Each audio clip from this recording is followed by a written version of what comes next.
welcome back, ladies and gentlemen. Day number 6. Has anyone attempted to contact you or talk with you in any way? Okay. Very good.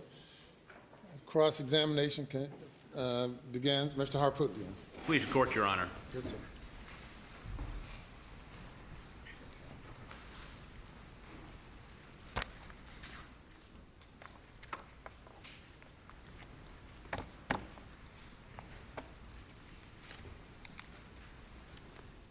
Indulgence, one moment. I want to make sure I have the right stack of stuff.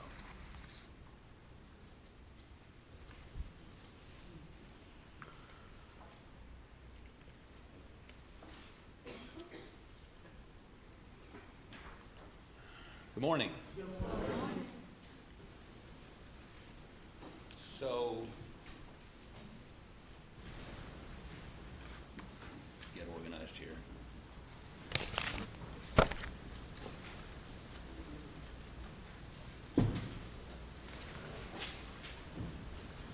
Calling you Ms. Worley, do you have a rank?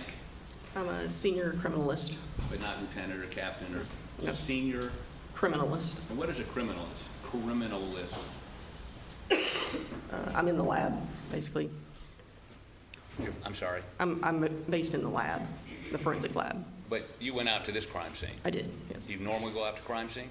At that time, yes. I was a special agent. You were what? I was a special agent at the time that I worked this, yes. Okay. And a special agent is, what's so special about the special agent? That's what SLED agents are referred to as. Okay. Beg the court's indulgence one moment.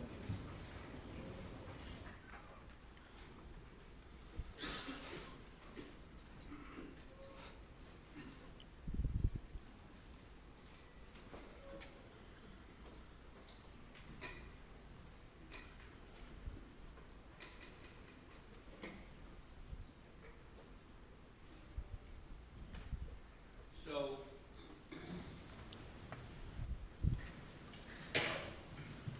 talk a little bit about what you did on this case, and I'm going to try not to repeat a lot of the testimony from our scintillating Friday afternoon together. When did you first go to the scene? I responded as soon as I got the phone call at 10:33 p.m. I got on the road from my house within 30 minutes and arrived on scene at 12:07 a.m. 12:07 a.m. Yes, sir. Now, when you got there, the Carlton County Sheriff's Department, were they supposed to process the scene? No, What they were supposed to do? secure it. Secure it so nobody could walk over things and nobody could in any way disturb trace evidence, forensic evidence. Isn't that correct? Yes, sir. Now, when you got there, did you determine they had done more than just secure the scene?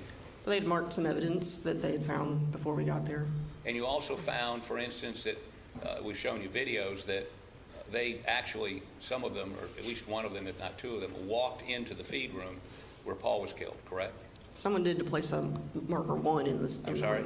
Someone had walked in there to place marker 1. And matter of fact, when you did your footwear impression examination, you found that there was a bloody footprint caused by one of the officers, isn't that right? After we had started processing the scene, yes. Yes, but I mean, one of the bloody footprints in that feed room was not Paul, not the perpetrator. It was a police officer. Yes. Probably a Carlton County police officer. I don't know that for sure.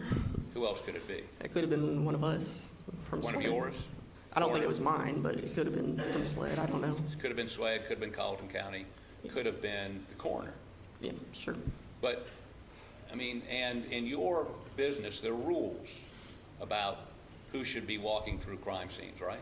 Yeah. Preferably as few people as possible. If you don't need to be in there, then you shouldn't be in there. And when they, went around and pulled the sheet up, they were walking in an area where most likely the perpetrator had walked, correct? Possibly, yes. I mean, that's right outside the feed room. Right. And those shell casings that were near, or some of them were near, some of them were further away from Maggie's body, walking in the dark increases the probability that some trace evidence has been disturbed or destroyed. That's probably why they went ahead and marked evidence before we got there, because they found it and went ahead and marked it so that it wouldn't be disturbed. But couldn't they just stood back and said, there's shell casings in there, so when you got there, you would have been, maybe you would have even waited till the next morning when you had some light, right? No, we would have started like we did as soon as we got on scene. Okay. Well, you did some measurements, Yes, and those measurements are recorded on a sketch you did, yes, not to scale, right. and make sure. Okay, that's my, yeah, that's my stuff. Oh, okay. These are all the exhibits, state and defense? Where are the state exhibits? Okay. Okay, so let's look at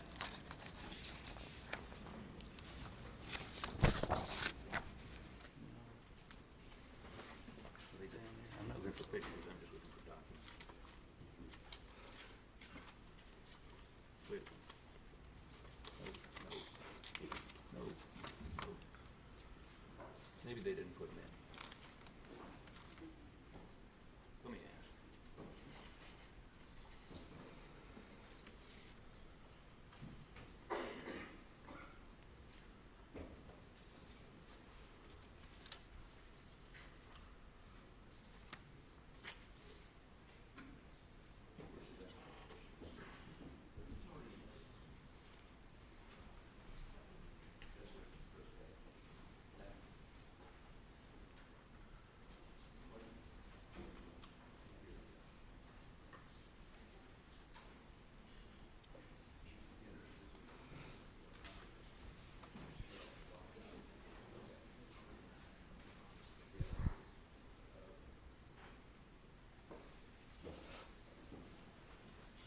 Any objections?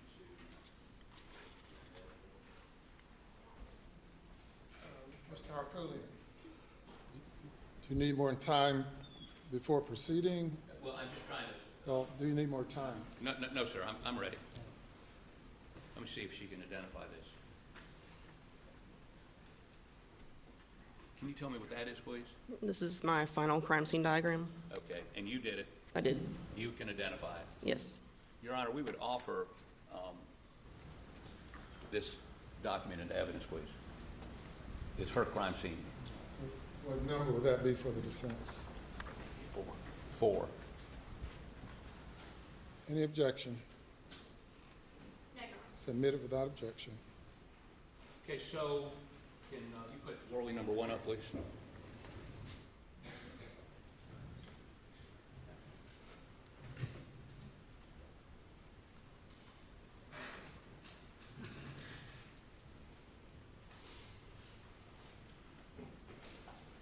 Okay, and you can see that on your screen? Yes, sir. And that is what I just showed you, right? Yes, sir. And what's important to note at the outset is this is not to scale, correct? We never do our diagrams to scale, no. Okay, but it does tell us some things. Yes, You found a projectile that went through the doghouse, that's right. and you found a projectile that went through the small animal cage. We didn't locate that projectile, but one did go But through. you had an entrance and exit wound. Yes, that's right. And now these yellow items over here near Maggie's body, those represent blackout ejected shells. Yes, those are the evidence markers marking 300 blackout. Okay, and did you take measurements of where those were compared to anything else? And for instance, we see a 23.9 between this post and that post. Did you do anything like that for the projectiles? I don't believe I did the doghouse because it was inside the bedding of the doghouse. I'm sorry, what now? We didn't measure the projectile that was in the dog bed. No, I'm talking about these yellow, Yes, okay, did you measure where they were? yes, And there are measurements somewhere? I believe on the second page of Pardon me? the second page of my diagram should be the measurements. Let me go to page 2.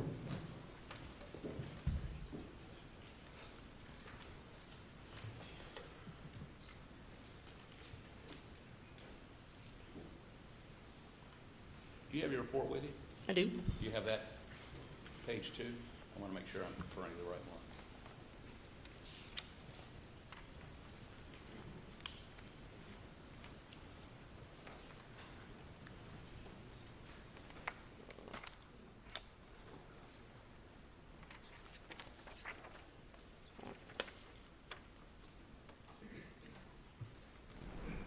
Page 2 of 8, right? Yes.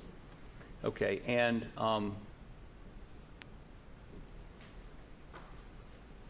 when it says you've measured them RP1, RP2, what does that mean?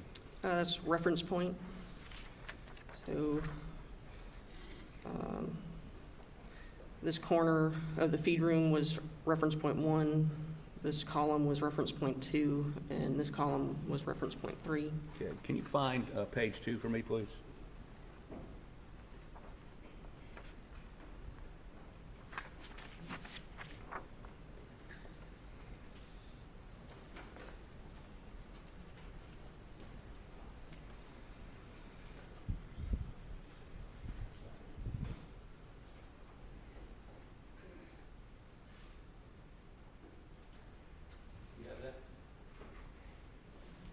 Okay, well, I'll come back and show this on the Elmo in a little while.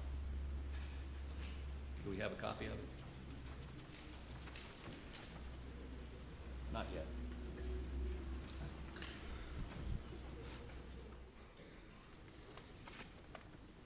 What I'd like to do is, let me give you yours back and ask you, what'd I do with it?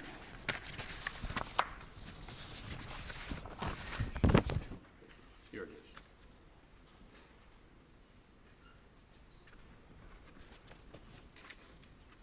Is that what we were just looking at? Yes, And are these your calculations? they are. And this is what you recorded? Yes. Any objection? No. I'm sorry? No objection. No objection, okay. Your Honor, I'd like to offer this into evidence. I think this defense 5. Submit it. We'll go back and look at that again in a minute. And so, could I have Worley number 1 up again, please?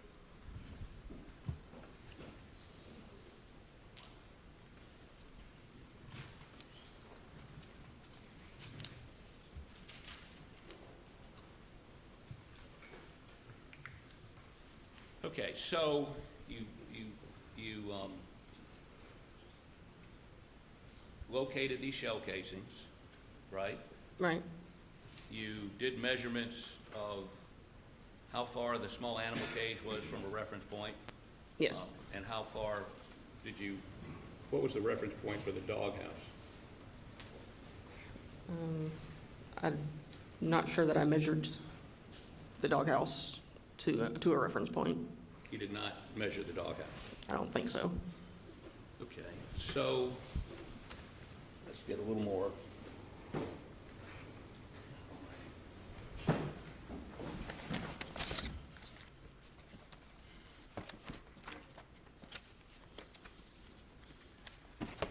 Could you put KNW 1644 up, please?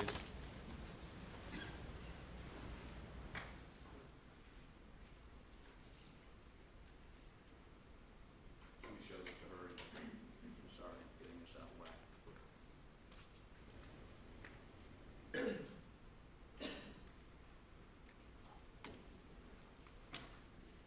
Can you tell me what this is a photo of?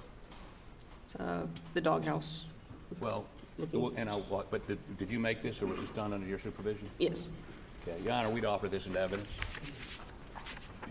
No objection. Number 6. Submit it. Now, hold on one second.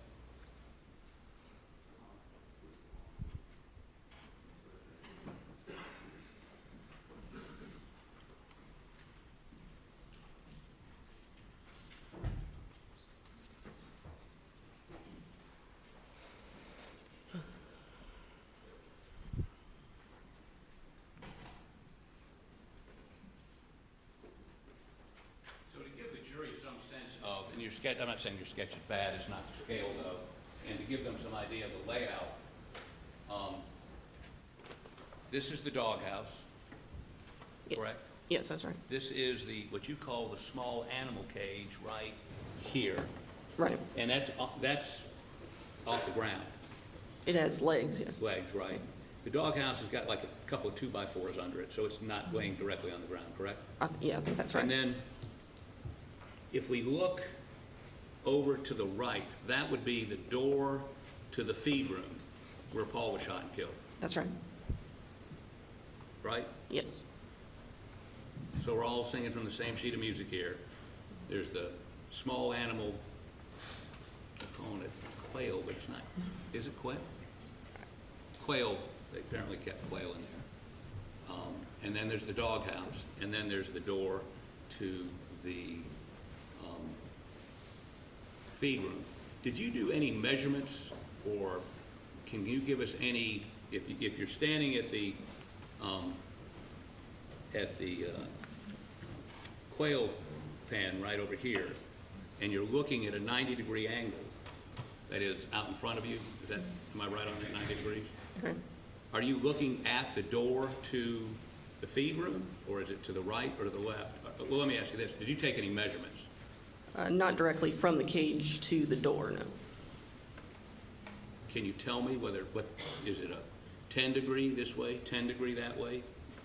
I mean, I'd have to look at the photographs, if any of the photographs show from the door to that animal cage or the animal cage to the door.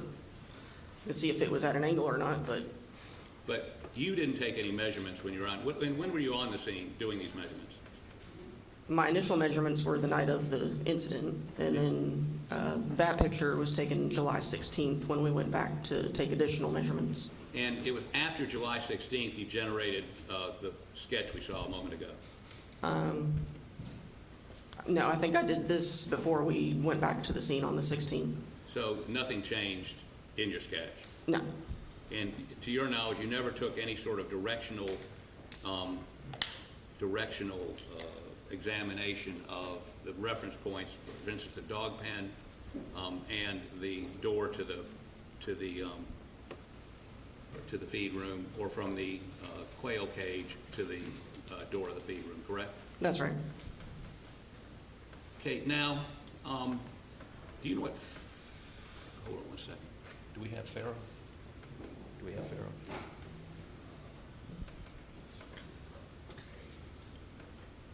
No? Yes, okay. What's Pharaoh? Tell the jury what Pharaoh is. The Pharaoh is a 3D laser scanner that we use to document the scenes. Okay, did you use a Pharaoh scanner on this scene? On the July 16th we did. We couldn't the night of the incident because it was raining. So tell us how one scans for a Pharaoh, and by the way, is the end result of that Pharaoh process a three-dimensional view of the scene? Yes, that's right. And so that you can manipulate it, turn it, examine it in any direction you want, correct? Yes. And you had that done in this case? Yes. I did not hear the Attorney General ask you about it in your direct. Was it brought here to the courtroom? I believe it's here, yes. It's here. Okay. Well, I have a copy of what you furnished to us. Any objection to this coming into evidence?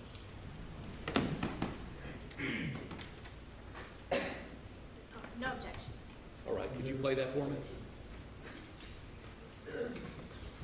Wait 1 second. Does Pharaoh stand for something, or is it a brand name like Coca-Cola or Xerox or? It's a brand name. I think it does stand for something. I'm not sure what.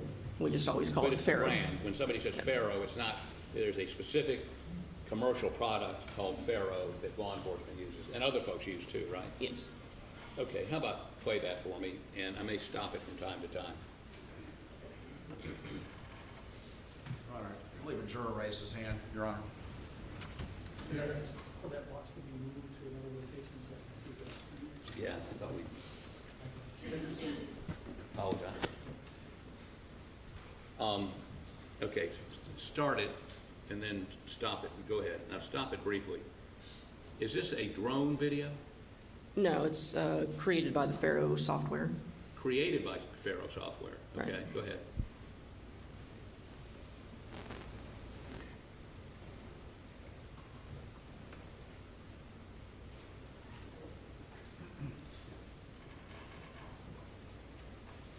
Stop it again. That would be, right down here, that would be the dog,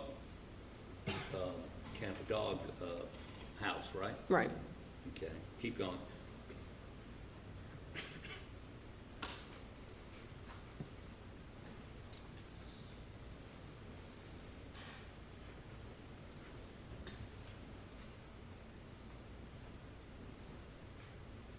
Okay, stop right there. Now, we're seeing the inside of, what is this room called? I refer to it as a workshop. Work, okay. And the bullet that went into the quail cage, went through the quail cage and came out this wall, right? That's right. Okay, go ahead. Again, stop it 1 second. Make sure I look this straight on. And the quality of this isn't very good. Why is that? I'm not really sure. But I mean, isn't there a final product you get from this? I'm not sure if there's something more final than, I don't do the rendering of the software, so I'm not sure if there's Okay. something more than that. Keep going.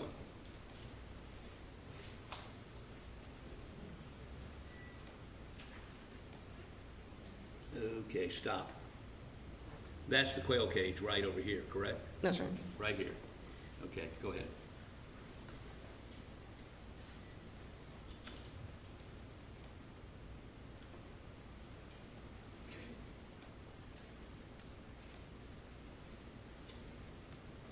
That would be the doghouse. Yes. Okay, let's keep going.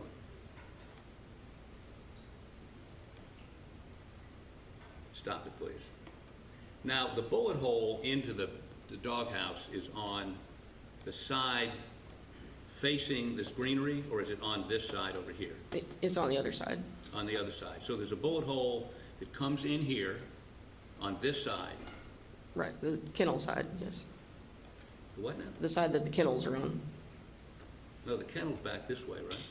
Yeah, but it's on that, if you're looking at the front of the doghouse. on Okay, the right. So it's coming in here, Yes.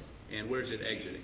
It goes into the doghouse there was a dog bed in the doghouse. It goes in there. Okay, keep going.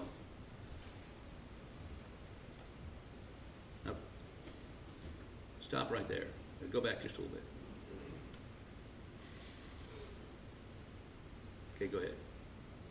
So as we watch it come around, you would agree with me that the doghouse is not perpendicular to the door to the feed room, correct? Right. Okay, keep going.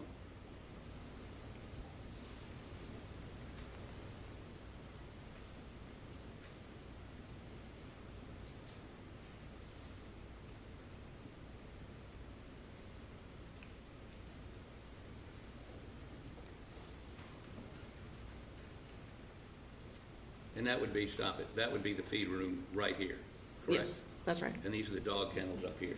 Right. Okay, keep going.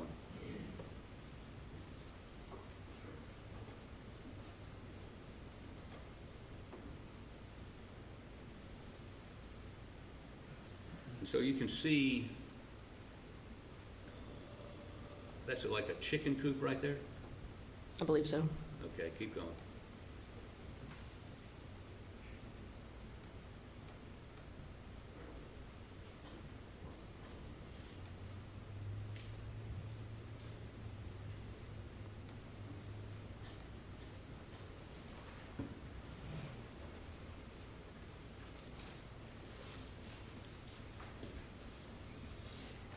And that's looking at a structure that's back probably 150, 200 feet away from the kennels, right? Yes. It's got farm equipment in it? Yes.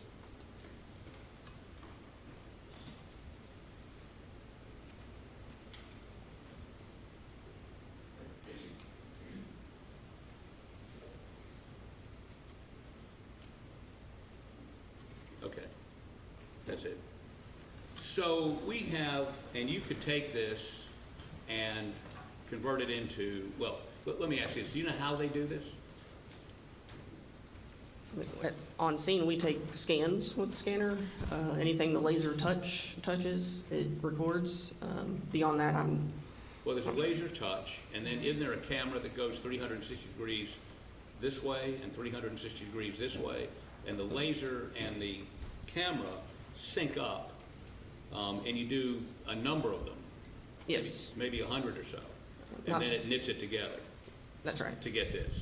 Yes, But you agree with me that you could do a much more focused look. This obviously has not been converted totally to 3D, has it? I'm not sure. Okay. Who ordered this? Who said we need this? I'm not really sure. I was told to go to the scene and additional documentation, and that's what we did. So I'm not sure. So, I mean, if I told you your chain of custody on this indicates it was, y'all received it sometime in July or August of last year, and it's been in the custody of SWED since early January, probably 3 weeks ago. Is that correct? I'm not sure when it was made, but But it wasn't turned over or pulled out of the evidence locker until 3 weeks ago, correct? I'm really not sure. Okay. Now, let me ask you to look at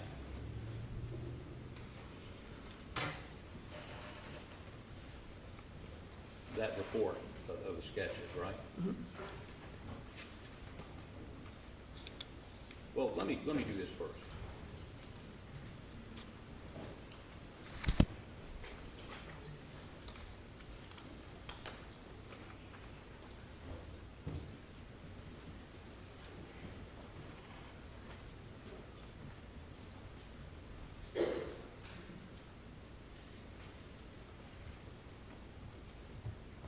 Okay, let me ask you, I'll show the Attorney General.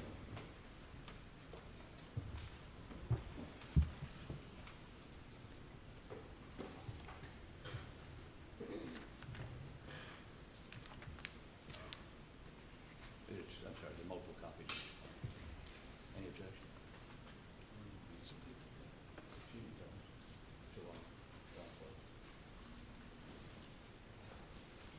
Let me ask you to examine these photos and see if you can identify them.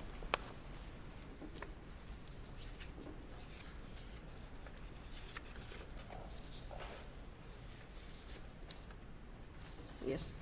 Okay. What are they? Those are photographs that we took when we returned on July 16th. And these are specifically photographs of the doghouse. Yes.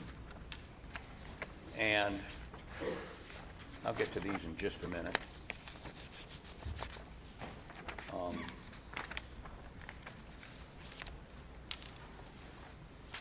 So this would be 7. 8. This would be 8, 9, and 10.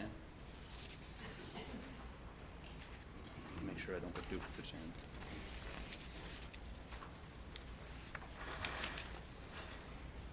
in. Let me also show you this photograph and see if you can identify it. Yes. What is that? It's a picture when we were trying to determine the angle of that defect in the doghouse. The defect would be the bullet hole? Yes, sir.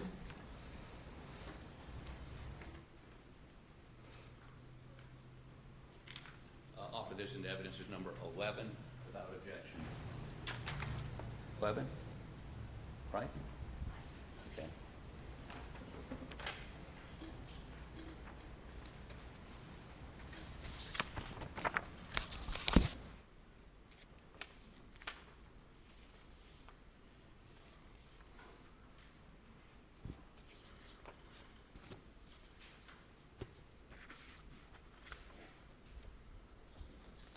Ladies and gentlemen, I'll have you go to the jury room for a break. Please do not discuss the case.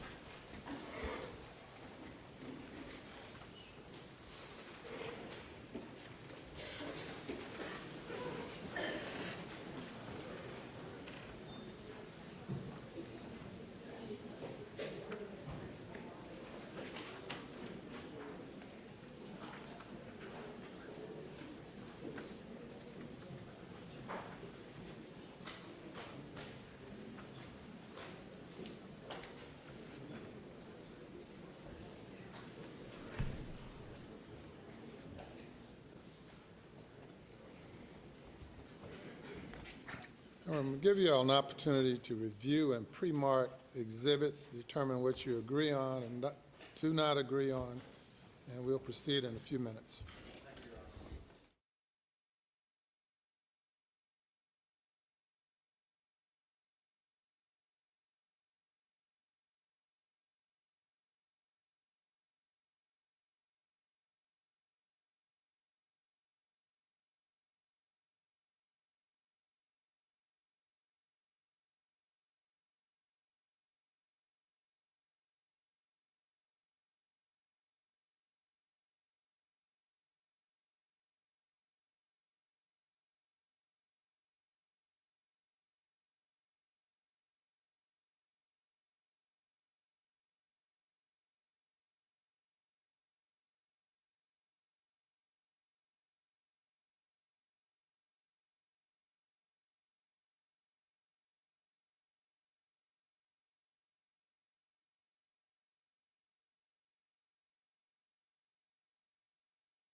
Do y'all want to introduce any exhibits without objections?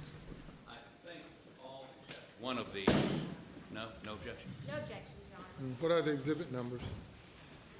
So Your Honor, give us 1 minute, she's still marking. Yeah, okay.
No, it's two separate.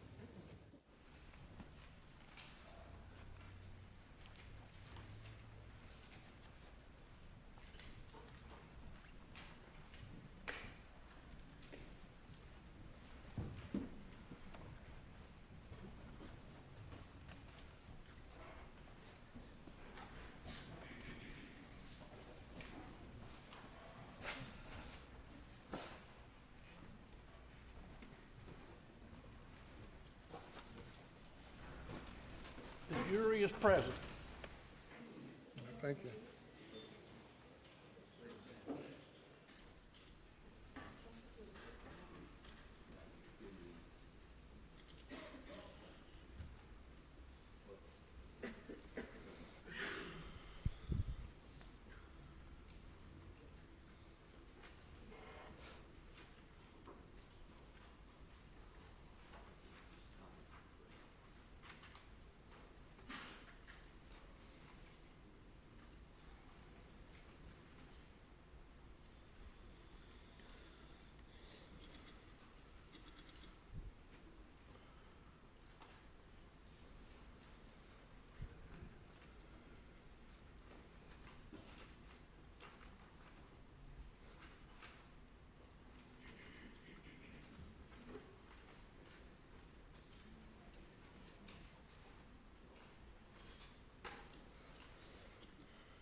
Exhibit numbers. 9, 10, 12, 13, 14, 15, 16, 17, 18, 19, 20, 21, 22, 23, 24, 25, 26, 27, 28. They're all admitted without objection. So, you took measurements, for instance, let me show you the picture I want to show you to begin with, which is of the quail cage.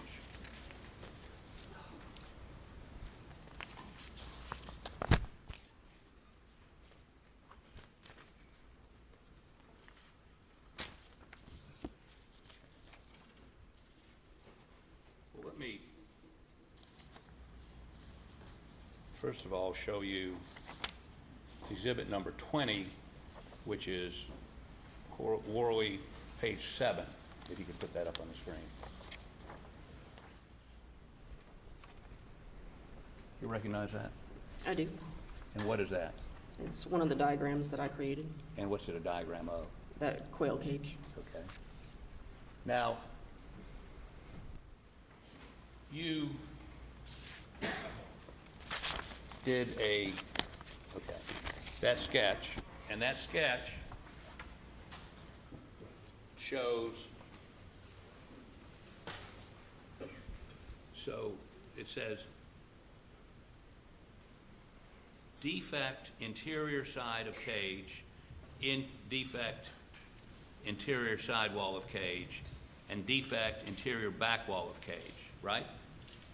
Right, So you have an entrance and an exit hole, correct? that's right. Now, what did you do to try to determine the trajectory on that? Where did it come from? We placed a flight path rod through defect J all the way through to where it went through the back wall of the cage. Okay, and let me see, I know I have a picture of that here somewhere.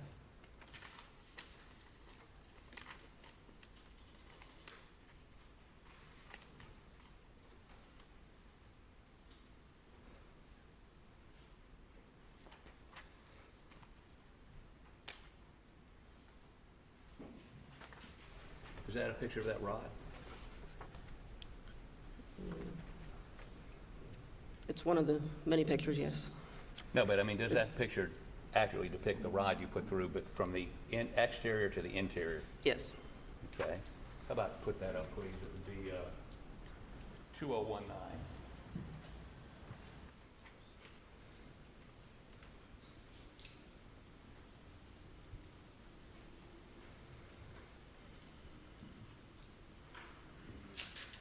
Yes. And so you're telling the jury that this is a rod that you ran from from the entrance hole to the exit hole, and what are you doing right here? That's where we're determining the angle. Upward or downward angle? That's right. Okay, now let's talk about how you determined the angle of front to back. I don't know what you call that scientifically. I mean, did you determine the angle of that rod as to the exterior wall of that? Yes. Okay. And based on the exhibit we saw a moment ago, the entrance wound would have been on the, how about go back to Worley, page 7.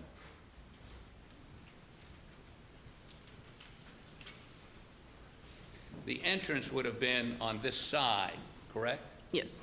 Now, the feed room, you would agree with me, is not on that side of the quail cage, correct? That's right. Matter of fact, this side faces the feed room, correct? I believe so, yes. Now, did you determine, and I can walk through all the technical things you did, but did you only determine the angle, you can check your notes, the angle of the entrance hole over here to that side? That is, is that horizontal? Am I talking horizontal? Yes. Okay, the horizontal entrance and exit wound, if you put that rod through it, what did it tell you about the angle as opposed to that flat area? We determined it was approximately 41 degrees. 41 degrees, and if I'm standing at that edge, is it 41 degrees to my right or my left? I believe to the right. I'm not sure, though. Can you look and see? I don't have that in my notes. Okay, let me show you a picture. It's worth 1,000 words.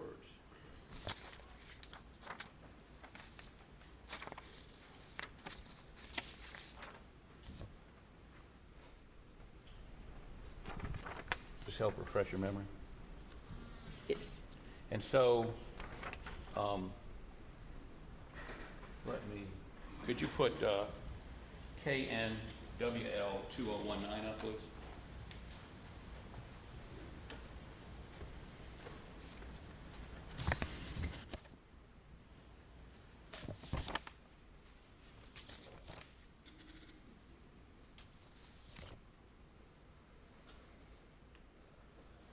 Okay, and what you did was, correct me if I'm wrong, you put that rod through, and then you put a protractor up against it and then the protractor told you it was 41 degrees from flat, or, I don't know. From the, where the bullet went in the wall, from that flat edge to where the angle is was 41 degrees.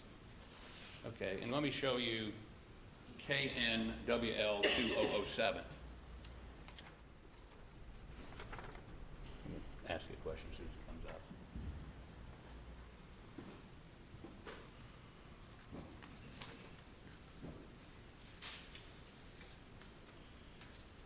You don't strike that, I don't need it. Well, that's it. But that depicts that rod you put from the exterior through the interior, right? That's right. And so as that rod sticks out, it would be the path of the bullet. Approximately, yes. Approximately, okay. And it's 41 degrees from neutral. Yes. Or, I mean, if this were the wall of the wall the bullet went into, it would be 41 degrees would be over here. Yes. Right.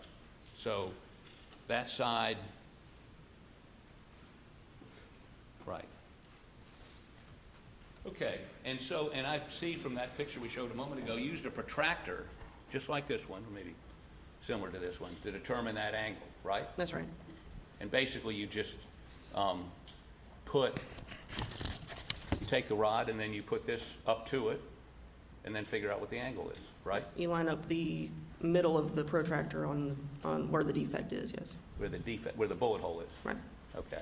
Now, did you do the same thing for the dog pen, a dog house? Yes, we did. And let me walk you through a couple of those pictures. Let me see if I have, okay. Let's go to page 6 of 8 of her report.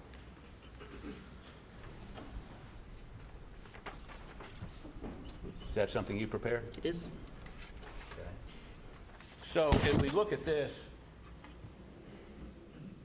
could you zoom in just a little bit for me, please? Okay, here we go. So defect 1 is the entrance hole. It's defect I, yes. I'm sorry? Defect I. Okay. And defect H is what? We weren't sure if it was a defect. It didn't go through the wall, but we marked it. Did you have anything that went all the way through? Just I. Just I. But you also stuck a rod in that, correct? Yes, we did. And what was the dog, this side of the doghouse would be the side facing the kennels? Yes. Okay. And what was the angle, entrance angle on that? You put a rod through and measured, just like you did before, with a protractor. And what was the angle on that? The horizontal angle was approximately 84 degrees. So 84 degrees.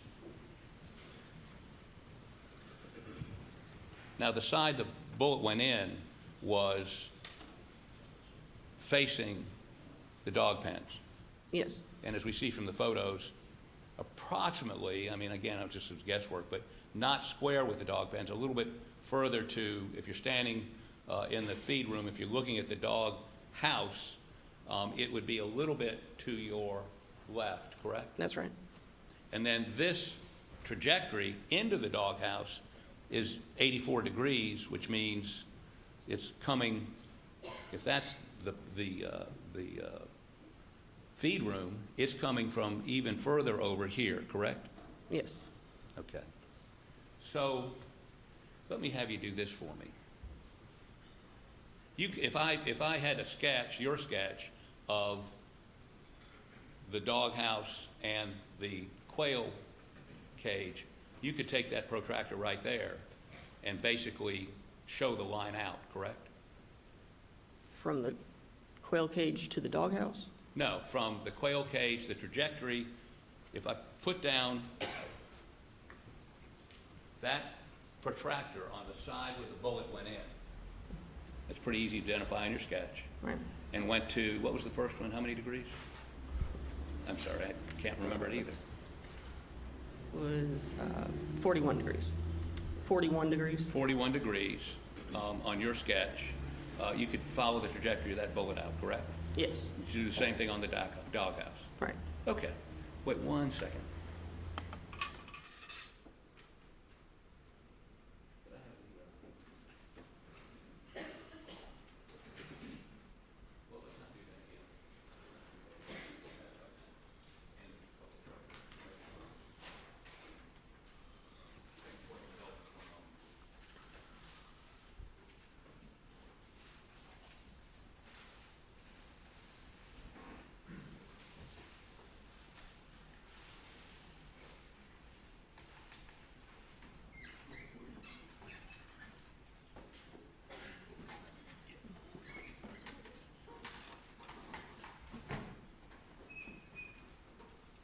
Okay, so how about show that real quick?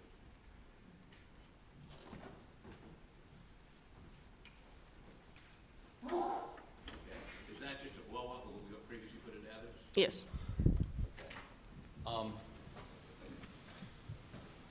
How about do me a favor and keep track of what the different angles are, because I'll never remember when you get down here. So, if you step down, please.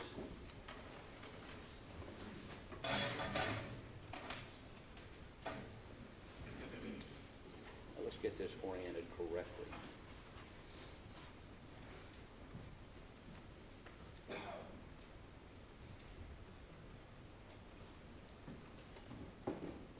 Is the doghouse on this?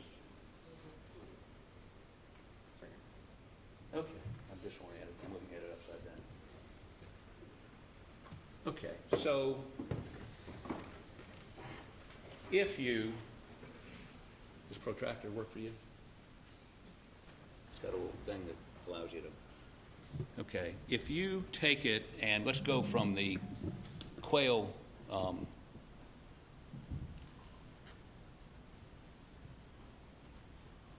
here it is, small animal cage. And the projectile came in on this side over here, correct? Okay, so if you'll come over here for me, please. And put the projector, put the protractor against the, there you go. And how many degrees did that go? 41 degrees. Okay, could you put that on 41 degrees?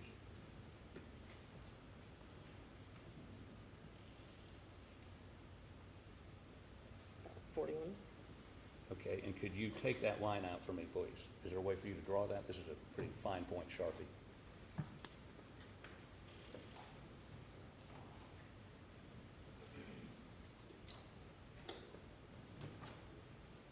Okay, I'm going to hold this down if you'll draw that line for me, please.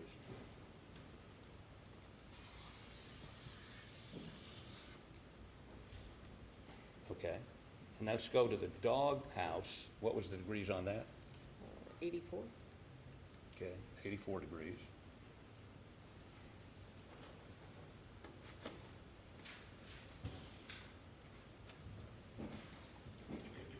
Okay, and how about draw a line for that for me, please, from the side of the doghouse?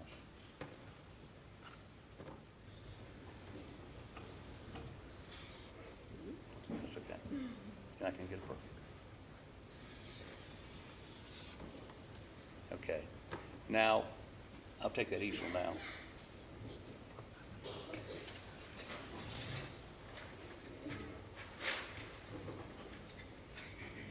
Okay. If you just step over there for a second. Okay.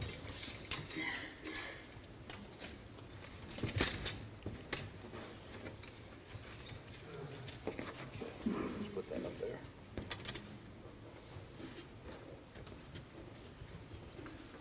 Now,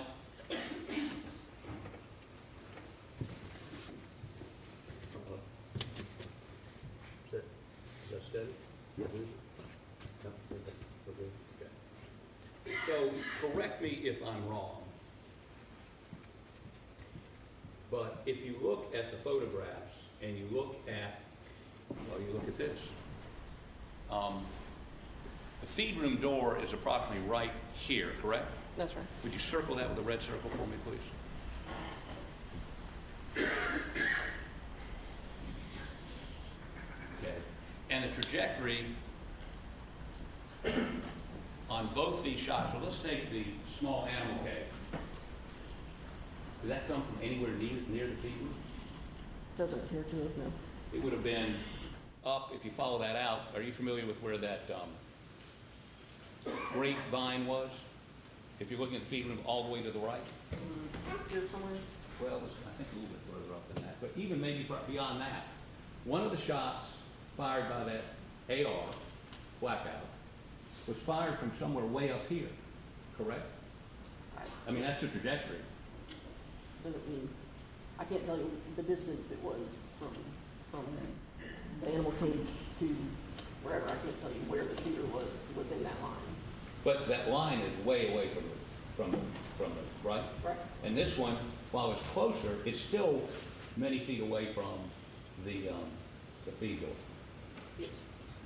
So as you saw this area right here that night, you assumed, I think not assumed, but everyone's sort of concluded that it was a relatively close shot into the feed room that killed Paul, correct? 2 shots. I believe so, yeah. Okay. Now the AR, at least this line would indicate the AR was some distance away from the feed room when those 2 shots were fired, correct? Yes. Okay.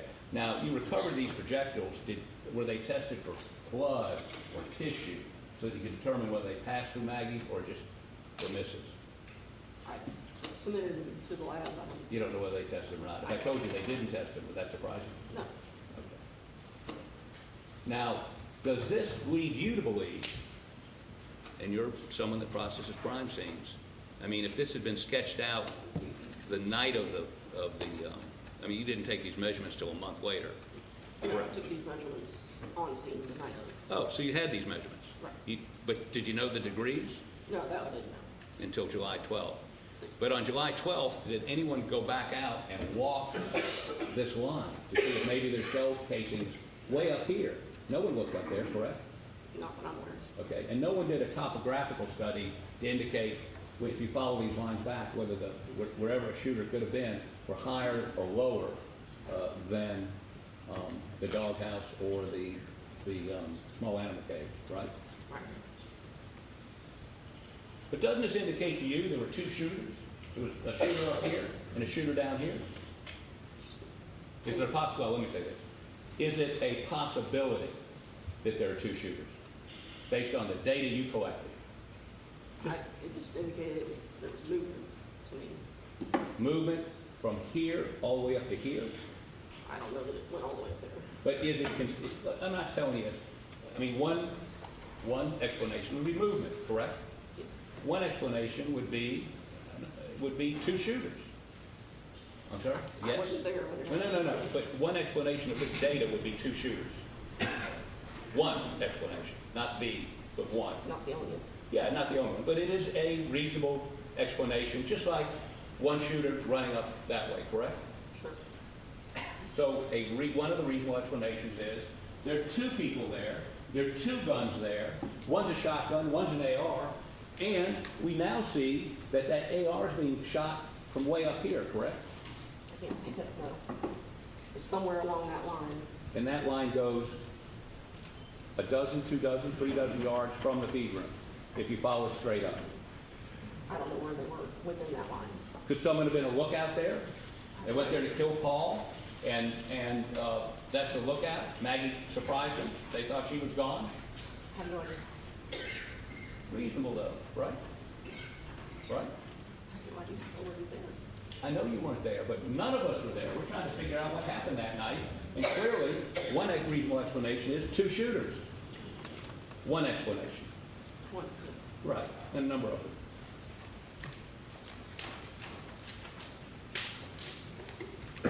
I'd like to offer this into evidence.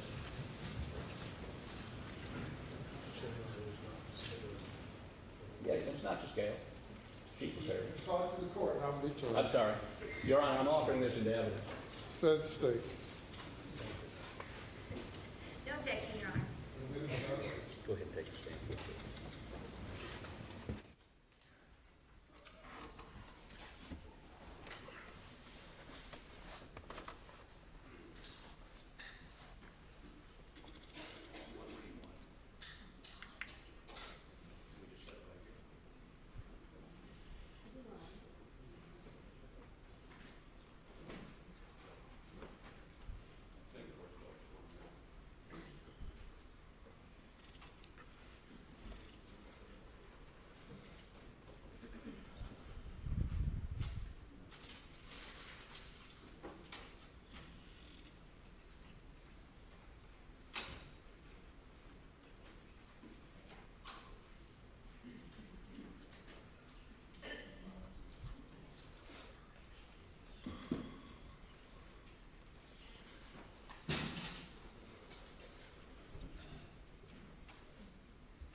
shot.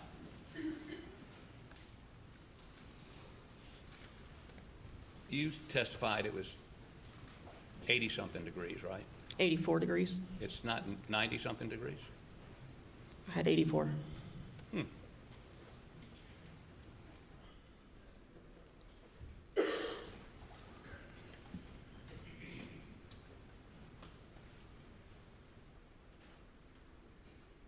Beg the court's indulgence. Let me look at these exhibits for 1 second.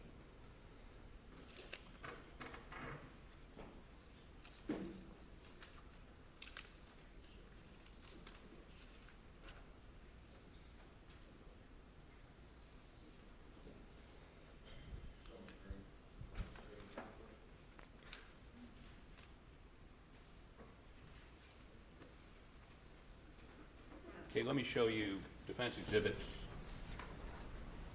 19 and 22. Are these the actual protractor measurements you did that? Of the animal cage. Okay, both of them are of the animal cage? Yes. Okay. And did you do the same measurements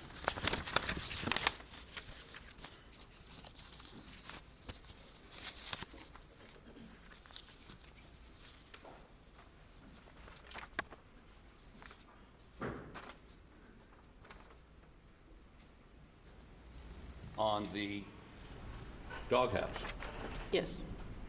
What does that indicate? You mean, what is this? No, what is the angle based on that? Can't really.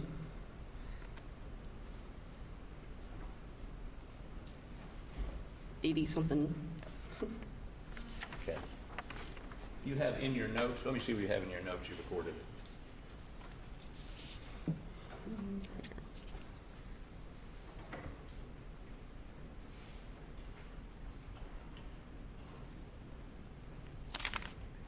And that's, where's your full report? This is all the notes. Yeah, I'm looking for the sketch though.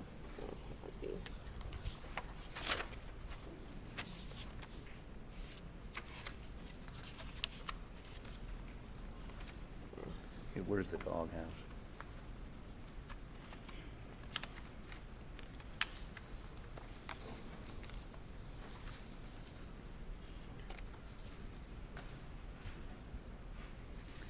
What does the horizontal 96 degrees mean?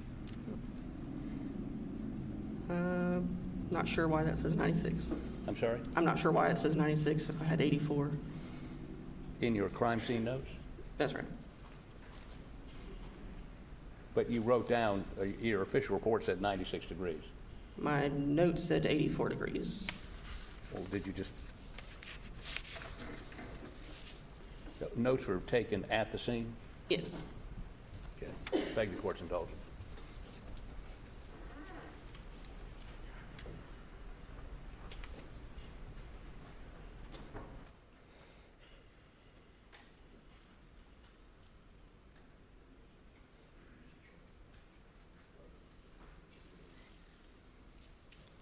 Let me move on to a different area.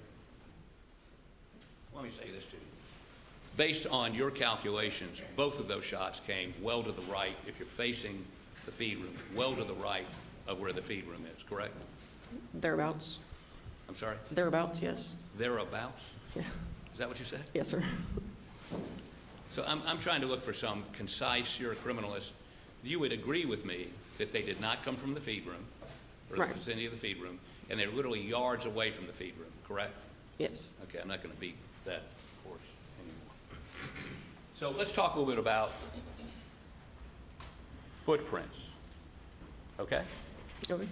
So I noticed in your report, correct me if I'm wrong, that you were unable to identify, either exclude or include, a number of different footprints in and around the feed room, bloody footprints, and other footprints, because of the quality of the photography. Is that correct? I was able to attribute them to Paul's shoes. I'm sorry. I was able to attribute them to Paul's shoes, though.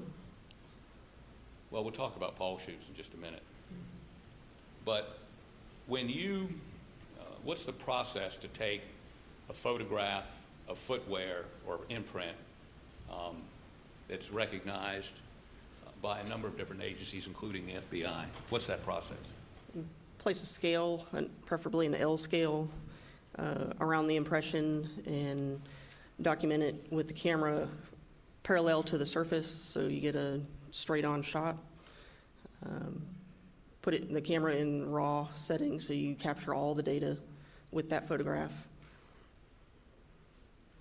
So let me ask you, so the process is, first of all, you take a general photograph of the impression, right? It's Yes. Doesn't matter what angle, doesn't matter what the lighting is at that point, correct? If you're just documenting You're that just it's there. documenting.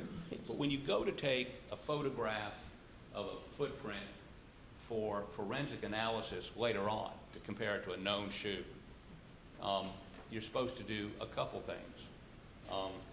One, you're supposed to have good lighting if you can get it, right? Preferably.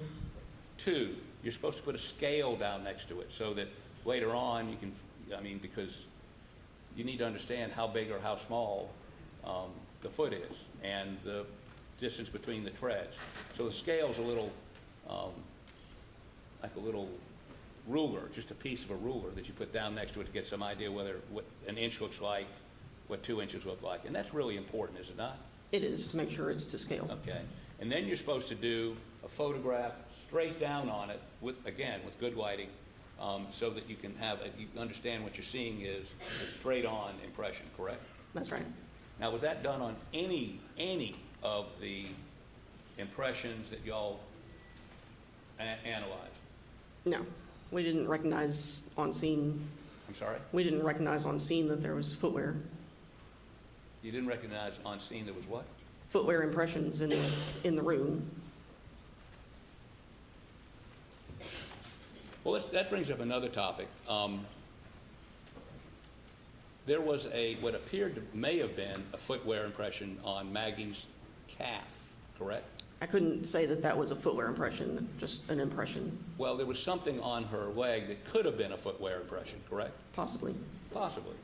And again, they didn't put a scale, they didn't do any of this procedure, correct? That's right. And it was in dirt, Yes, or mud, one. And so, once her body was removed from the scene, that examination could never be done, correct? that's right. Matter of fact, none of the impressions could be examined after the next day at best, correct? Not physically, Right. We couldn't go back out and take new photographs. right.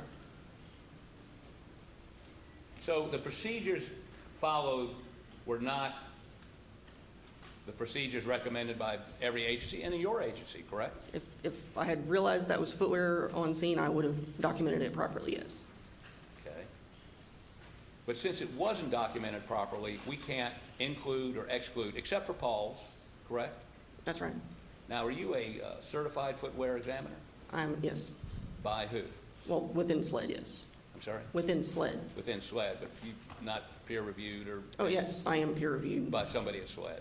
Yes. Okay. And your analysis is that one set of those footwear impressions is Paul facing the back of the feed room, right? Right, And yet, we know, and they're bloody, so he's already been shot. right. And we know the initial shot came buckshot, very small pattern, in his chest, and came out underneath his left arm. Matter of fact, there was wadding under his left arm, and buckshot went through the back window and embedded in the windowsill. You documented that, right? Right. And then I think some of it embedded in a tree back behind that window, correct? I think, yes. And he's facing backwards, bloody footprints. Has anyone discussed with you how he got faced away from where he was shot? No? Were the footprints smudged as if he was turning? And there was blood dripping. He was stepping in the blood and leaving his own footwear impressions in the blood. I don't know that it was smeared necessarily. Well, we also know that a second shot literally, his head exploded, his brain flew out. We know there's hair and blood all over that door up high. There's actually hair and blood and pieces of his skull in the ceiling and around him. Assuming the first shot would not have been immediately fatal because it didn't hit any critical organs, he would have been alive for some period of time after that shotgun blast to the chest. But the second shot, as you've seen in the pictures, and you were there that night, wasn't his brain laying at his feet? It was beside his left leg, yes. I'm sorry? It was beside his left leg, yes. Yeah. And his feet are just, one of them is just inside the feed room and the other's not. Yes, And he's face down. right. So you can't explain how he got shot in the front when he's at some point soon thereafter is facing backwards. I can't say which way he was facing when he was actually shot. The second shot, he was right there at the door. I can tell you that. So he got from facing the back door after he was shot, the back window, to facing forward for the second shot. Is that right? Right.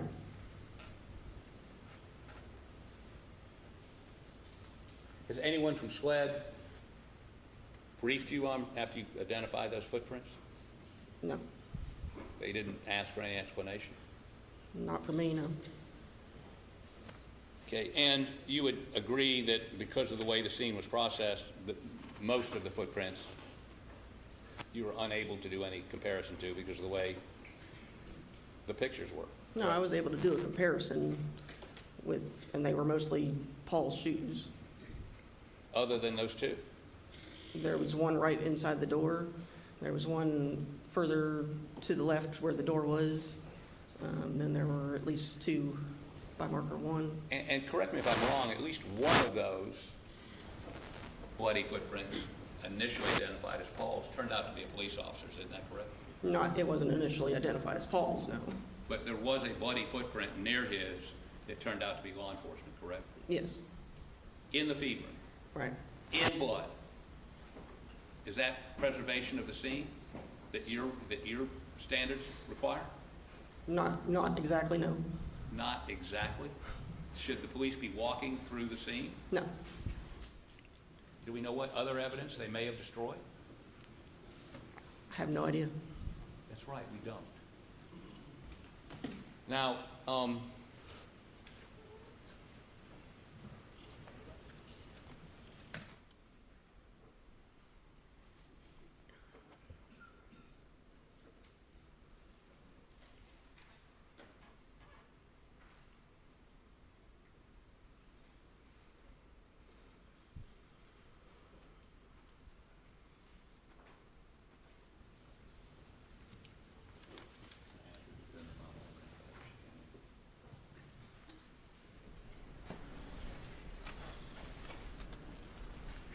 have you seen this photograph before? Can you identify it?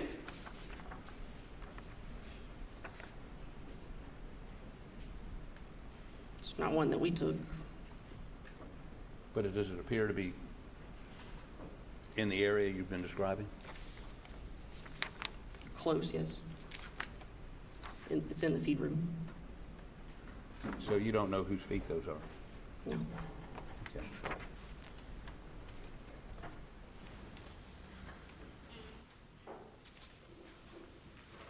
Did you check other foot impressions in the feed room and exclude Paul? No. There were other bloody footprints or impressions in the feed room. Did you identify them as Paul's? I thought I accounted for all the ones that we knew of. Okay. Now,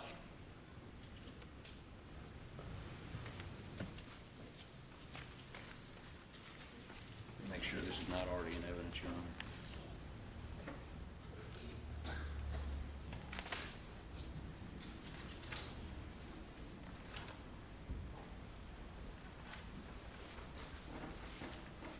Could we look at defense exhibit number 2, and we need to cover the screens.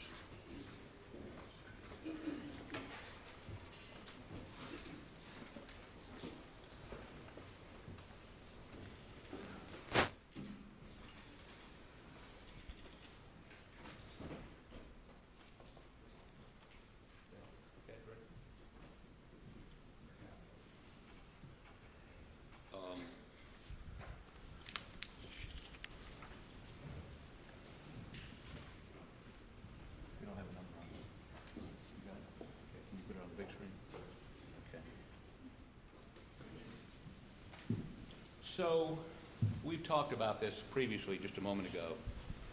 I'm going to put it up here so we can blow it up. Okay, do you recognize this photo? Yes, Is that the way you saw Maggie that night? it is. Now, how about zoom in on her calf, right there, yep. Now, somebody, even that night we see in notes, thinks that could be a footwear impression, or it could be something else, correct? I couldn't determine what kind of impression it was. No. Okay. But you would agree with me, there is something on the back of her leg that has some sort of pattern in it? It is, yes. Okay. Not naturally occurring pattern. Right. And this is the only photograph you received that night, or you received ever, of Maggie's calf, correct? That's not the photo I used at all. I'm sorry? That's not the photograph I used at all for my footwear examination. What photograph did you use?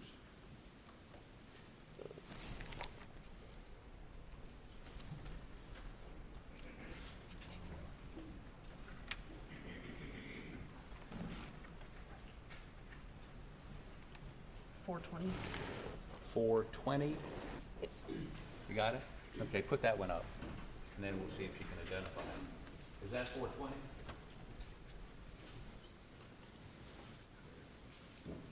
Yes.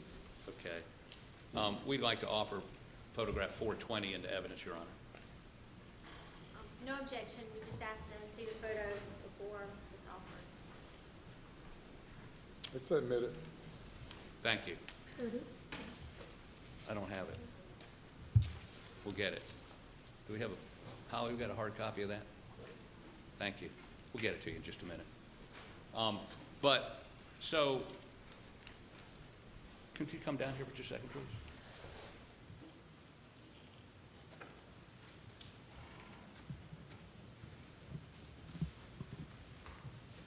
Yes. How about point to the jury where that impression is on her leg? This whole area right here. And it has, if you blow it up, you can see some regular lines as opposed to irregular, right? Yes. Which would indicate some, not natural, but when I say unnatural, man-made something caused that, correct? There's a distinct pattern to it. Okay. Now, why were you not able to get significant definition to compare it to a footwear? I felt like I had enough definition, I just couldn't attribute it to any type of footwear. Any type of footwear? As far as any type of shoe, I wasn't able to attribute it to a specific type of shoe.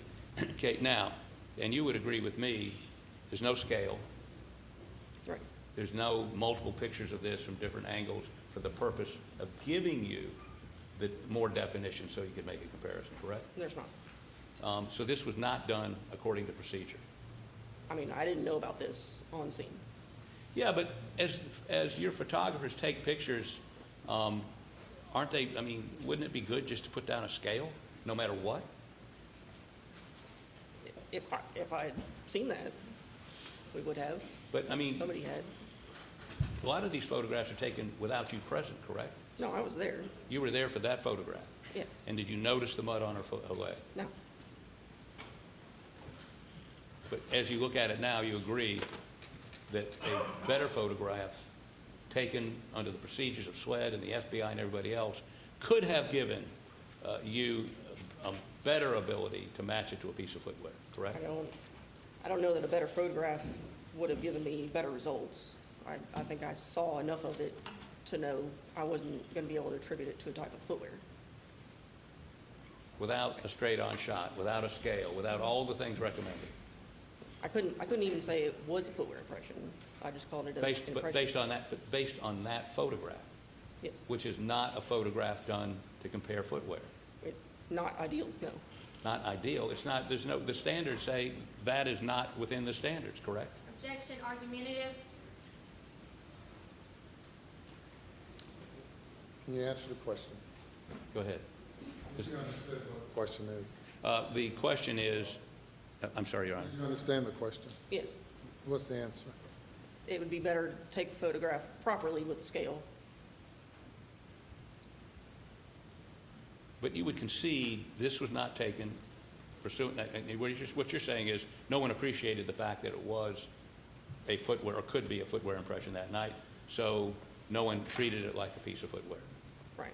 But we know that same night, they didn't treat any suspected footwear according to procedures, correct? No scale, no multiple pictures, no 90-degree, right? Right. Okay, thank you. Go ahead and take a stand.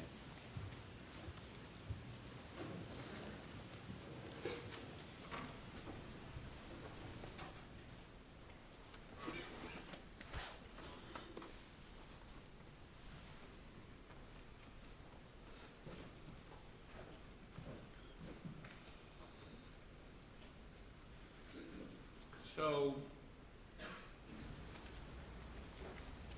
let me see if I can find these pictures.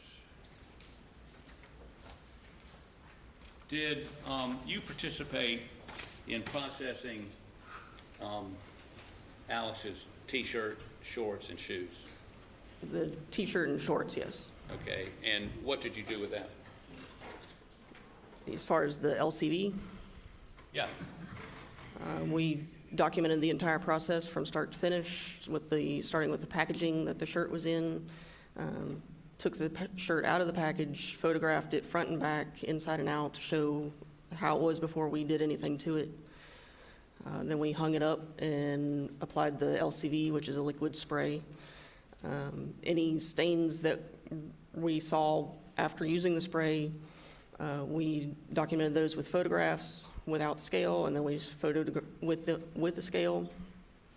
Then we laid the shirt flat and photographed each of those stains on the shirt. It was stains A through H on the front and stains I and J on the back. We labeled those A through H, I and J with scale, and photographed each one of them before we did anything else.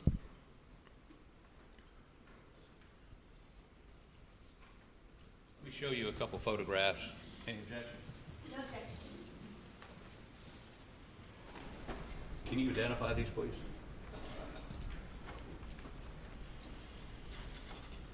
Doug, 19A, please. Yes. Yes. Is that the shirt as you saw it that night? Not that night, no. When did you see it? When we processed it at the lab. Okay. So you would agree with me that this shirt has, it doesn't look like it just came back from the laundry. It's got smudges down here and generally stains here and there, correct? Not completely clean, Yeah, okay, well, that's it. It's not completely clean, correct? right? And then I'd offer that into evidence, Your Honor.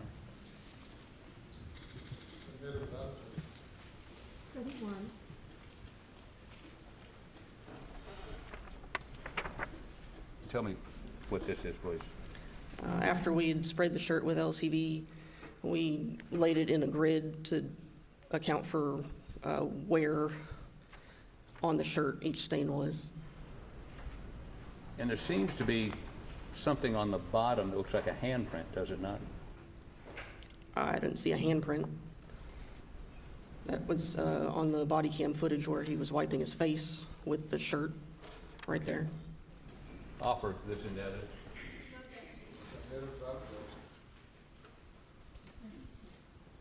Can I have that 19, I'm sorry, let me see what it is. What does it say at the bottom? KNM 3282.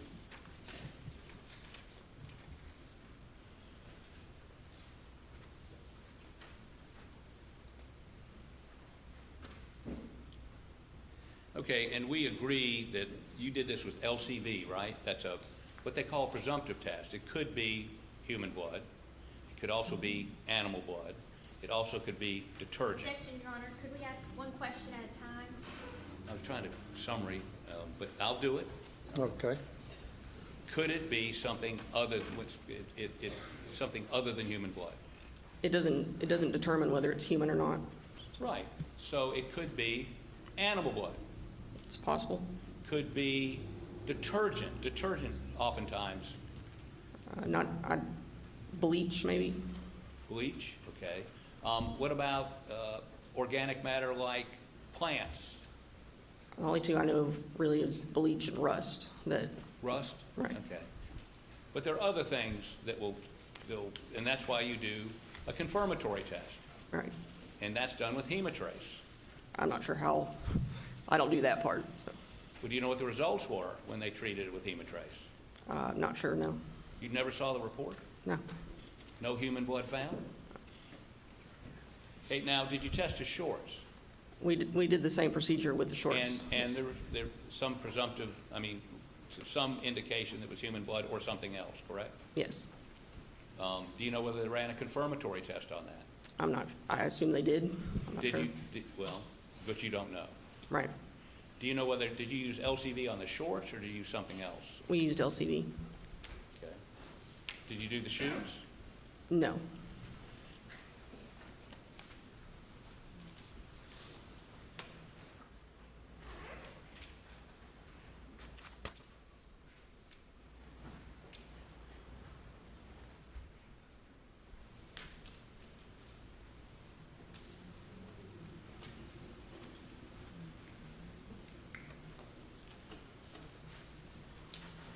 Beg the court's indulgence one moment, please. Maybe almost through.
Beg the court's indulgence, we're trying to make sure one.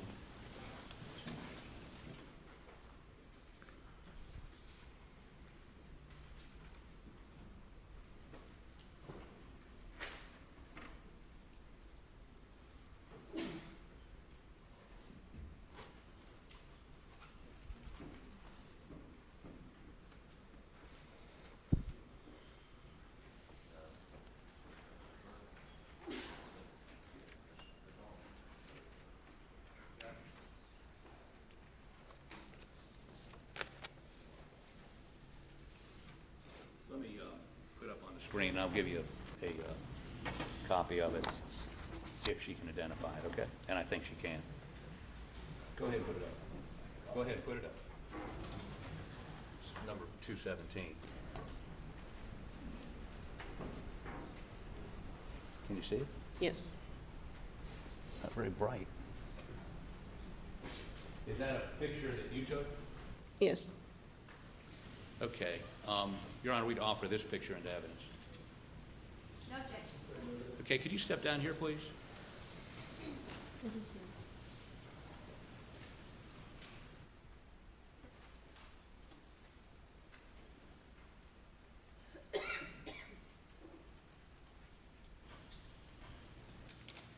So the angle, this is the doghouse. What's the angle on this?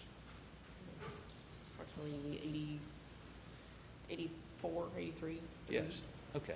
Just wanted to make sure we all were on singing from the same sheet of music, even though you wrote down 96 in your report, correct?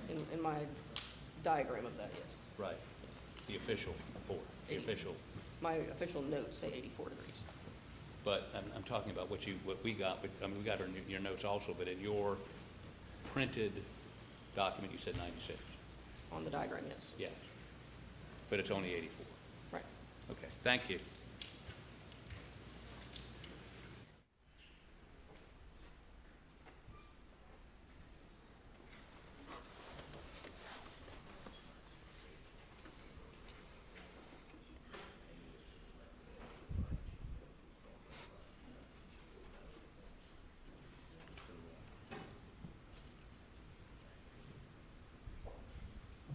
So, and again, maybe I need to check you on this, but the angle from the doghouse, you seem to indicate is going still to the right of the dog kennels. But, and let me check it out, just one second. I'm not sure you got this right.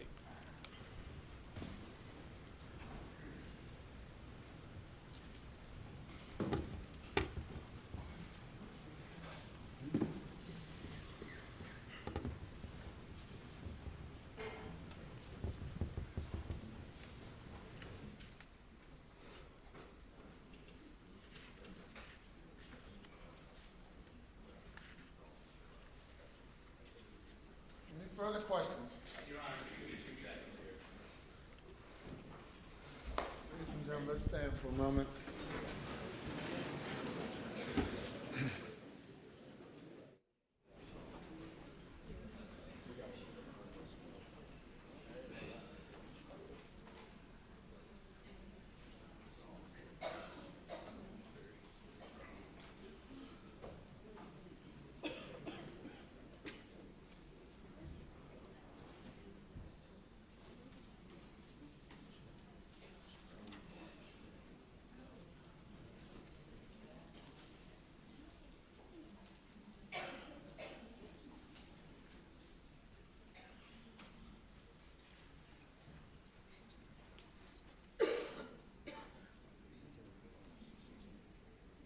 Okay.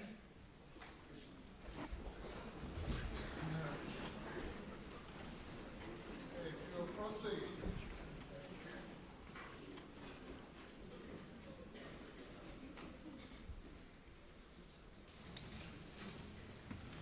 Thank you, no further questions. You direct.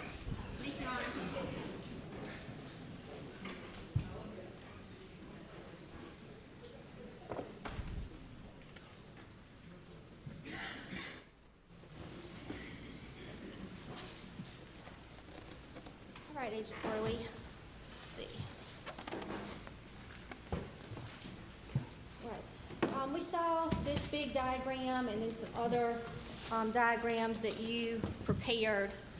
What was the purpose of you preparing all these diagrams? Show for that one where the evidence was in relation to each other, where the victims were in relation to the evidence, where the kennels were and the workshop overhang, measurements, all the other diagrams, the doghouse, animal cage, were to show more measurements of where the bullet defects were. Would those be done for reconstructive purposes? That's right. And was that really done here on this case? Not that I'm aware of, no. And in this diagram, what? Defense Exhibit 29, we see 2, 3, 4, 5, 6, and 7. And what were those, what do those indicate? Those were 300 blackout cartridge cases. And this is not to scale, is that right? No, not at all. So what does that mean if something's not to scale? It's not, like an inch on there is not an inch in real life. It's just an approximation of where everything was in relation to each other.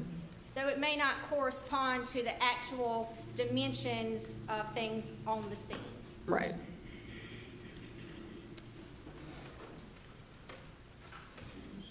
Now, are you aware that there was stippling on the victim, Maggie Murdaugh? Yes. And what does it mean if there's stippling on a victim? It's a close gunshot. She was shot close range. And the defense asked you about some different possibilities here. It's possible that people can move around, Yes. and it's also possible that one person could have had 2 guns. That's right.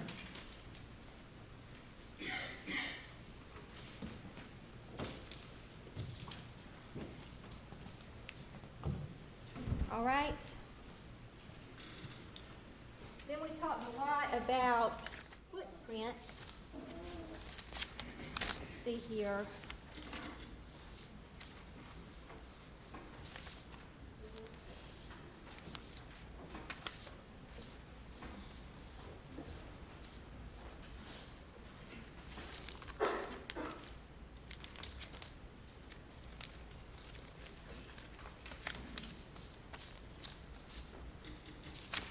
in the feed room, was there a bunch of bloody footprints? There were.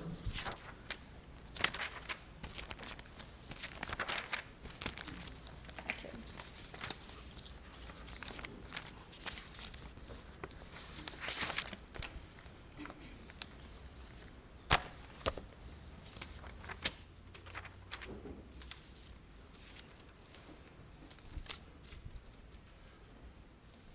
Things have kind of gotten disarray over here, if I could have a moment.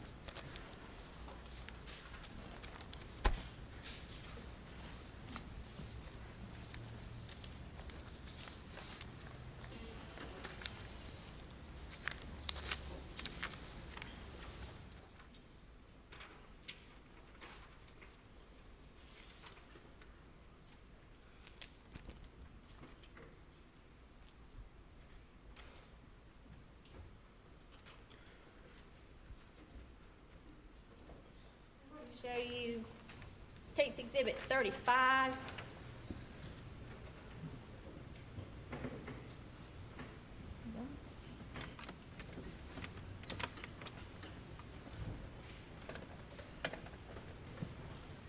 Are those the bloody footprints in the feed room?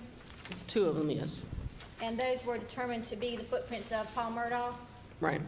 And now, just to be clear, I mean, in this picture, we aren't seeing like 5 sets of other bloody footprints. No. So, you talked about some other footprints in the feed room. Could you kind of elaborate on that? Closer to the door, there was one, and also closer to the door, the actual physical door, there was one, a partial impression. Okay. And did you determine who those footprints belong to? Those were consistent with Paul's shoes. And is it possible that after SLED took some crime scene photos and moved Paul's body, that someone could have come in along later and stepped in? Objection, Your Honor, waiting. Objection is overruled. Is it possible that if there were more prints in there, that those could have been after SLED's pictures were taken? Speculation. Objection is overruled. I suppose so, yes. And we also talked about footprints in States 194 and 195. Why couldn't you do anything with those footprints? I was not made aware of those footwear impressions until June 15th, when I saw one of those photographs. So you didn't take any of these pictures while you were out there at the scene? No, it was on the other side of the workshop. And we have no way to know when these footprints occurred? Right. Now, the defense showed us a picture of that dirt on the back of Maggie Murdaugh's leg. Do we even know if that's a shoe print? No.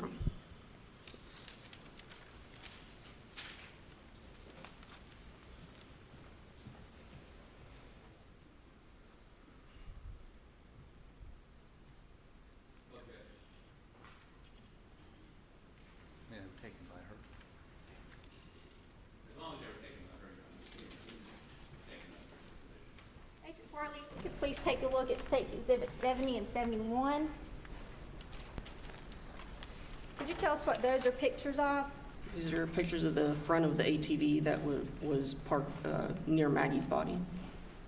Your Honor, the state removed 70 and 71 into evidence. Okay. Admitted without objection.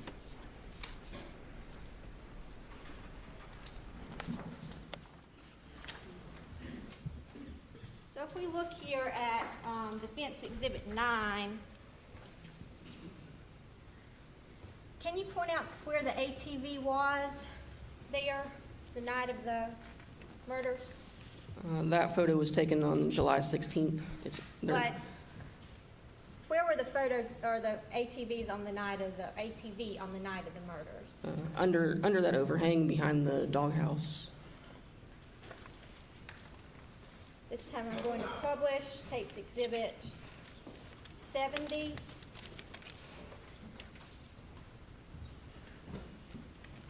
Where was Maggie Murdaugh's body in relation to this ATV? Would be toward the right of the ATV. So it was kind of in front of the ATV? Yeah, yeah. And did you observe any kind of biological matter on that ATV? Yes. In State's Exhibit 71, could you kind of point out or describe for the jury where you can see spots of biological matter? Do you want me to step down? Your Honor, may she step down?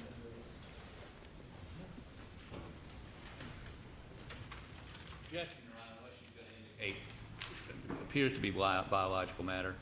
Did she test, was it tested? I have to hear the question before I can hear an objection. Go ahead.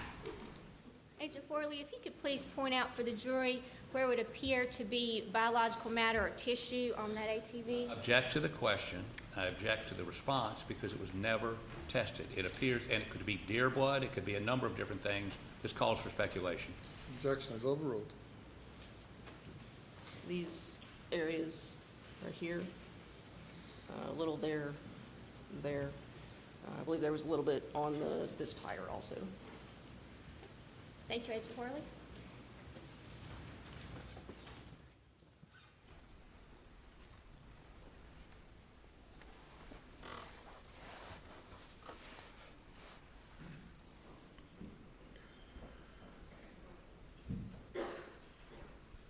That's all for this witness, Your Honor. Further cross-examination. Well, you would concede, I mean, if you saw that, but you not, I mean, it looked like blood? Yes. Did you test it for blood? No. Gather, swab something so you could take it back to the lab and see if it was Maggie's blood, Paul's blood, deer blood? I mean, they hunt in those ATVs, right? I have no idea what they do in those. You don't know if they hunt using ATVs? Really? Is that one of the things you're aware that's done with those? I am now, yes. Okay. But the night you saw that blood, you didn't take a swab of it, or whatever you thought was blood, didn't swab it? No, it didn't. And matter of fact, there's a pool of water around Paul. Did anyone ask you to take a sample of that? No. Determine whether or not there was human blood in it? No. Okay. Now, I'm looking at your shoe report.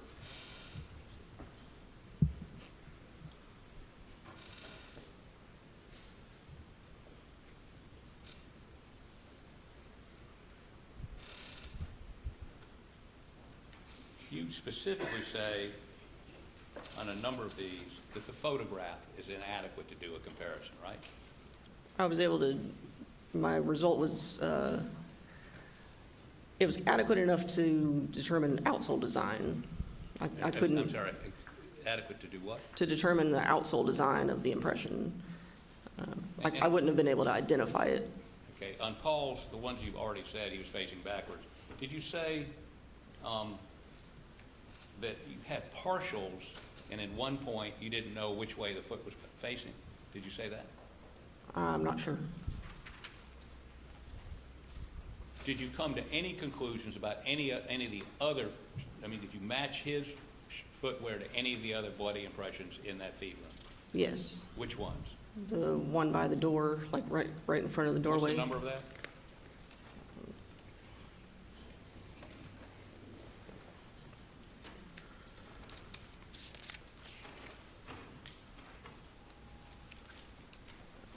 .105.1. I'm sorry? Item 105.1. Facing the doorway.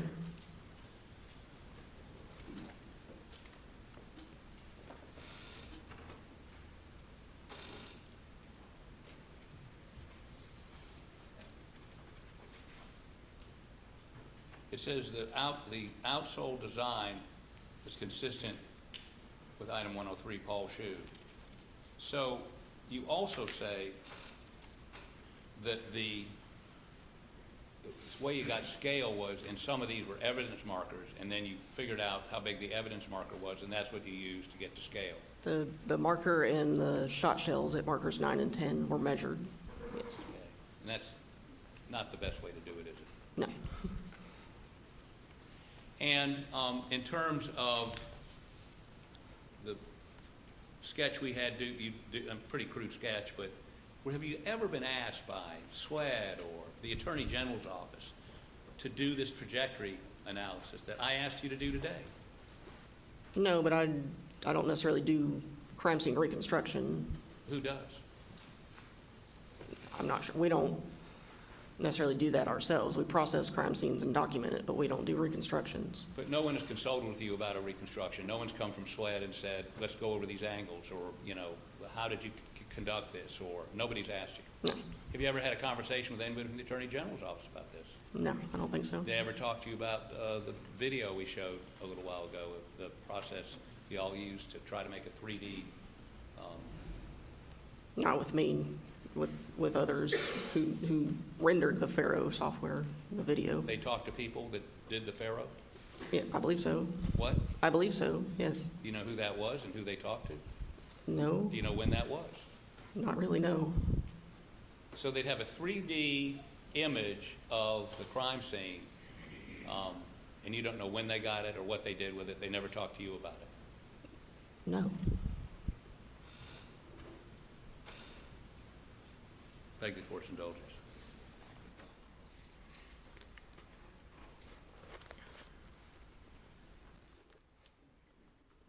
Thank you. May step down.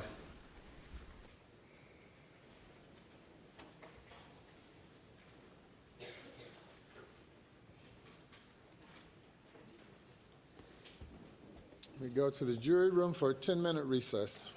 Please do not discuss the case.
And note from the jury, Your Honor, will you please inform the audience that the identity of each is to remain anonymous?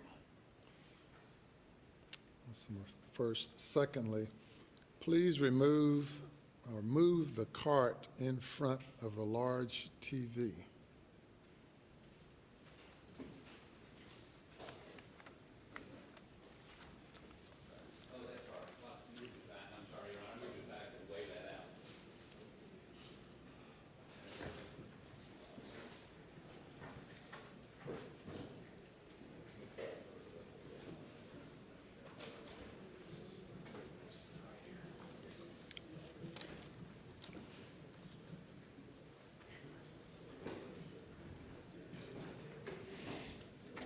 Okay, the audience is reminded, as requested by the jury, and we've removed the cart. You may bring the jury.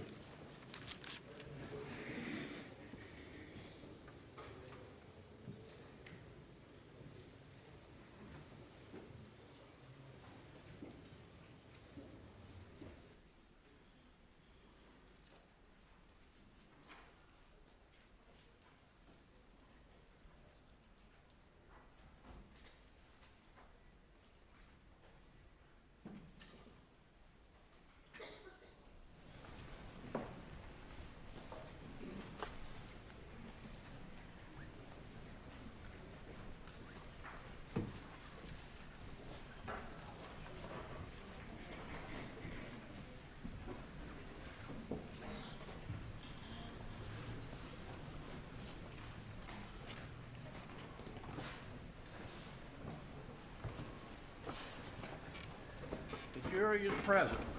Thank you. And ladies and gentlemen, I have addressed your concerns. And you may call your next witness. Your Honor, we call Senior Special Agent Jeff Croft.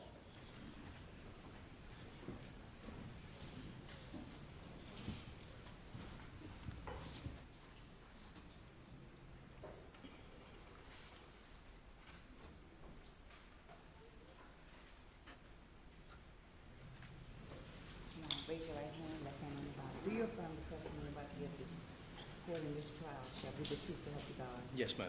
Take a seat in the witness stand. State your name again for the record. Spell your last name.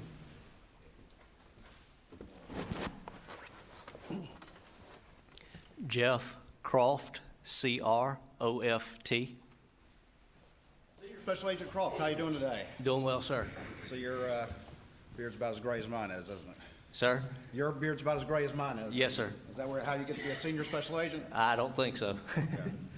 Tell us a little bit about yourself. Where'd you grow up? Where are you from? And then tell us a little bit about your career in law enforcement. I grew up in Baltimore County. I started my law enforcement career in the early 2000s as a reserve deputy with the Baltimore County Sheriff's Office. I got hired full-time, started on the road. I did road patrol. I then went to investigative services, investigations, where I worked narcotics and violent crime.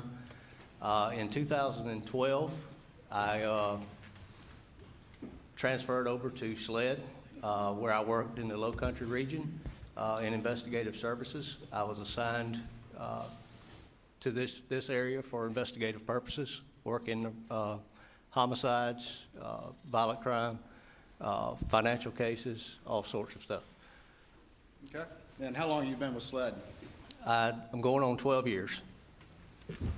Where were you assigned back on June 7th, 2021? I was assigned to the Low Country region here in Colleton County. And were you summoned, called out to respond to the reports of the 2 deaths at 4147 Moselle Road? Yes, sir, I was. About what time did you get a call, do you think? I got called out on actually June the 8th, the morning of June the 8th, about 5:30 that morning. Okay. And where did you go from there? I was en route to the scene. I was rerouted to our field office here in Walterboro and given instructions from there. Okay. And having been given those instructions, what'd you go do to help the investigation? What's the first thing you did? I located and interviewed Rogan Gibson. All right. And did you have a conversation with Rogan Gibson? Yes, sir, I did. Did you ask Rogan Gibson about whether or not he had phone communications with Paul Murdaugh the evening before? Yes, sir, I did. Did you ask him whether he had phone communications with Alec Murdaugh the night before? Yes, sir, I did.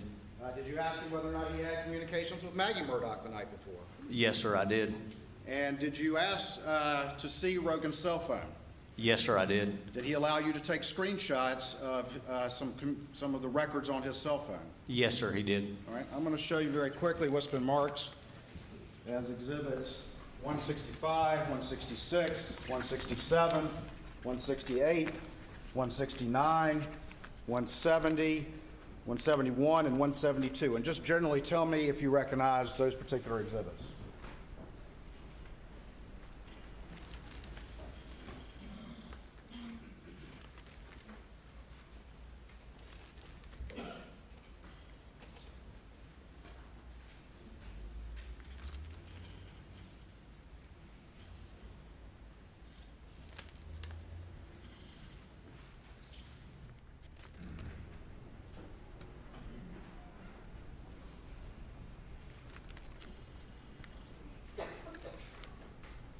Yes, sir, these are the snapshots which I took of Rogan Gibson's phone. Okay. Bear with me 1 second.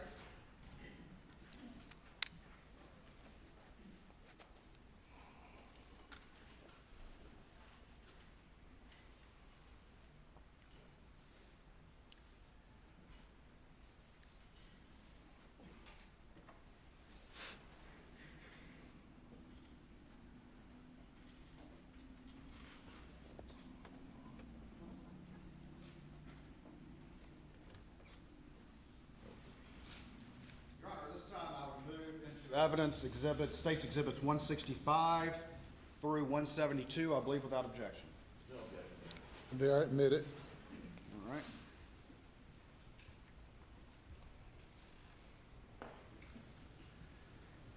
If I could get the Elmo up, please. Let's see how that looks. Not great, is it?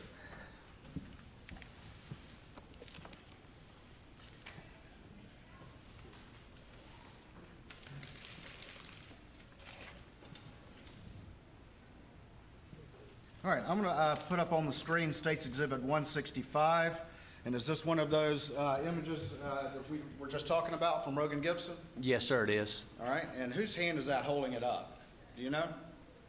That is Rogan Gibson holding the phone for me to take the picture. All right, and was he manipulating the phone for you and then showing you when he found things and then you taking a picture of it with your phone? Yes, sir, he was. Okay.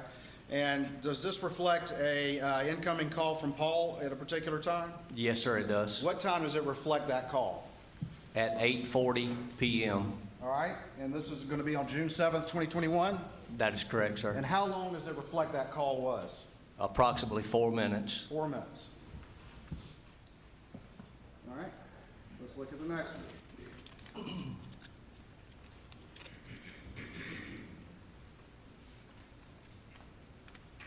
I'm going to publish what's been marked as States Exhibit 166, and is this another screenshot that Rogan showed you from his communications with Paul Murdaugh that night? Yes, sir, it is. And does it show an incoming call from Paul Murdaugh to Rogan Gibson? Yes, sir, it does. And what time is that call?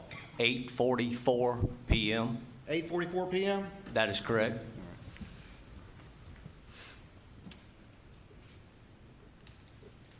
I'm going to show you next what's been marked as Exhibit 167 to your testimony. And is this another screenshot that was showed to you by Rogan Gibson from his communications with Paul Murdaugh? Yes, sir, it is. All right. And were these some texts between the two of them? Yes, sir, it is. All right. And does it reflect a text from Rogan to Paul on there? Yes, sir, it does. At What time is that? I'm sorry, go ahead. 8:49 p.m. 8:49 p.m., is that correct? That is correct. And can you read that text to the jury, please? See if you can get a good picture of it. Marion wants to send it to a girl we know that's a vet. Tell him to sit and stay, and he shouldn't move around too much. All right. Does it reflect any response from Paul? It does not. All right. What is the next communication on this particular exhibit? It's a little got glare on it. I can't. Yep. It looks like All right. 9:58 p.m. All right, I'm gonna bring the exhibit up because I know our Elmo's not working great. We're still working on that, but let me actually have you look at it. So we said there was that communication to Paul from Rogan, and then you said there was no response. Is that correct? That is correct, sir. And then the next thing is Rogan sends a text. Is that correct? That is correct, sir. What time is that text? 9:58 p.m. 9:58. And what does he say? Yo. Yo. Y-O, yo.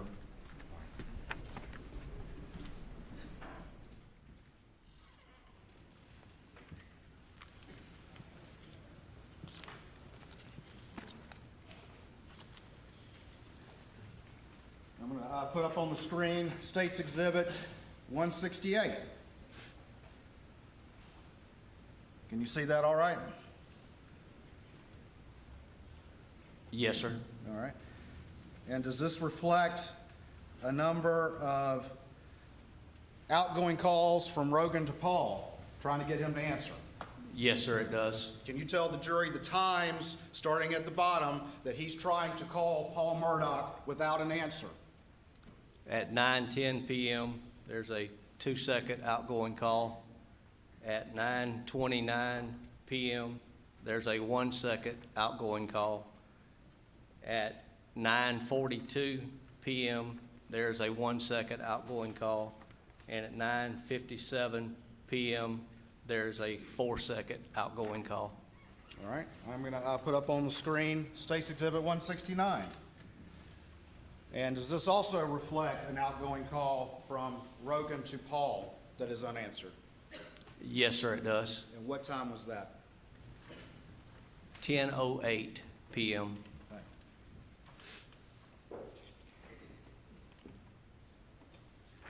All right, we're now looking at State's Exhibit 170. I'm gonna bring it up, tell you real quick. Who does this reflect communications with, between Rogan, Gibson, and who? Mrs. Maggie Murdaugh. All right, let me go publish this real quick. All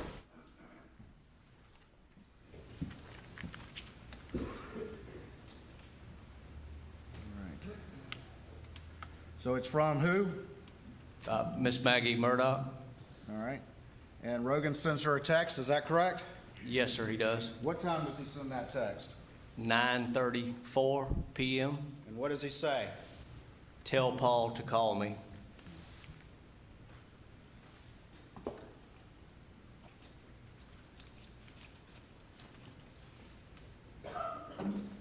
I'm going to publish what's been marked as State's Exhibit 171. Can you see that all right? Yes, sir, I can see the times. I can't see the top of it. Okay.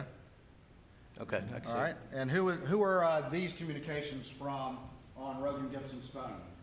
Mr. Alex Murdaugh. The defendant? That's correct. All right. And were there missed calls from Alec Murdaugh? Yes, sir, it is. And can you tell the jury what times those were? At 10:21 p.m. and at 10:24 p.m. And then finally, State's Exhibit 172. Are these additional missed calls on Rogan's phone? Or outgoing, I'm sorry, missed calls? Yes, sir, it's missed calls. And who are they from? I can't see the top from that display. Sorry. Mr. Alec Murdaugh. Okay. And what time were these missed calls from Alec Murdaugh to Rogan Gibson? 10:25 and 10:30 p.m. Did you ultimately interviewed Rogan Gibson, is that correct? Yes, sir, I did. Without going into what he said, he told you what his communications and what he did that night and all the rest of it, is that right? Yes, sir, he did. Was there anybody with you when you interviewed him? Yes, sir, it was. And who was that? Special Agent Katie McAllister. Katie McAllister? Yes, sir. Did you take a buccal swab from Rogan Gibson? Yes, sir, I did. And tell the jury just really quickly, what is a buccal swab? Buccal swab is used to get a DNA standard or a known standard that can be used by our lab to compare to potential other evidence. It's a cotton swab, which we use on the inside of the cheek, very non-intrusive. Once we get it, we seal it. That wood evidence tape is transported to our lab for our lab's use. Okay. 1 second.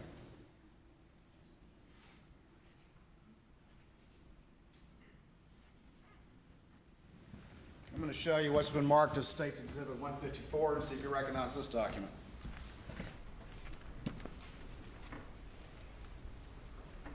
Yes, sir, I do. All right, tell me what that is. Tell the jury what that is, please. It's a chain of custody form that we used when we secured the buccal swab from, or buccal swab from Rogan Gibson. All right. Put that up on the screen. And so right there, is that where it says what it is? That's correct, yes, sir. And whose signature is that right there? That is myself. And then whose name and signature is that right there? Melinda Worley, Special Agent Melinda Worley. Okay. All right. After you had that interview with Rogan Gibson, what's the next thing you did in the case to assist the investigation? I went back to the scene where I briefed Senior Special Agent David Owen and the others that was assisting with the investigation. I was asked to go to the residence, the Murdaugh residence, which was down from the kennels. All right. And what was going to be your goal in going to the residence? I went to the residence to secure any firearms or ammunition, spent shell casings of that nature that would be potentially compared to or similar in nature to what was at the scene. Did you go by yourself? Did you go with a team? It was myself, Anthony Sampson, and Katie McAllister, which are special agents. All right. What was your particular role or to this team? What was going to be your main job and why you were picked to be on this team to go in the house looking for firearms evidence? I have some knowledge of firearms and ammunition, and my main duty was to attempt to locate any firearms that were capable of firing similar ammunition that was at the actual crime scene, any spent shell casings that would be similar in nature that could potentially be tested back to a firearm if one was located or tested in comparison to the casings which were at the scene. All right. Had you been advised by other investigators what types of weapons or what ammunition had been used to murder Maggie and Paul? Yes, sir, I did. And can you tell the jury what you had been advised? I'd been advised that it was a 12-gauge shotgun used, capable of shooting 3-inch Magnum. I was also advised that there was a 300 blackout rifle, or excuse me, it's an AR rifle chambered for 300 blackout. 12 gauge and 300 blackout. That's correct, yes, sir. Bear with me 1 second.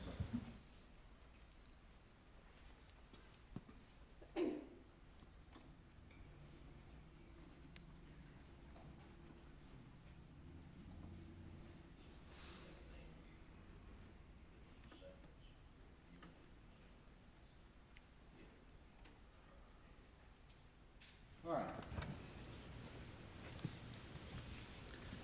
I'm going to show you what's been marked as Exhibit 160 to your testimony and see if you recognize that particular disc. Yes, sir, I do. All right, tell me what that disc is.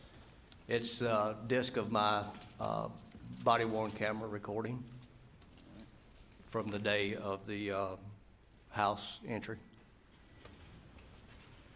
All right, I'm going to show you what's been marked as Exhibit 159. See if you recognize this particular exhibit. Yes, sir, I do. All right, and what's on that?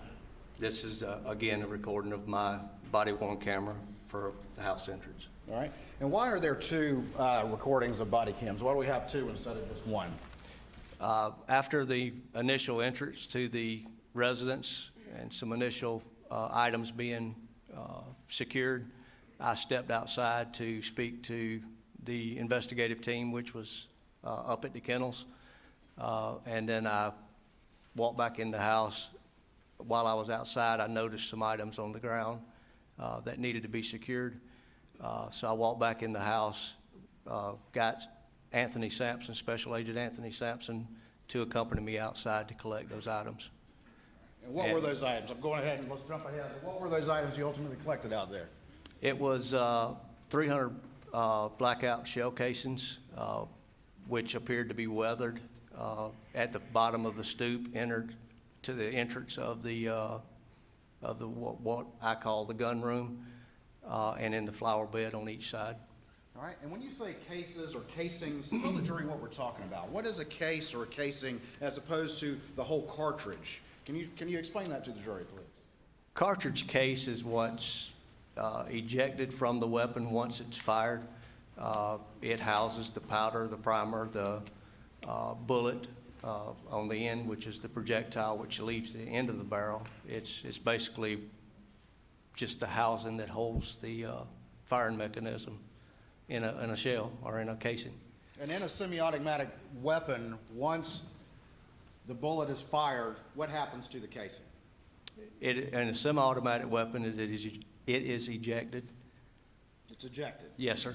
Okay.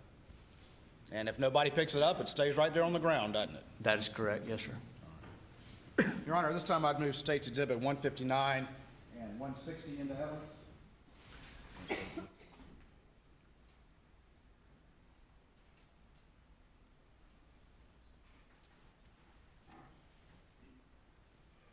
We don't object to the video of either one, and there's one longer video that's in the House, I don't know if 159 and 160, that we would object to the audio portion being played.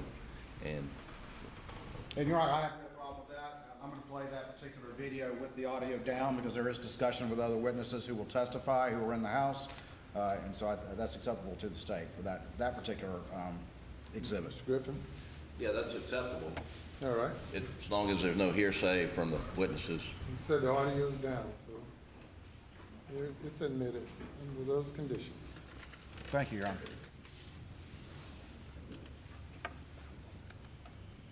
Bear with me 1 second.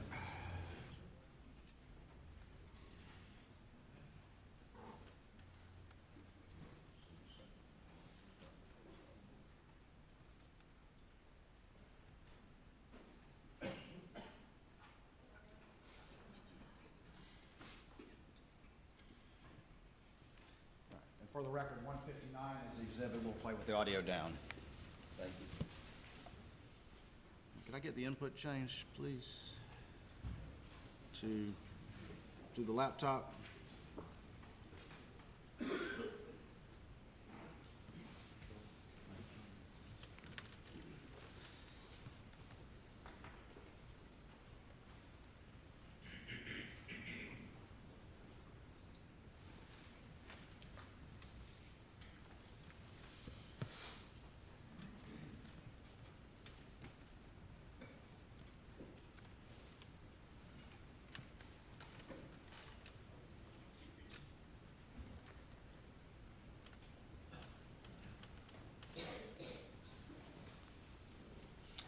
All right, so Special Agent Croft, since we don't have audio on this, we might just kind of narrate it for the jury while things are happening, okay? All right, sir. All right, let's do that. All right, what's happening right now? We are walking up to the side door of the residence, which enters the gun room. And just real quick, we see that side stoop right there? Yes, sir. And what was found right there, if anything, by that stoop? 300 blackout casings. Is that what you just were talking about? Yes, sir, it is. Right there, huh? Yes, sir. Thank you.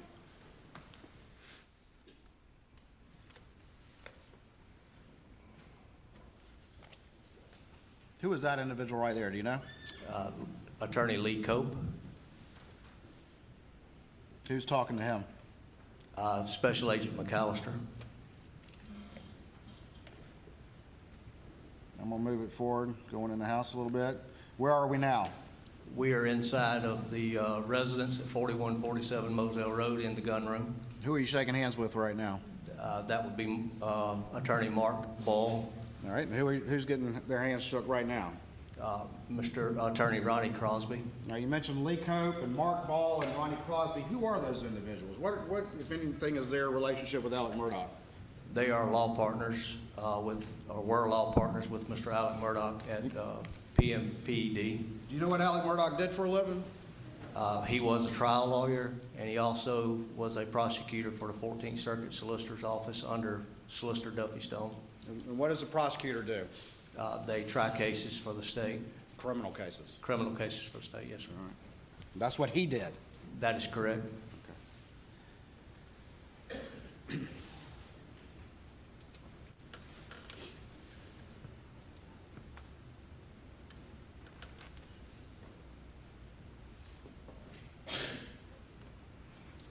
We'll fast forward just a little bit. What's that sort of in the center of the screen right there? That's a gun cabinet or gun shelf.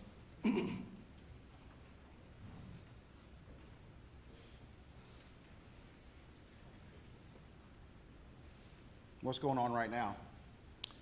Special Agent McAllister is explaining why we are there, kind of what we're looking for, and gaining consent to search that area. Was consent ultimately obtained to search? Yes, sir, it was.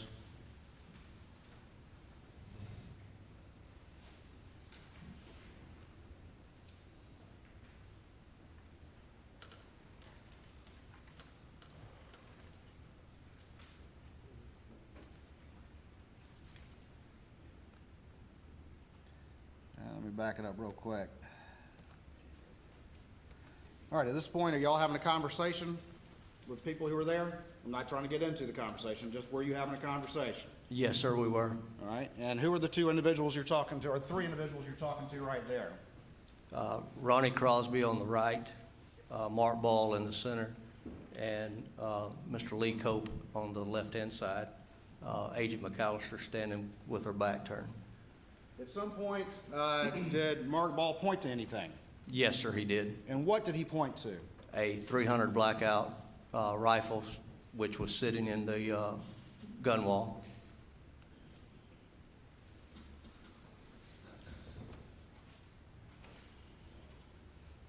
Did Ronnie Crosby point to it? Let me back up.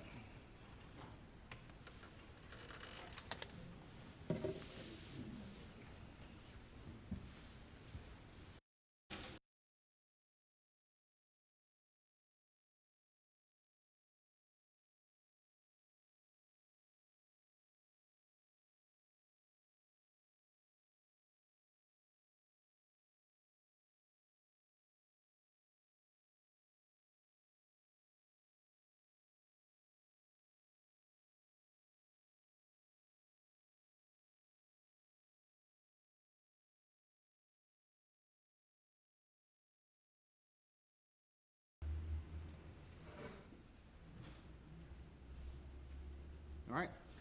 Right, what is Mark Ball pointing to right now? He's pointing to the numbers which are displayed on the bottom of the magazine. All right, and is this the blackout we're talking about? That is correct. All right. Did you look at that particular magazine? Yes, sir, I did. What, if anything, did you notice about that magazine? The magazine stamped with 223. All right, is 223 the same ammunition as 300 blackout? It's same in length. 223 magazine is capable of housing a 300 blackout round. Well, explain to me a little bit about 223, and which is a type of ammunition, and blackout. What are the differences and what are the similarities between those two rounds? They both can be fired from the AR frame.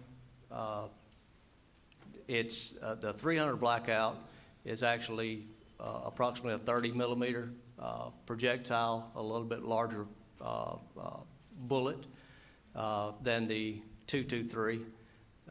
Has a little more kinetic energy and a little more stopping power than the 223. The 223 is a faster bullet, a little flatter trajectory.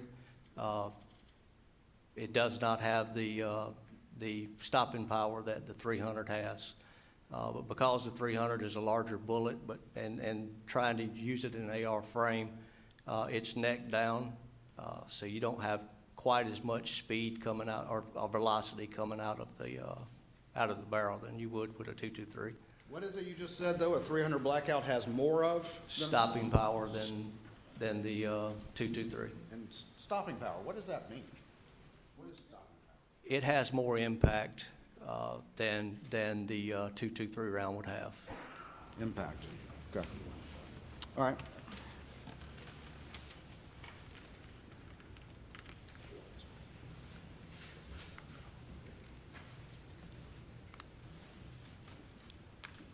What else are you looking for right now as you look through the other firearms on that particular gun rack? Any additional rifles capable of shooting a 300 blackout, and also the any 12-gauge shotguns which are capable of shooting 3-inch Magnum. Let me ask you this, did you find any other weapons that could shoot 300 blackout? No, sir, we did not. Did you ever find any other weapons on Alec Murdaugh's property that could shoot 300 blackouts other than that one that was in the gun rack? No, sir, we did not. We're going to talk more about this in a minute, but did you find some 12 gauges? Yes, sir, we did.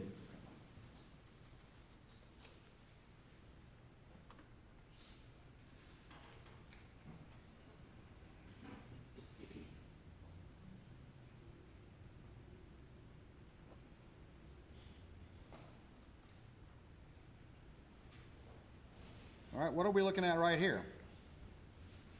That's to the right of the gun wall or gun cabinet. It's various ammunitions for different type of weapons, shell casings, just parts for the gun wall. Okay. And you're having a conversation with who right there? Attorney Mark Ball. As a result of that conversation, was Mark Ball pointing to things, Yes, sir, he was. specific things? Yes, sir, he was. Did you ultimately come back and collect some of those things? Yes, sir, I did.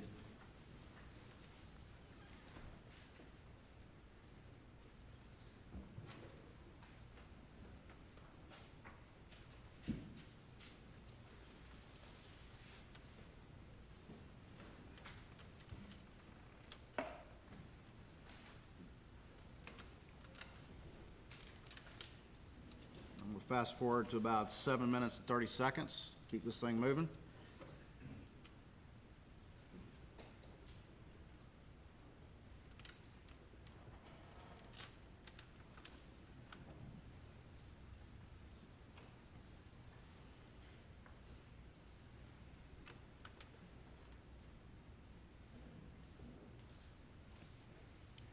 Right there. What's that right there? That is an empty box with the label S&B 300 BLK. All right. Did you ultimately collect that box? Yes, sir, I did. All right, I'm going to show you what's been marked as State's Exhibit 213 and see if you recognize that item. Yes, sir, I do. All right, stand by for me real quick.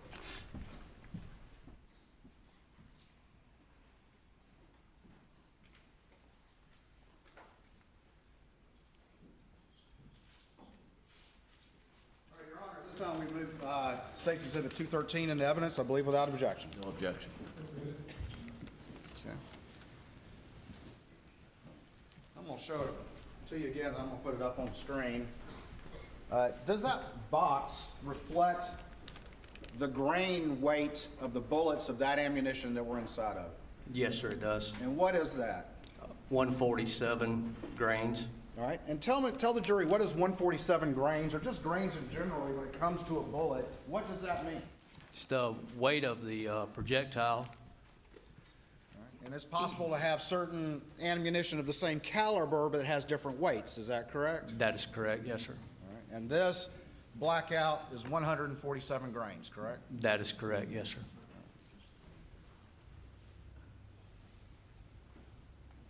Sorry. Can we, no, that's fine, I'll show it later.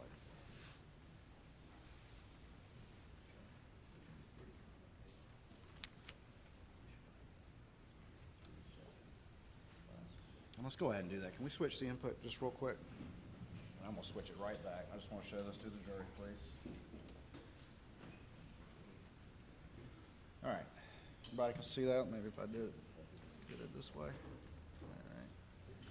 And that's the empty box you found in the gun room? Yes, sir, it is. All right. And right there, is that the grains that you were talking about? Yes, sir, it Step is. down if you need to, see what I'm pointing at. I can see you, sir. All right.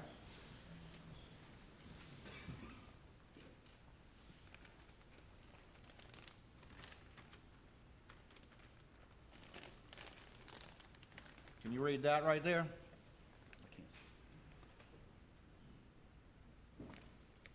Yes, sir, I can. And what does it say? Cellier and, looks like Bellet, All right. And in shorthand, when people are talking about ammunition, how do they say that? S&B. S&B. And then on the back right here, can you read that? Yes, sir, I can. And what does that say? 300 AAC Blackout. All right, if we go back to the video, please.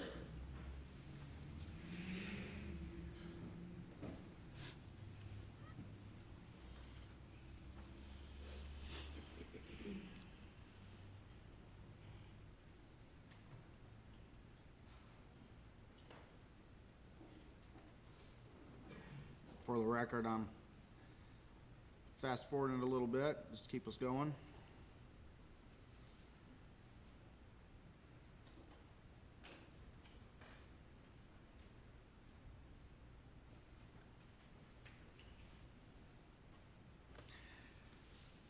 At this particular time, as it relates to the shotguns, are you looking to collect every single shotgun that's on that rack or only specific shotguns? Only specific shotguns. And what specific gauge of shotgun were you looking to collect? 12 gauge. And why only 12 gauge? That was that was the shell casings that was located at the crime scene.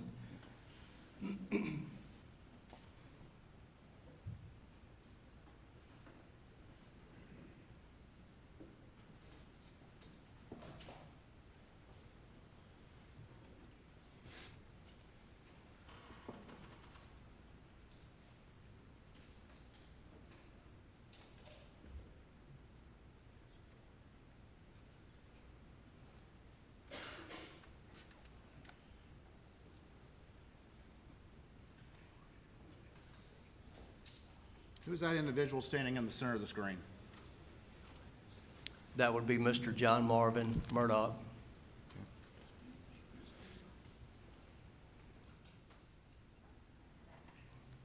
Now, you mentioned attorneys Lee Cope, Mark Ball, and Ronnie Crosby were in that room as well. Is that correct? That is correct, yes, sir. And Mr. John Marvin Murdaugh, is that correct? That is correct, yes, And sir. what's his relation to the defendant? He is the brother. Was that everyone that was kind of there, or was there another attorney as well that was present? There was an additional attorney that walked in the room early in the recording, And who was that? Chris Wilson. Chris Wilson.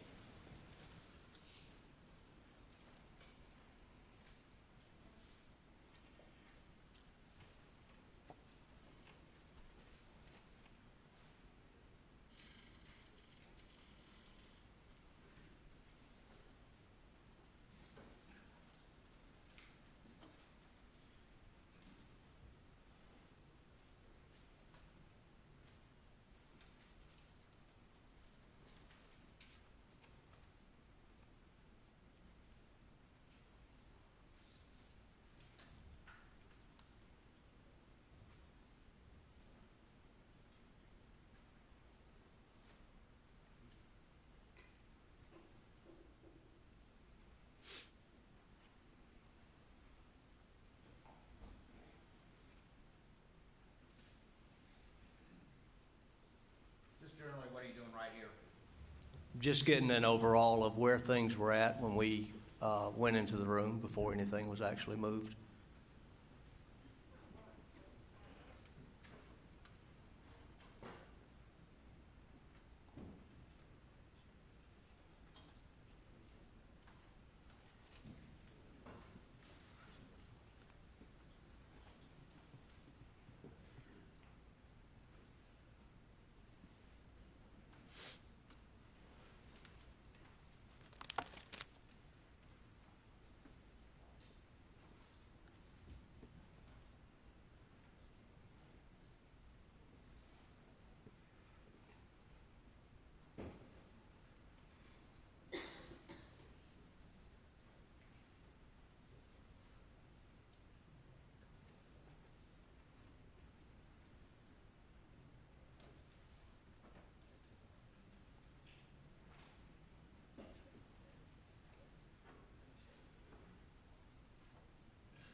Saw you doing something with your hands. What are you doing right there?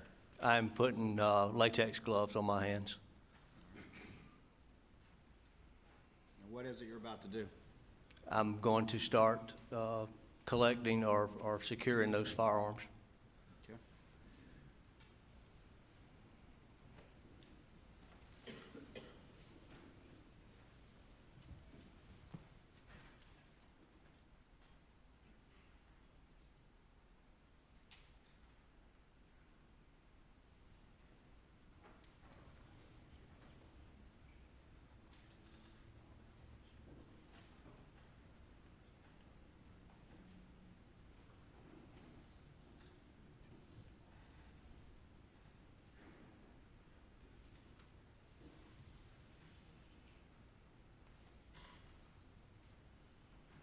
What is that in your hand right there?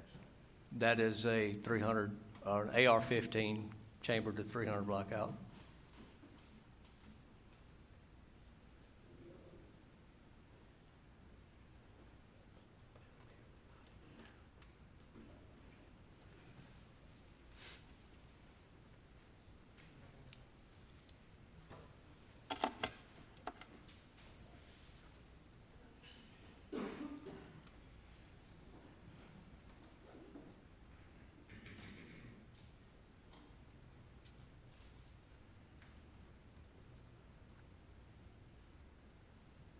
What is that in your hand right there? I kind of fast forwarded it. That was the magazine which I removed from the 300. What ammunition was in that magazine? S&B, 147 grain, 300 blackout? 300 blackout.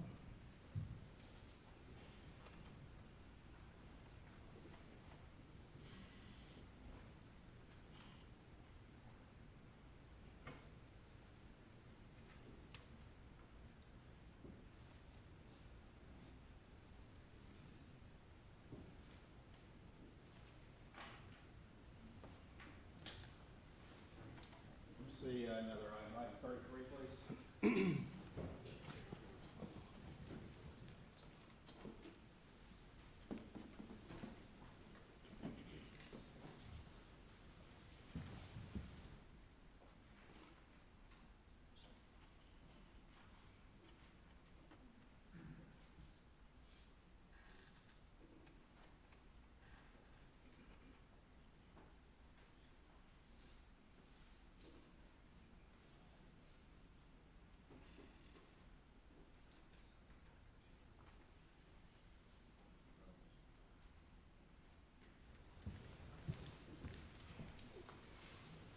Right.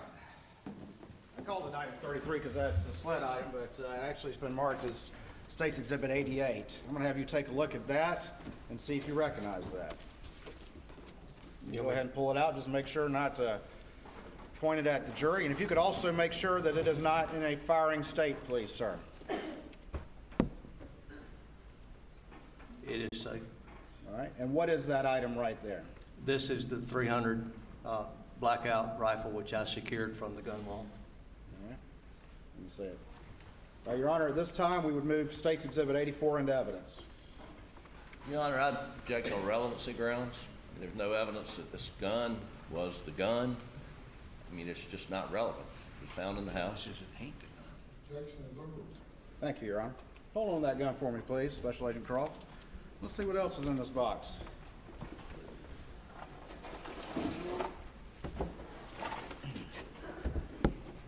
I'm going to show you the other part of State's Exhibit 88, and that's marked actually as State's Exhibit 210. What's that? This would be the magazine which I removed from this rifle on the video and the ammunition which it contained. All right, and what kind of ammunition is that? It's head stamped S&B 300 blackout. All right, and do you know the specific brand and make and caliber of ammunition that was used to kill Maggie Murdaugh? The head stamps on the shell casings at the crime scene was S&B 300 blackout. Same thing? Yes, sir. Let's talk a little bit about this firearm. What is this thing on the top here? That is a, I call it an optic, but it's actually a thermal scope, which can be used for shooting in the dark.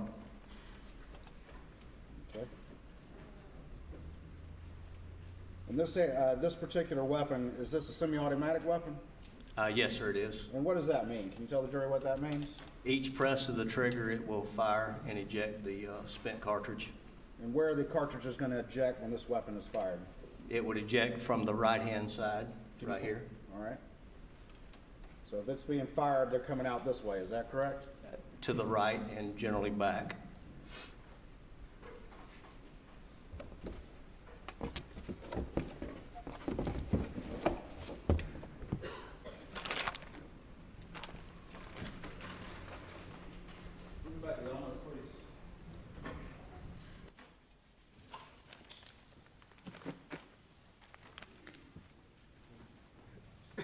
Excuse me.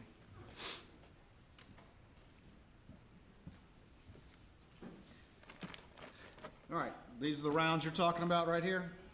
Yes, sir, it is. Those are the S&B 300s? Yes, sir, they are. And this is that magazine that said 223 on it that you were talking about, is that correct? That is correct.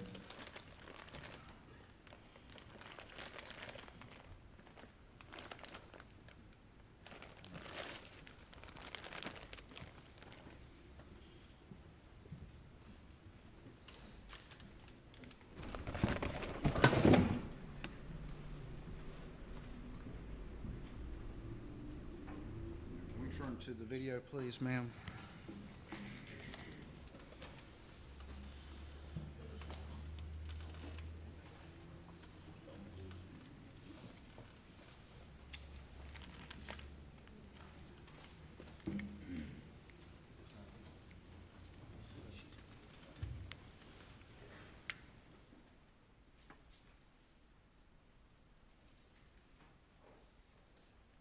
All right, what's that you got in your arm now? That is a 12 gauge Browning. All right.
Just a hair.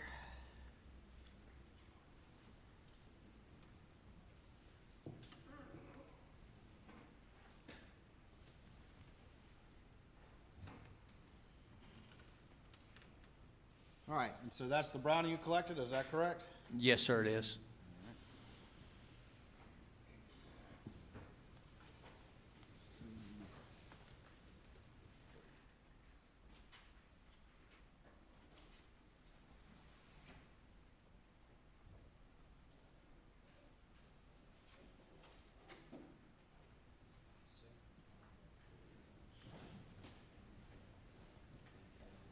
All right, I'm gonna bring you to item 31 here real quick. Before you open it, just give me 1 second. I'm gonna get this blackout rifle out of the way.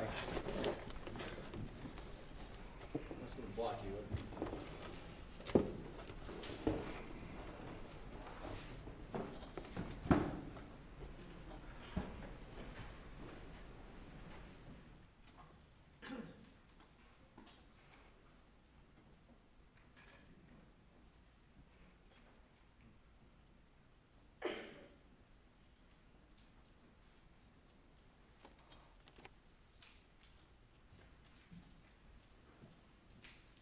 All right. That's been using the sled item number, but that's State's Exhibit 90. Is that correct? Chin this on. I got you. Right there. Yes, sir. All right. Could you open that up and tell me what's in that if you recognize it, please?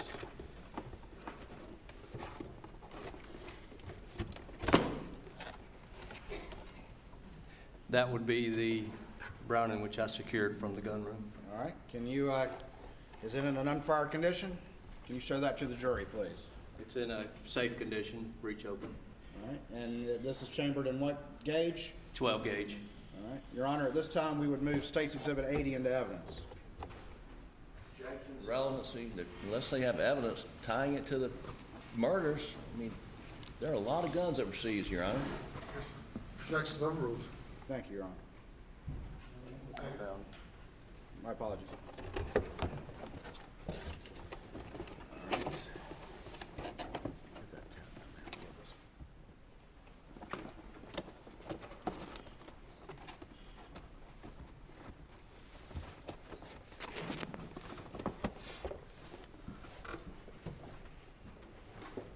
Excuse me, Your Honor, I just want to add Rule 403 grounds for my objection to this gun and all the other guns they plan to introduce. May proceed. Thank you, Your Honor. All right, let's return to the video.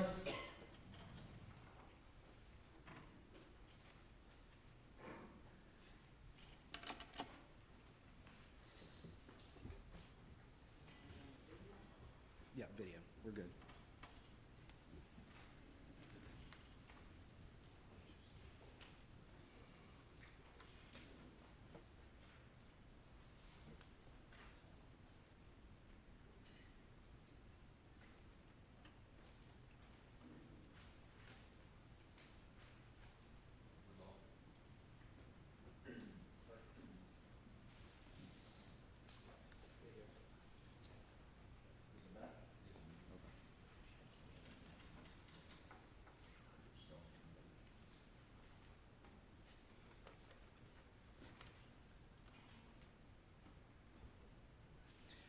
As you were looking through these various shotguns and picking some up and putting them back and all the rest of it, what are you looking for in making that determination, the ones you take and the ones that you're putting back? That it was chambered in 12 gauge.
Another gun on the table.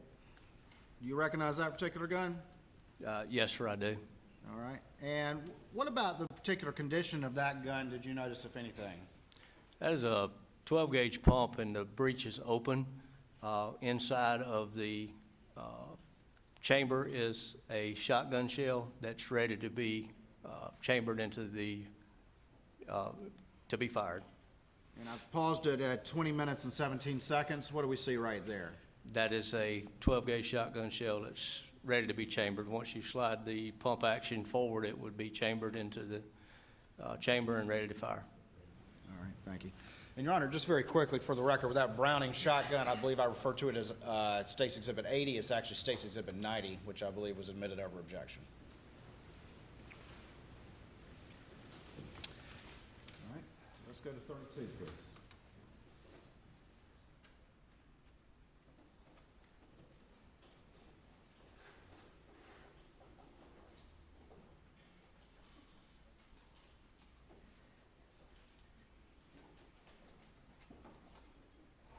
I'm going to show you what's been marked as State's Exhibit 91. You could just take a look at it before you pull it out and tell me if you recognize what that is.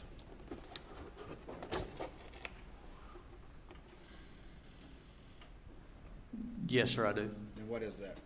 That is a Benelli 12 gauge. All right, thank you. Let me close that back up real quick. I'm just going to leave that there for a second, all right?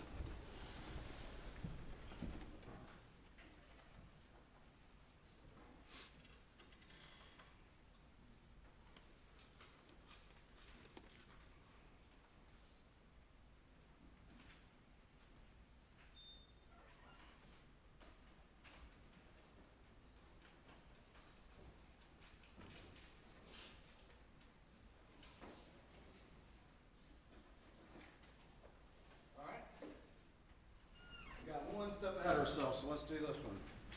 This is State's Exhibit 87. Let's try this one. Can we do this without knocking everything over? I think so. All right, let's try to take a look, just real quick, I'll show it to the jury and tell me if you recognize that. Yes, sir, I do. All right, tell me what that is. That is the pump shotgun which I secured from the gun wall, which is depicted in the video. All right, this is the one that's on the screen right now? Yes, sir, it is.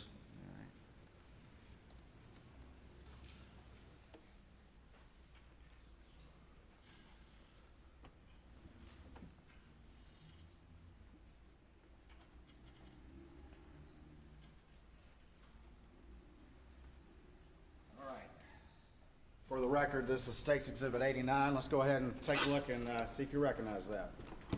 That's the gun we were just talking about? Yes, sir, it is. All right, Your Honor, this time I'd move State's Exhibit 9 into evidence. Your Honor, objection on relevance, 403. There's no evidence linking these guns to the crime, and which is cumulative.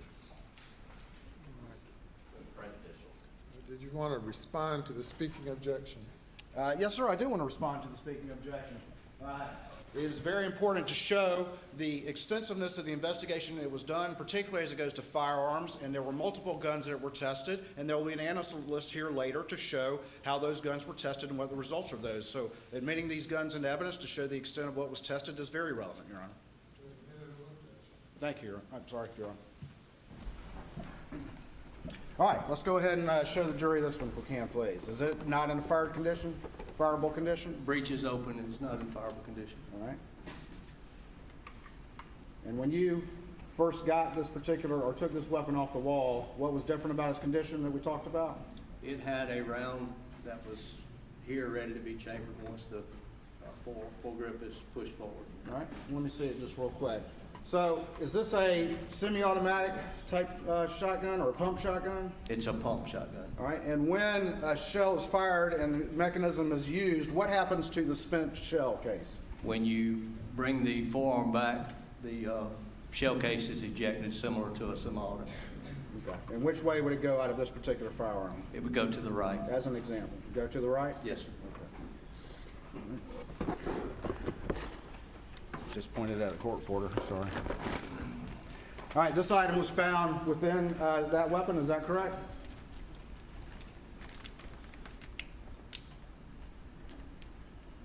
Yes, sir. All right, tell me what that is.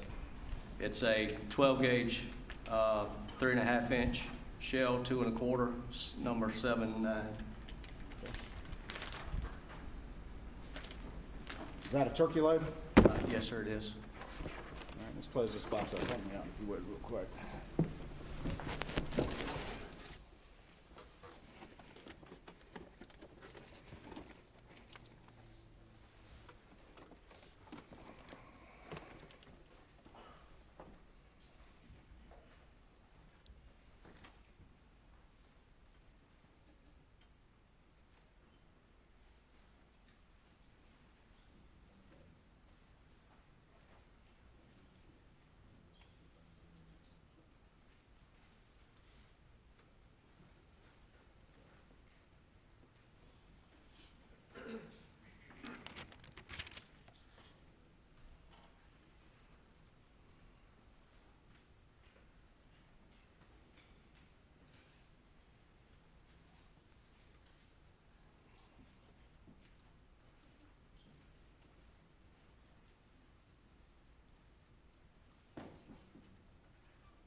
You recall what y'all are doing right now? We are securing a Benelli shotgun.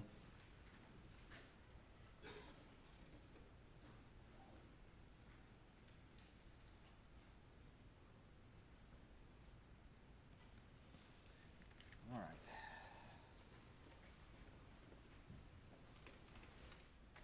So we just did States 89. And now let's do states. Can you tell me the number on the bottom of that one? 91. 91. All right, just real quick, if you can just take a look without showing it to the jury and see if you recognize that. Yes, sir, I do. And tell me what that is, please. That is the Benelli shotgun, which I secured. It's depicted in the video. All right. Your Honor, at this time, we would move states 91 into evidence. Yes, Your Honor. Relevance and 403. All right, let's go ahead and again, if you can, show that to the jury, please.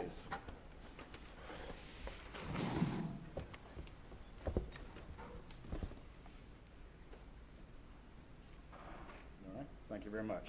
Let's put it back. You can point at me, that's all right. All right, I'm going to show you what's inside this particular exhibit and see if you recognize those items, please.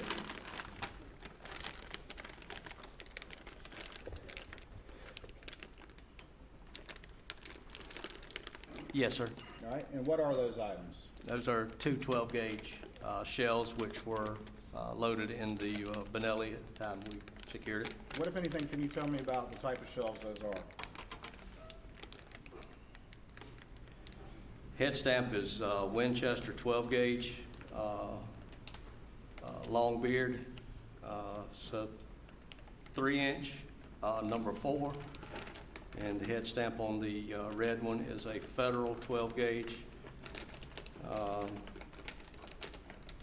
7 2.5 ounce. It's 3.5-inch Federal premium shell. Different types of ammunition, even different sizes, is that correct? That is correct. One is a Winchester and one's a Federal, is that correct? That is correct. Let's close this box if we could.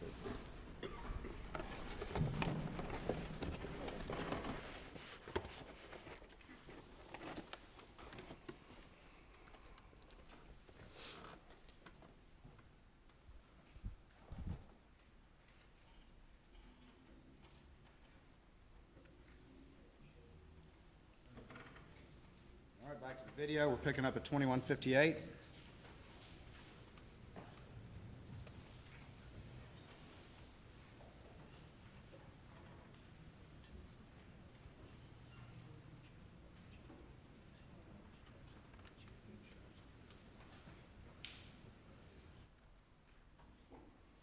this point on that gun rack, did you observe any other 12 gauges? No, sir.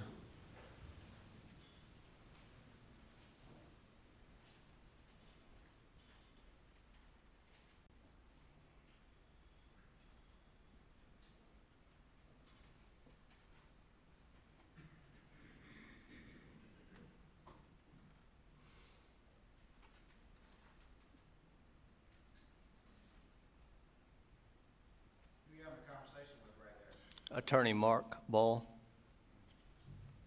Was he pointing in that box? Yes, sir, he is. Was he pointing about what y'all were talking about? Yes, sir, he is.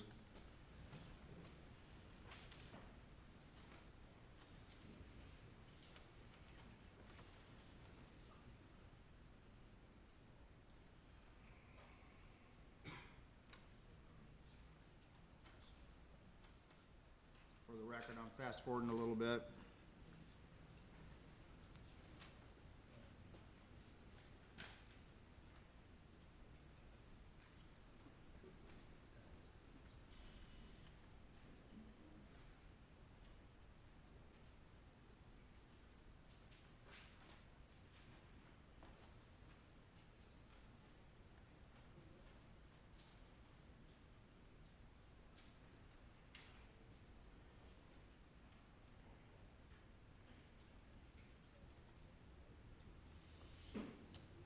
We're going to talk more about this, but after collecting these various firearms, did you and the other agents ultimately collect both spent rounds as well as unfired rounds in the property and at the house? Yes, sir, we did. And that's what generally the video is depicting from here on out? Yes, sir, it is.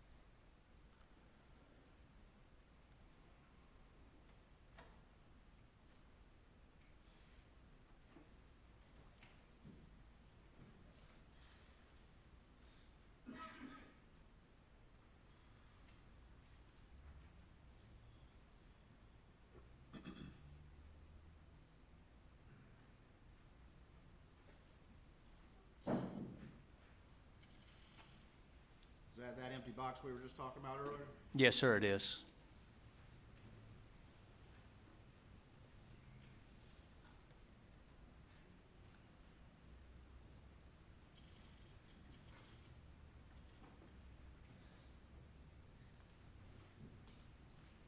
For the record, we're at 28 minutes and 59 seconds.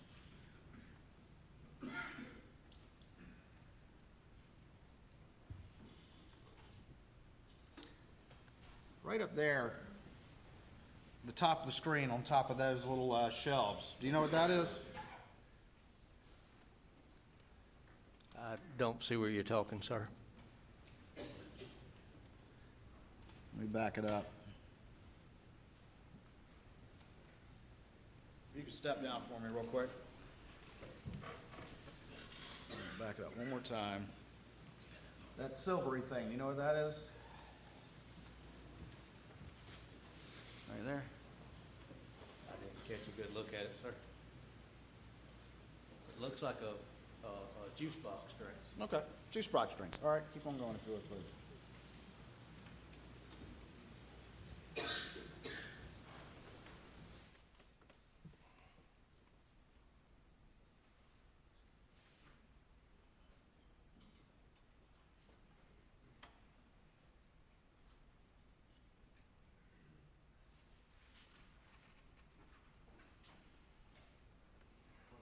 I'm just kind of fast forwarding it. What's generally going on right here? Still looking for any additional weapons or ammunition.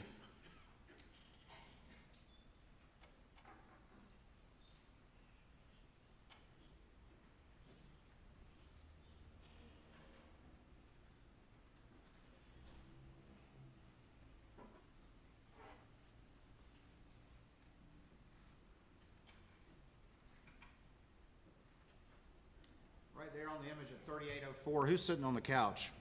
That would be Attorney Chris Wilson.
All right, bear with me, I'm gonna kind of fast forward through this.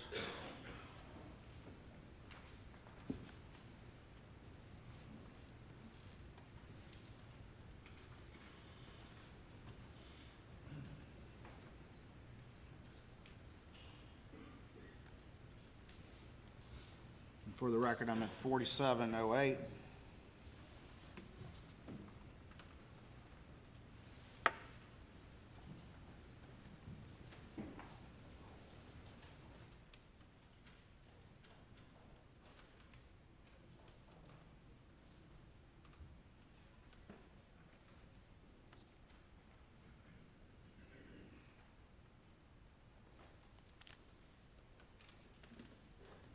Did you see who was on your cell phone right there? Yes, sir, I did. Who was that? Captain Ryan Neal. Is that your boss at the time? Yes, sir, it was. Okay, and so what are you doing right now?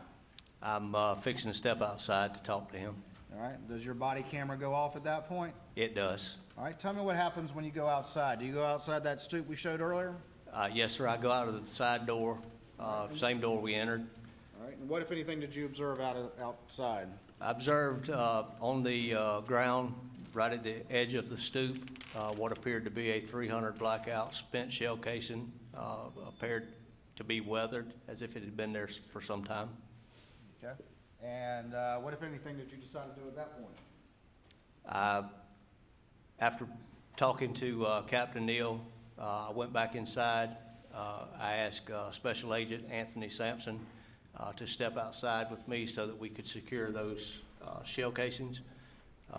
We again activated the body-worn camera, and we walked outside and we secured we secured shell casings from around that stoop. Okay, bear with me real quick.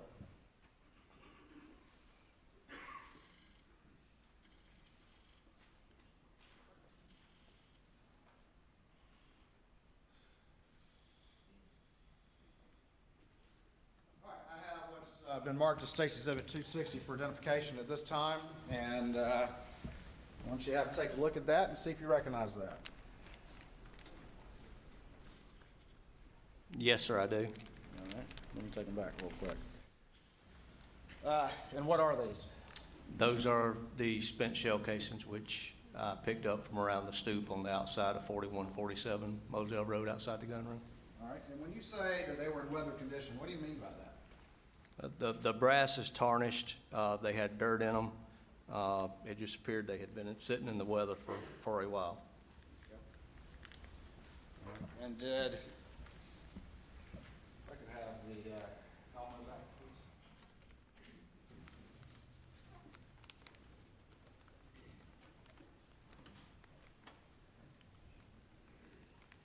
Did they appear to be shiny, like the bullets that were with the magazine that the jury earlier saw from the prior exhibit? No, sir.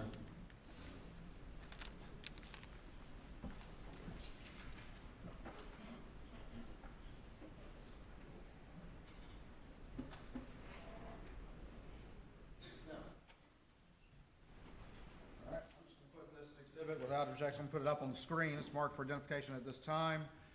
And again, if you could describe for the jury the condition of those cases when they caught your eye. I apologize. I couldn't hear what you said. My apologies. Again, if you would, just describe for the jury what you're talking about about these cases when you that caught your eye when you saw them outside. Well, the brass was not shiny as a new casing would be. It appeared that it had been sitting in the weather for some time. It had began to tarnish inside of the where the bullet had been expelled from the end. The inside had dirt, grass. Obviously, it had been there for a while. What was the brand and type of ammunition that's in this particular exhibit that you found? S&B 300 BOK, which is blackout. All right, let me go to the video if I could, please.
What are y'all doing on the screen right here?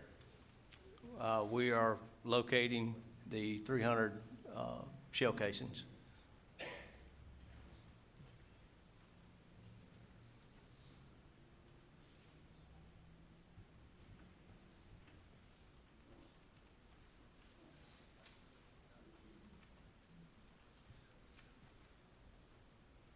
What's Agent Sampson doing right there? He is picking the shell casing up. Is that one of the casings that's in this bag right here that you identified? Yes, sir, it is.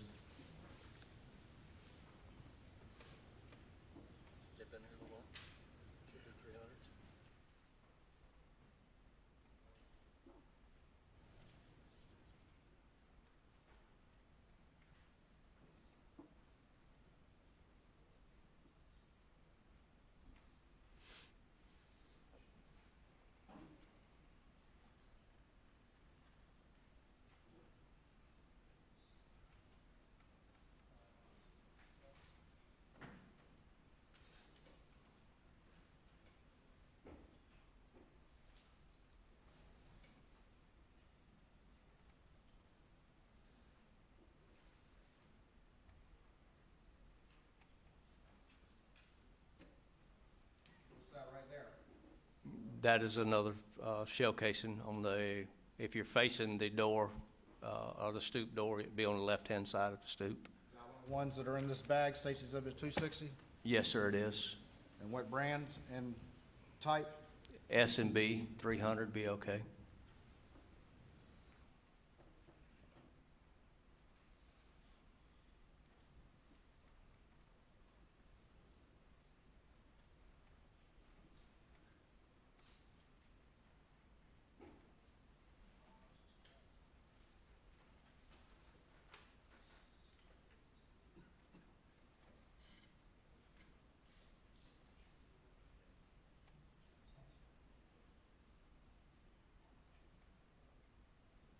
What'd you find there that you just picked up? That would be another S&B 300 blackout shell casing. One of the ones in this bag we've been talking about? Yes, sir.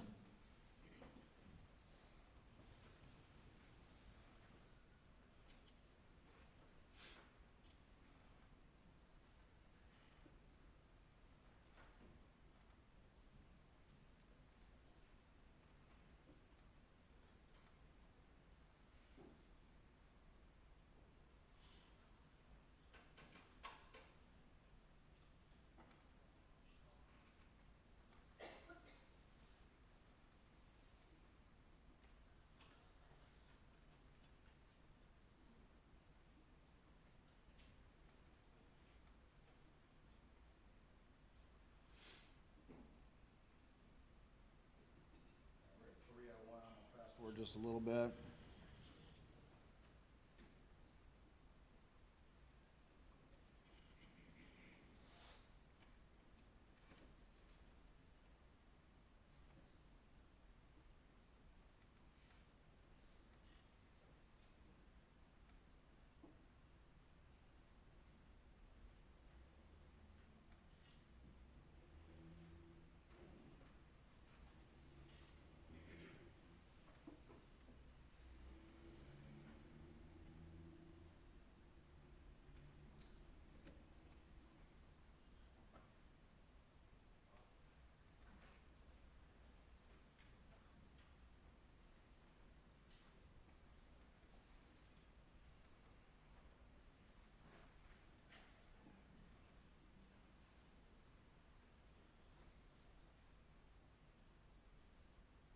At that point, y'all collected all 5 cases that are in this bag? Yes, sir, we had.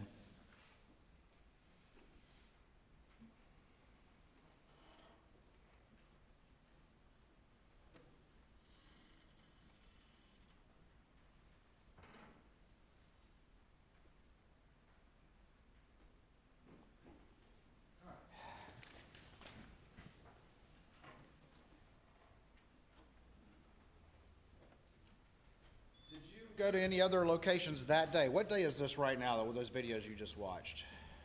6/8 of 21. 21.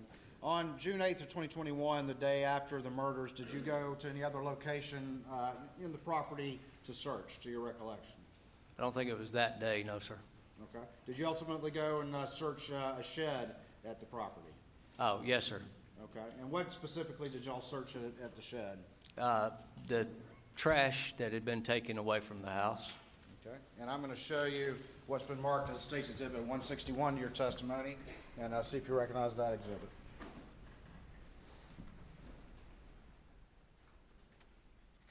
Yes, sir, I do. Tell me what that exhibit is, please. This is video of my body-worn camera when we were actually digging into trash that was, we took to the shed and dug through.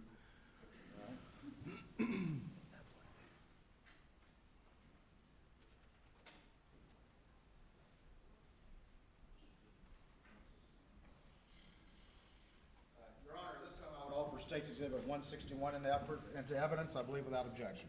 That's correct. Submit it. All right.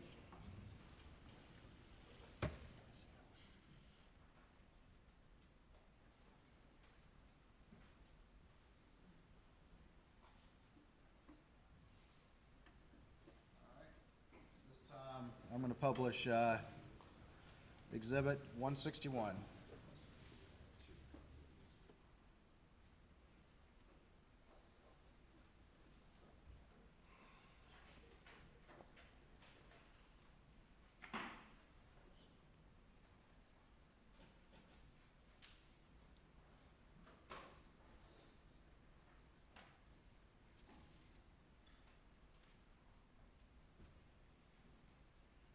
All right, tell me what we're seeing. We're at 28 seconds in. What are we seeing right there? That is the large shed that's our hangar. Just probably to the right middle of the screen would be the dog kennels, dog house. To the far right is the, I think it's chicken coop. But the shed is where we went through some trash that we had secured. All right, and step down for me if you would, please. Let's kind of point that out for the jury. So where are the kennels in this particular video? The kennels are right here. And where's the feed room in this video? The feed room would be right here on the end. All right, and where's the little dog house in this video? This would be the dog house. All right, what is this thing right there underneath the shed? That's UTV under the shed. And then the kennels extend down this way with various cages? Yes, sir, it does. Thank you, you can retake your seat.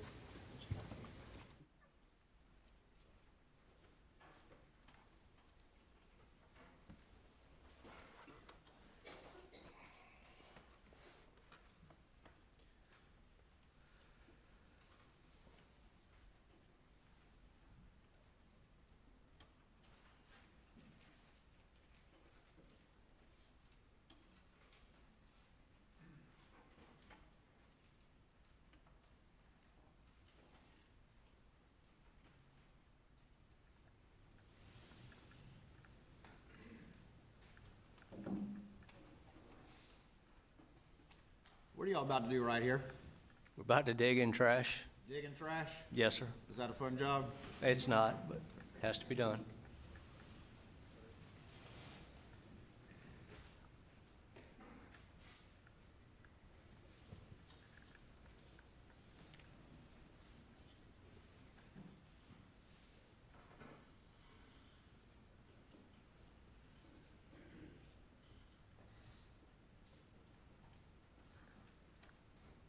All right, at 124, I'm just going to fast forward it some. What is that image right now at 145 that's on the screen? That is a empty box, 12 gauge premium turkey load ammunition. All right, and what is that right there? An empty box of 12 gauge long beard, 3.5 inch, let's see, 2 ounce, number 4 shot.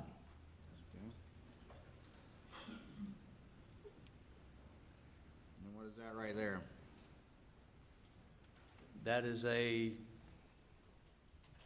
empty box of 12 gauge. It's got Browning on it, TSS. It's a 3.5 inch, 2 1/4, number 7 and 9. All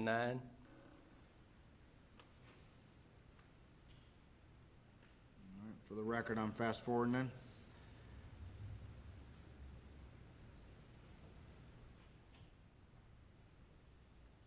What is this right now that we're seeing at 3 minutes and 7 seconds? That is appeared to be a credit card statement or receipt and it's got an item circled on it. And was, there was an item circled on it? That is correct. And what was the store on that particular item? Goosey store? Gucci? Yeah. All right. And what was the amount? $1,021.10. Okay. And somebody had circled that particular entry, is that correct? That is correct.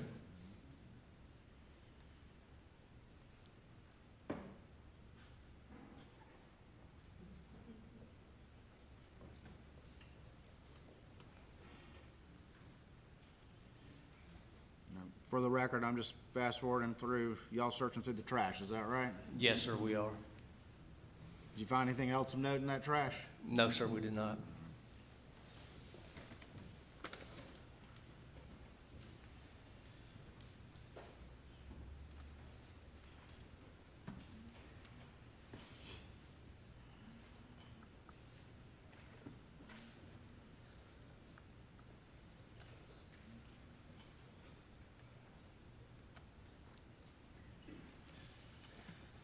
All right.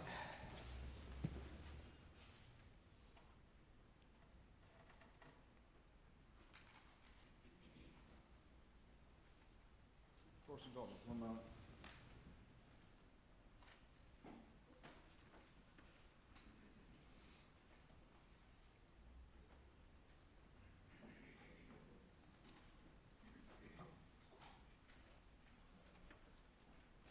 All right, I'm going to show you, stand by for me real quick.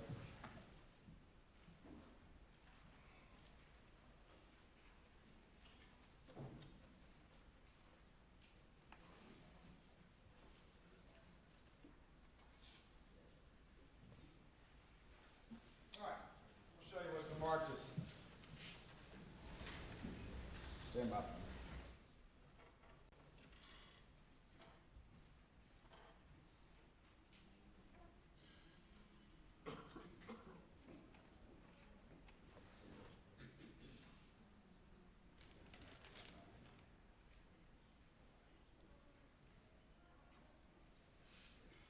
I'm going to show you what's been marked as State's Exhibit 214, which is an evidence bag, and see if you recognize what's in there.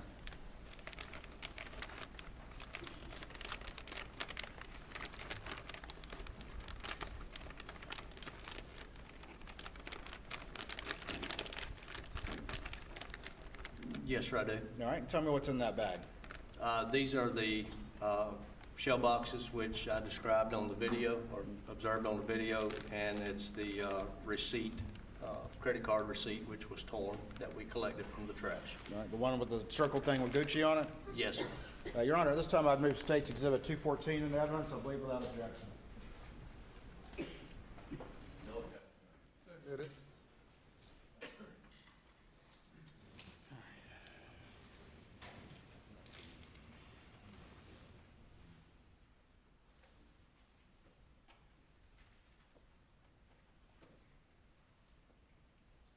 I'm going to jump ahead in the story just a little bit.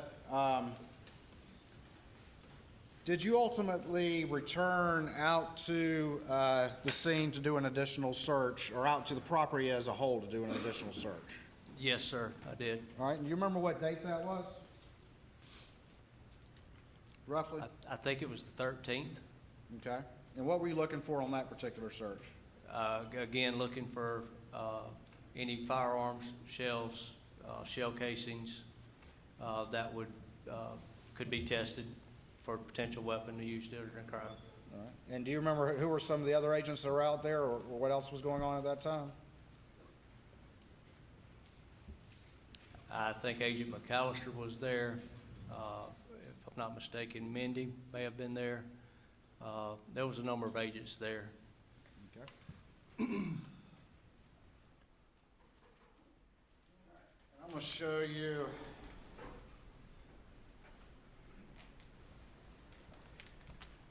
what's been marked for identification, or marked right now, is State's Exhibit 152 and 151, and see if you recognize those items generally.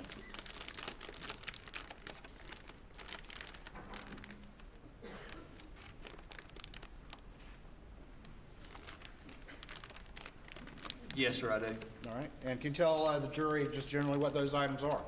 It's 300 blackout ammunition and magazine containing 300 blackout ammunition that was collected. All right. And was this collected at various locations on the property during that search? Yes, sir.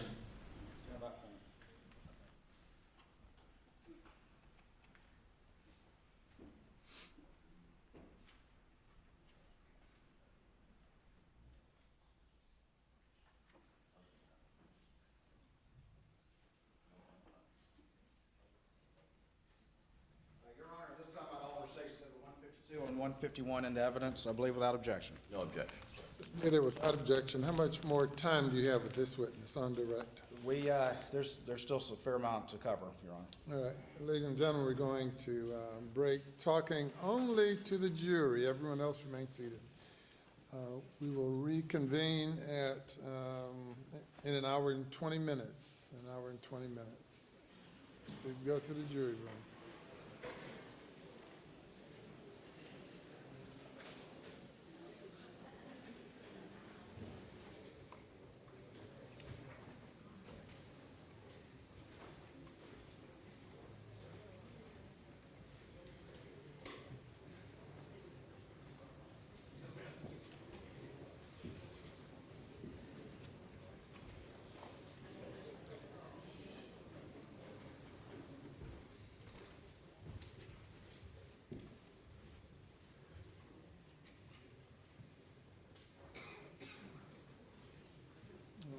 With regard to the admission of the guns, any further, anything further the state or the defense would like to place on the record? Well, Your Honor, I would put some further argument in the record in that the guns had been tested ballistically. The test excluded the guns as being in the murder, as murder weapons, my understanding, and as a result, they're just not relevant. They have photos of the guns, which is completely sufficient information for the jury and to get the information in that they were tested. But sending, just weapon after weapon back into the jury room during jury deliberations, we think is unfairly prejudicial. All right. And response, Mr. Your Honor, the defense, as you might expect, has already challenged the sufficiency of the investigation and what was done. I think the state, not only just generally, but certainly in response to those lines of examination, is entitled to show the extent of the examinations that were done in analyzing the relevant firearms evidence that was on scene. This agent gathered 12-gauge weapons for a reason, because 12-gauge rounds were used to murder Paul Murdaugh, and therefore admission of those we believe is relevant and not overly prejudicial. Certainly nothing about the way we did that examination did anything that was prejudicial. It was all very straight to the point. Right. Relevant evidence means any evidence tending to make the existence of any fact that is of consequence to the determination of the action more or less probable than it would be without the evidence. This evidence, so these guns were part of the crime scene in and around the crime scene at or around the time of the murders.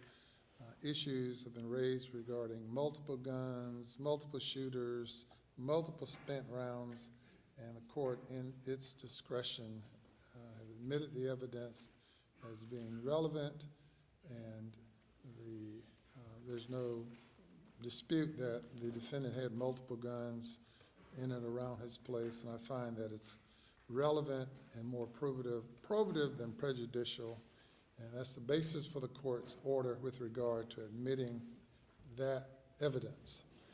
And we'll be on break for an hour and 20 minutes.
if we can have our witness back.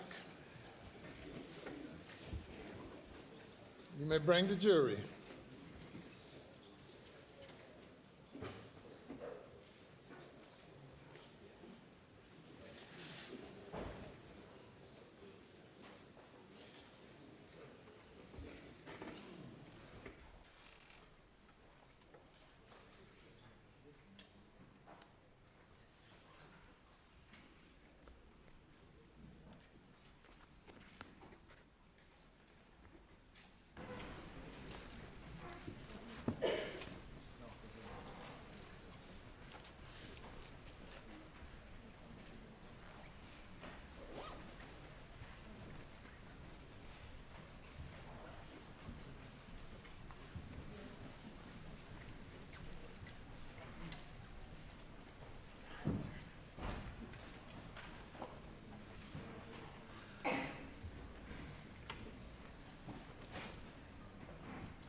All the jurors are present. Thank you. You may proceed. Thank you, Your Honor. May it please the court. Senior Special Agent Croft, a couple things I want to kind of go back to just as a housekeeping matter before we move on to new matter. And previously shown these to the defense counsel.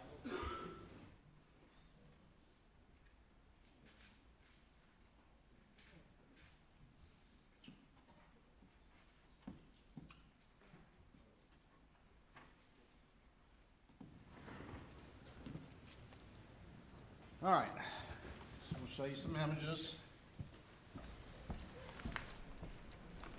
I'm going to show you what's been marked as State's Exhibit. Let me do them first. 163, 173, 158, 175, 176, 177, 179, 180, 181, and 183.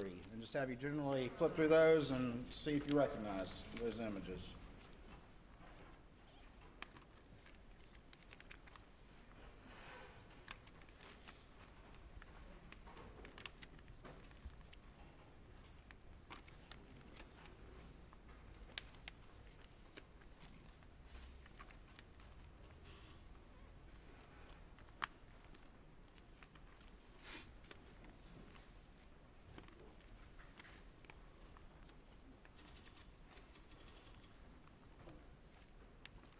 Yes, sir, I do. All right, and just generally, what are these images of, if you wouldn't?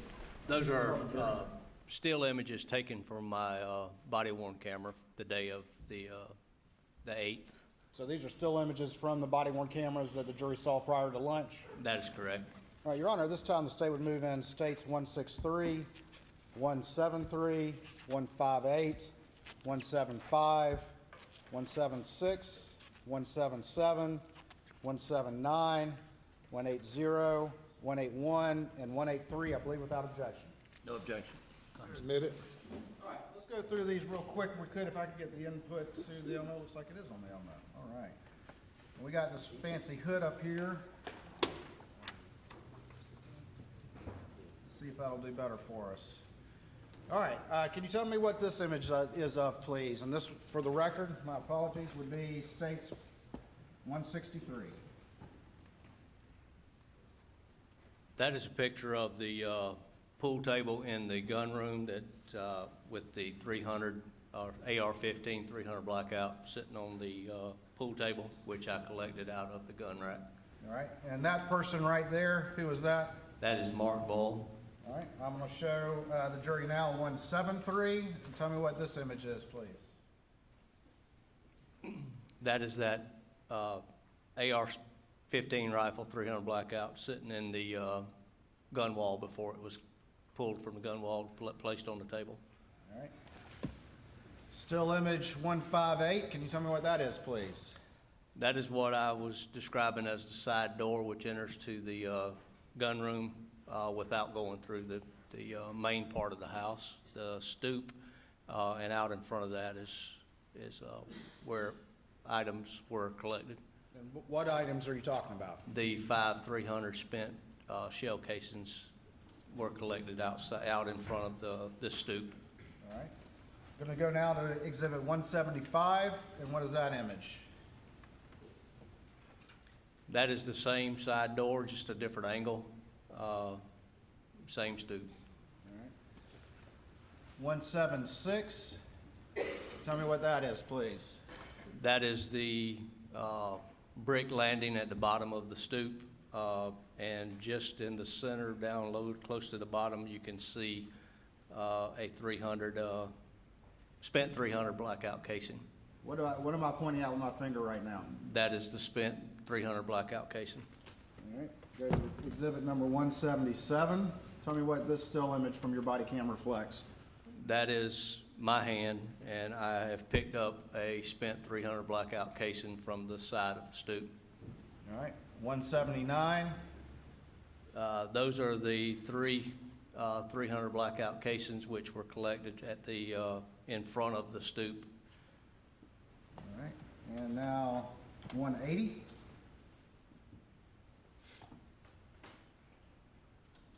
That is the left-hand side of the entrance of the gun room, just in the flower bed. All right, and do we see cases in that image? You can step down if you need to.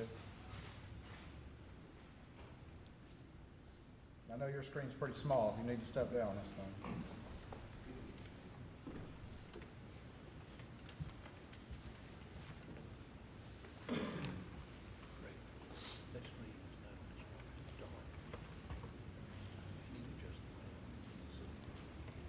I can't pick it out on that picture. All right. And I'm going to hand you State's Exhibit 180 and see if you can make it out.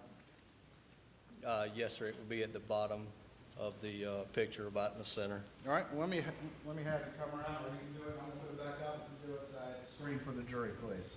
It would be right here. All right. Sounds good. You can retake the stand, please. All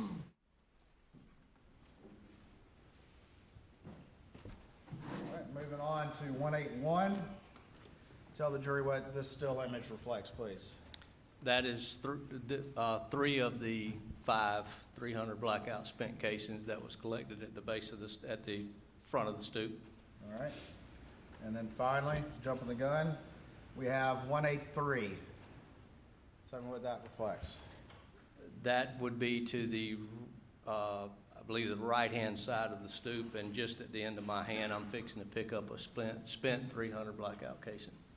What is my finger pointing to right there? That is the 300 blackout casing, which I'm talking about. All right, thank you.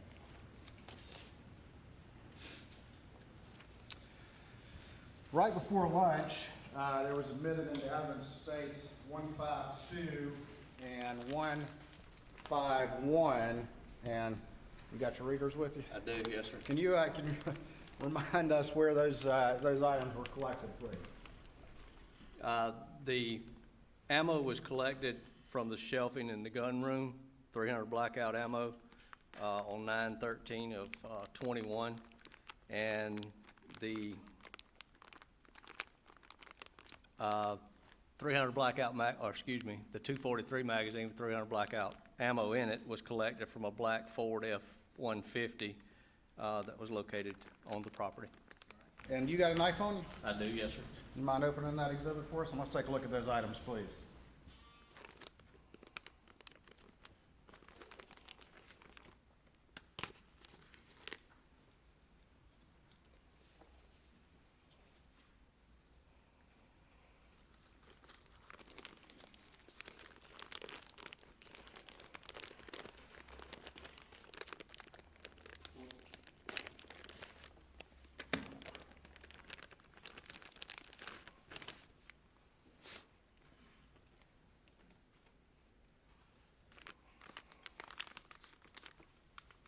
Do you want me to open the brown bag also? I do, please.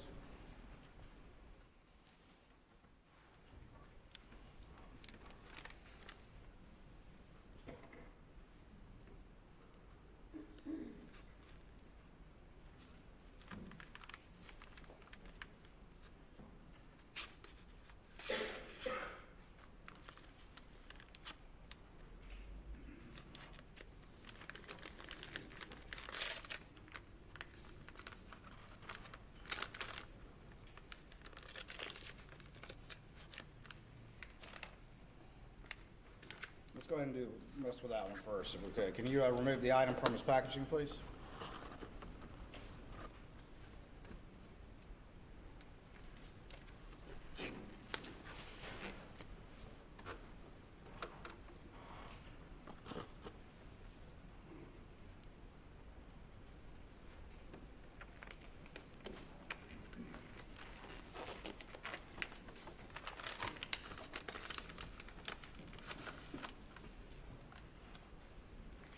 What you got there?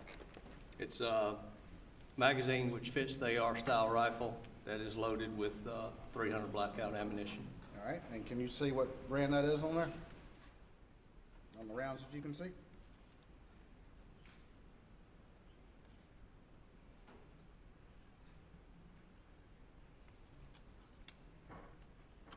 Appears to be S&B 300 blackout. S&B 300 blackout. Yes, sir. I'm gonna take that item. I'm gonna put this up on the screen so the jury.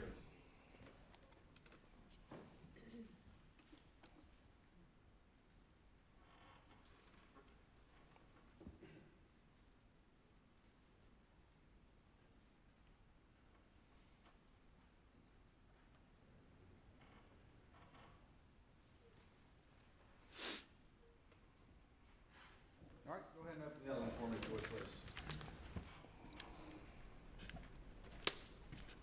Before we move on, we're not pulling all the ammo out. Does this magazine appear to be relatively full? It's pretty heavy, so it's pretty full. All right. I'm gonna ask you to go ahead and just put that one back for me, please. And then go on to the next one.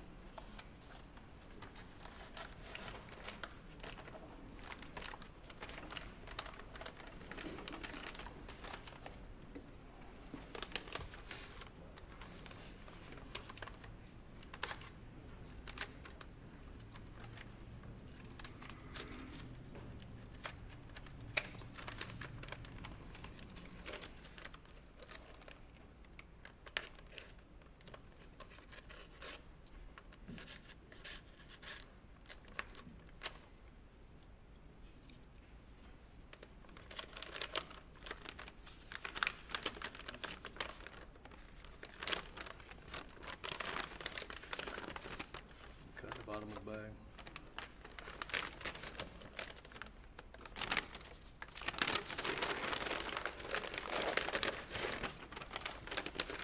All right. What you got in there? This is another magazine that fits the AR style rifle. It's loaded with 300 blackout.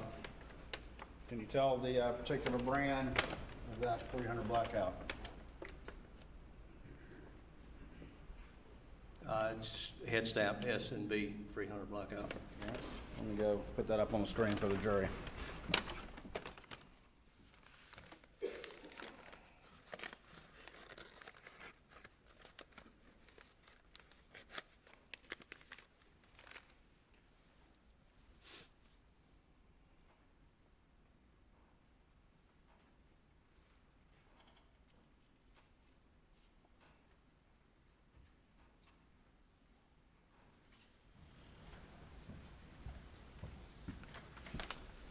All right.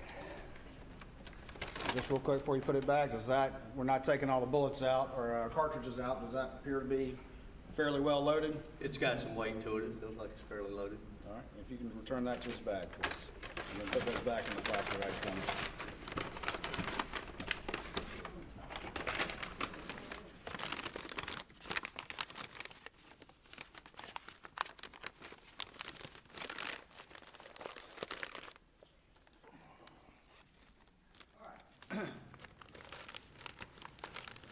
We've been talking about guns for a while. Let's talk about something else for a minute, and then we'll get back to guns.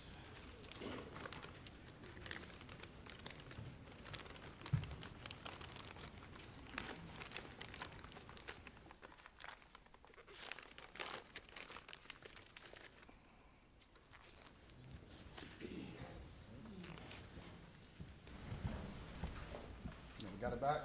Yes, sir. All right. Going back to June 8th, 2021,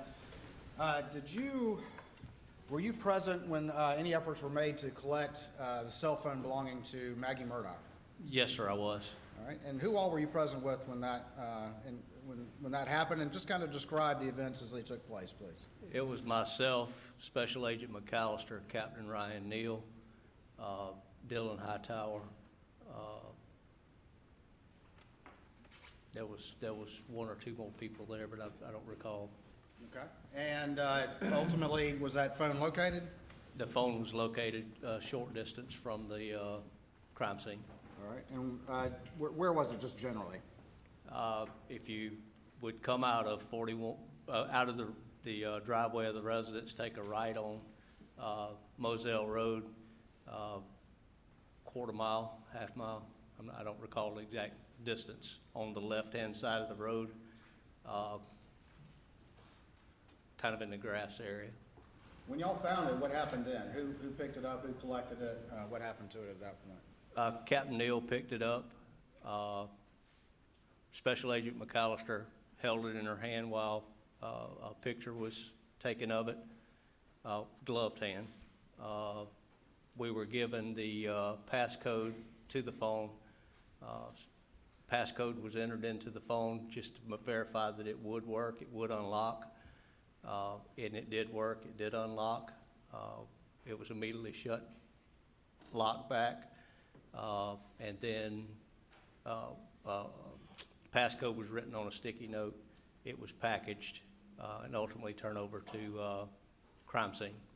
Okay. And you were there when all that happened, is that correct? That is correct, yes, sir. Aside from the things y'all just described, was it otherwise manipulated or tampered with or changed in any way? No, sir, it was not. All right. I'm going to show you what's been previously marked for identification at this time as Exhibit 204, and have you just take a look at that and see if you recognize that item.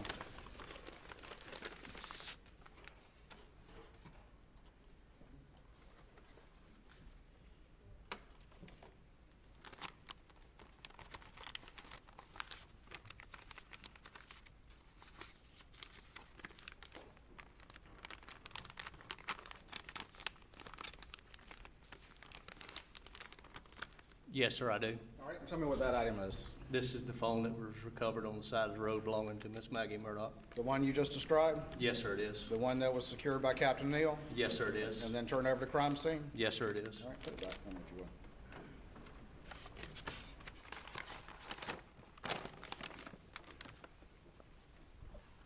Just real quick.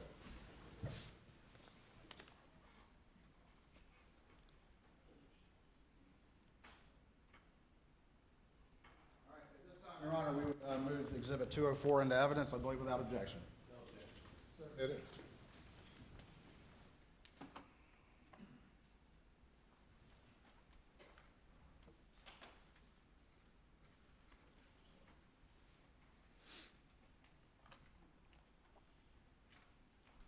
All right.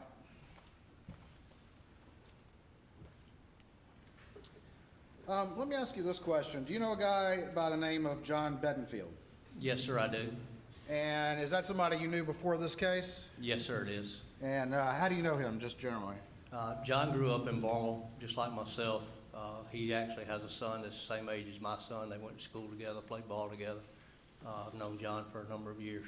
And what does John do for a living, do you know? He is a DNR officer. All right. And does he have a side business? He does. And just generally, what does that side business do? He's got a gun business where he builds, works on firearms. Okay. And prior to this case ever happening, did you ever have any conversation with John Bedingfield about whether or not he had assembled any guns for Alec Murdaugh? Yes, sir, I did. Okay. And is that something that you knew prior to this case ever taking place? Yes, sir, it is.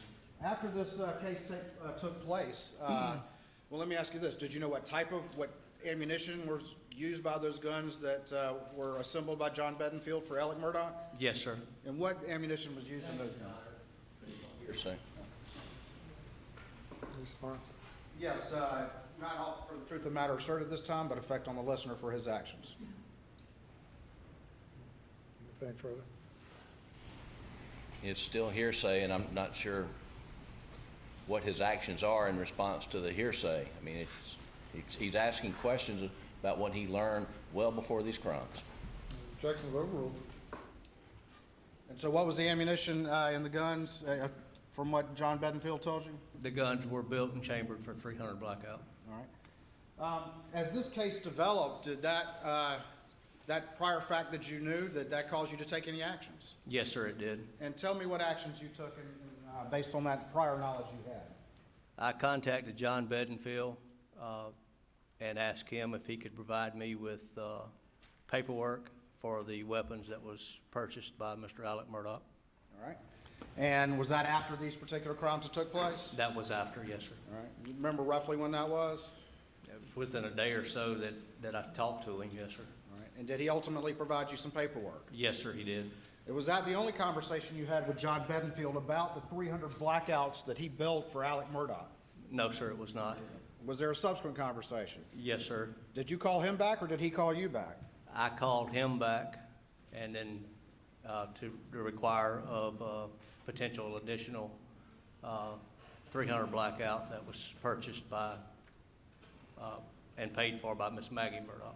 Okay, so you called him with an inquiry, is that correct? That is correct. Tell me what your inquiry was to John Bedingfield after he initially provided you some paperwork. I'm sorry, sir, I couldn't hear you. Sorry, turned away. That's okay. Tell me what your specific inquiry was to John Bedingfield that second time when there was a subsequent conversation. The second time that I talked to John was to inquire about whether or not he built a third 300 blackout to replace a gun that Paul had misplaced or had gotten stolen earlier in 2017. All right, and in response to that inquiry, did John Bedingfield provide you some additional paperwork? Yes, he did. All right, I'm going to show you what's been marked as stand by for me real quick.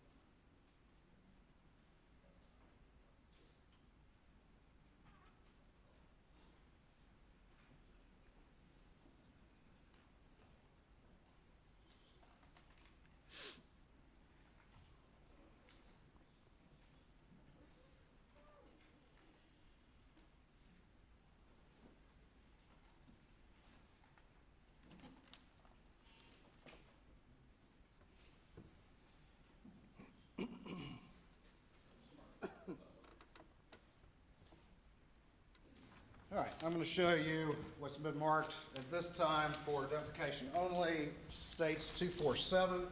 Stand by for me just real quick.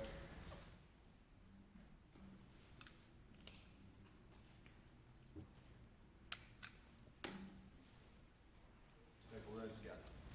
All right, and I'm going to ask you to look at what's been marked for identification only this time as Exhibit 247 and see if you recognize that paperwork.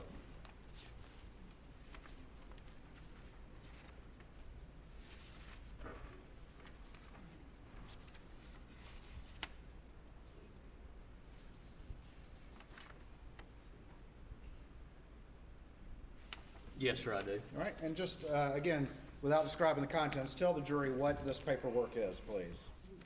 It's a copy of cancel checks and copy of the sale of firearm. All right, and this was documentation that was provided to you in response to your inquiries to John Bedingfield? That is correct. And who gave this documentation to you? John Bedingfield. All right, and I'm going to, again, without going into the contents, look at the second page and tell me, is that the document that was provided in response to your second inquiry when you called him back about a third blackout?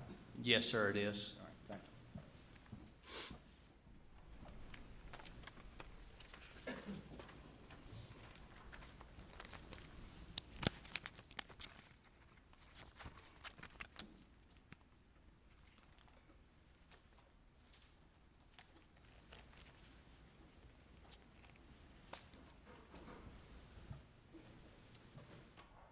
Okay.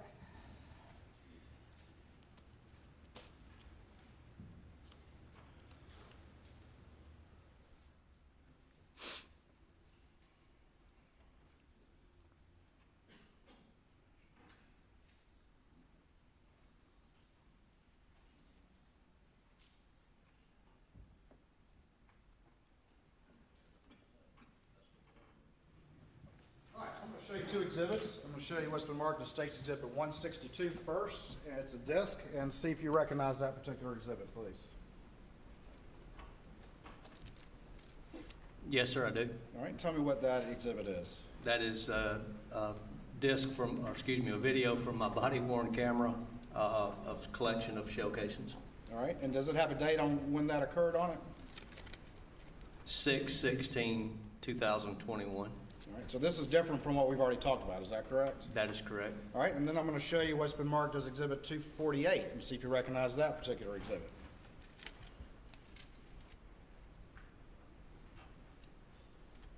Yes, sir, I do. All right, and is that additional body cam footage from that search on 6/16/21? That is correct.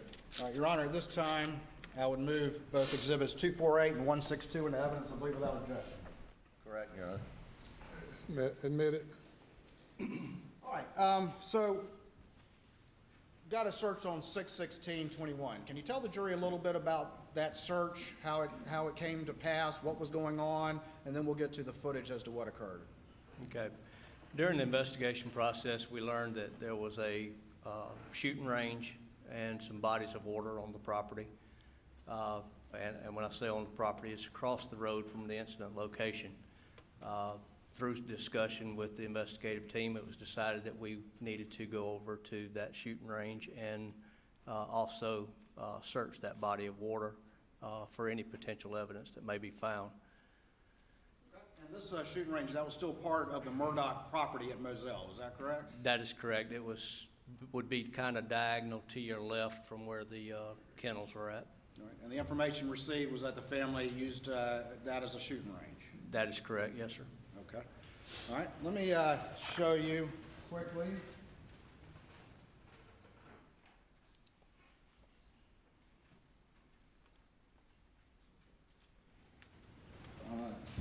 Go ahead and just quickly show you these. Show you what's been marked as exhibits 184, 185, and 186, and see if you recognize those.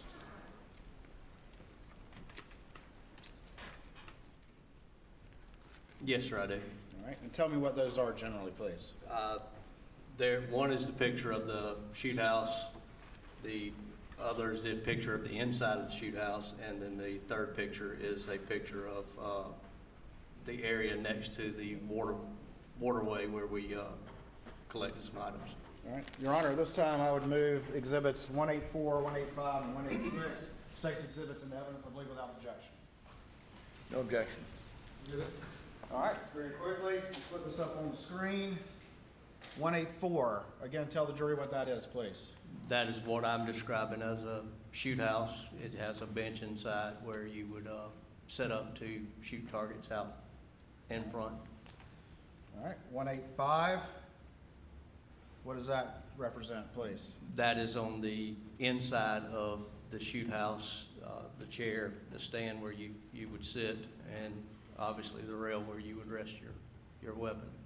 All right, what are these little shiny things on the floor there? That's brass from firearms that's already been fired. All right, and is that how the scene looked when you found it? Yes, sir, it is. All right, and then finally, 186, what does that represent? That is two 12-gauge spent shotgun shells that was collected over near the waterway behind where we had set our dive trailer up. All right. If I could have the inputs changed to the video, please.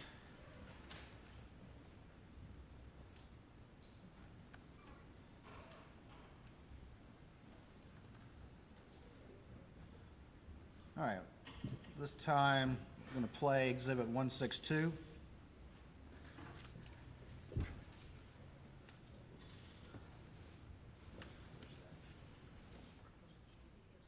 For the record, I'm going to fast forward it to about 43 seconds into the video.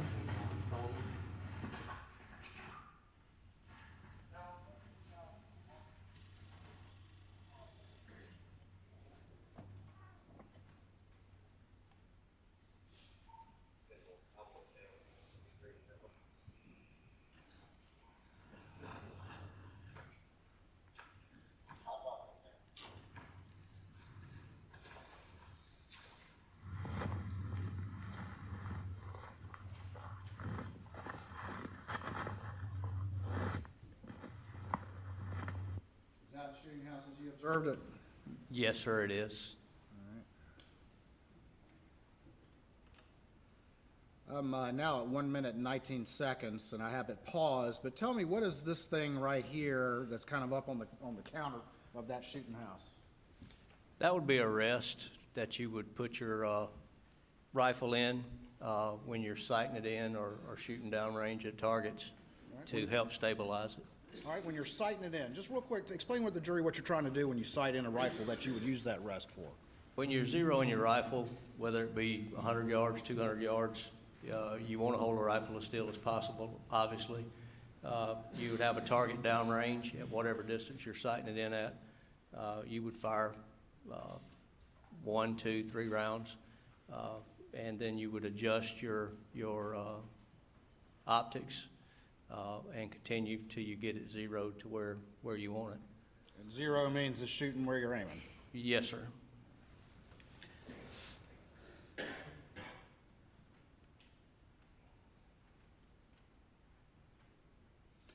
Ultimately, and I'm going to fast forward through a fair amount of this, but ultimately, after seeing those cases on the floor, did you see any 300 blackout that you recognized just looking down were 300 blackout?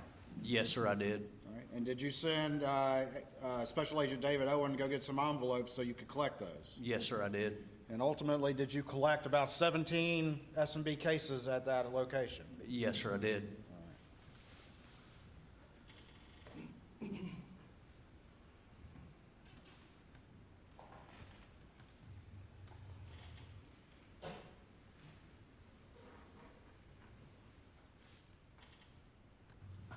Hold it.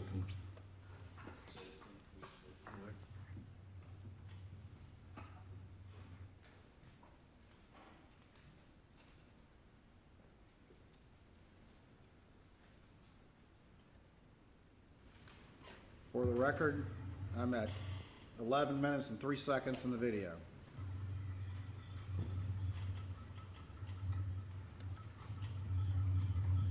Okay. And what is it? 300? 300 blackout? Head stamp is S&B. Okay. 300. That AACBLK. What are you reading out right there? I'm reading the numbers to identify, the identifiers off the head stamp of the shell casing. All right. Moving now to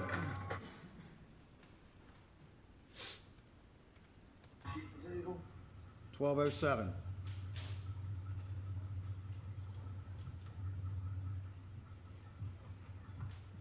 S&B. 300.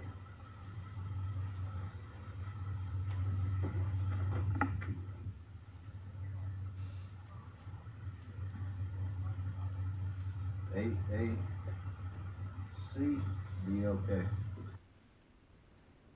Same ammunition? Yes, sir. All right. I'm going to move now.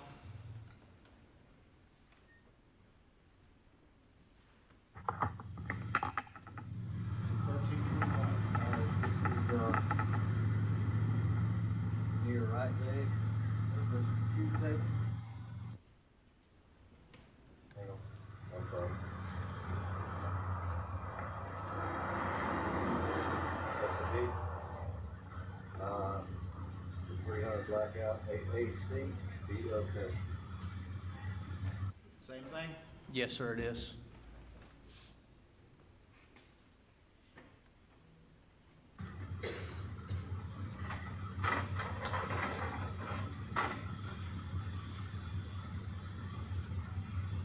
Also near the right leg of the shooting table.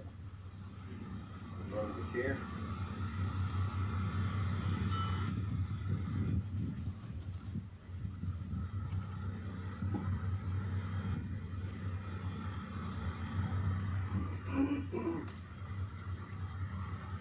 Okay. S&K, 300 blackout. S&K, I'm sorry. S&G. Yeah, same head strap. S&P is what you were saying. Well, wasn't any different. Hang on. I'm sorry, it is S&P. Oh.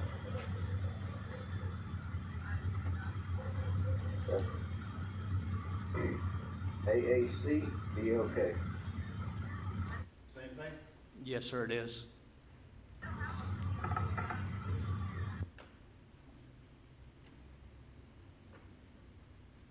Moving to 1619. S&P 300, blackout, AAC, BOK. Same thing? Yes, sir, it is. Moving to 1721. In front, exhibit Check that. 1717. BOK, 300 blackout. A little too far. Let's back up to 1712. S&B 300, AAC, BOK, 300 blackout. Same thing? Yes, sir, it is. Moving now to 18:00, about 18 minutes even. 300 blackout will be the AAC. Okay. S&B 300 blackout will be the AAC, BOK. Same thing? Yes, sir, it is. Between the table leg and the wall of the shootout. Now we're at 1847.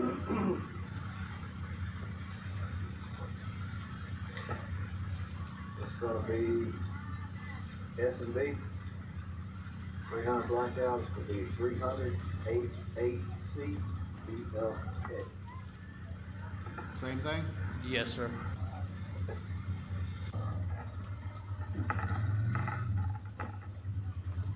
So, Grant? Moving now to 2221. Same hit. Excuse that, 2216. Stamp S&B 300 AAC, BOK. Same thing? Yes, sir, it is. BOK. 2309. Will be S&B 300 blackout. Hit that AAC, BOK. Same thing? Yes, sir, it is. Moving up to the right front Now we're at 2356. corner.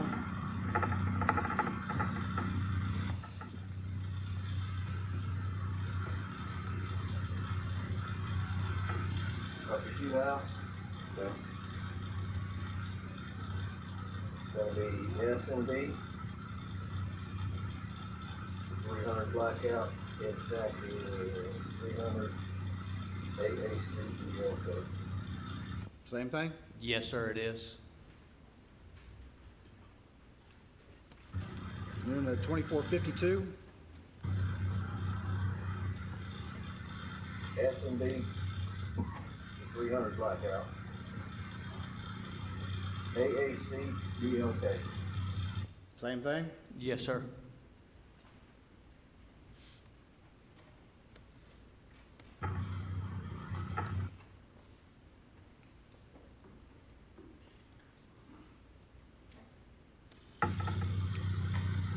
Y'all have to go get some more envelopes at this point. I think that's what we just went to do. All right, I'm gonna move it forward.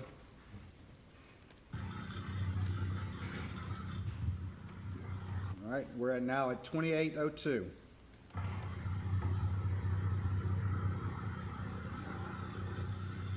S&B 300 blackout. 300, AAC, BLK. Same thing? Same thing, sir. What?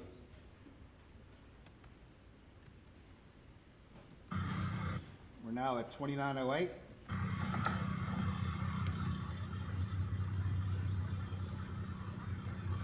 That's right.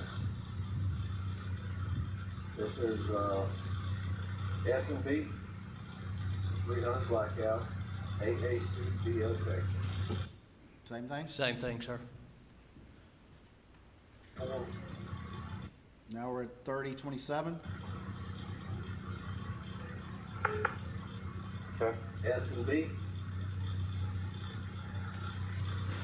300 blackout, AAC, BLK. It's the same thing, sir.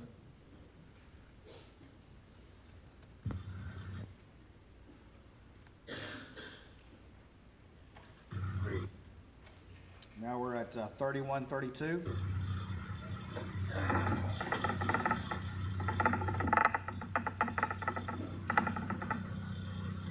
Okay, S and B. Okay. 300 blackout. AAC, BLK. Same thing? Yes, sir, it is. S and B. All right, that full chair. Now we're at 3216.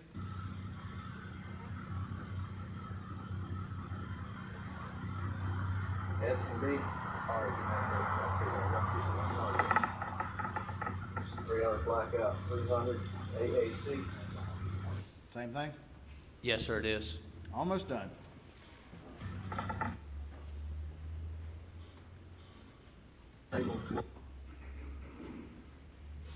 Now we're at 3332. In front of the shoot house, in front of the chair.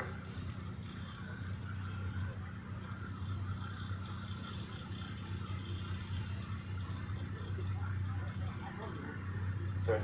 S and B.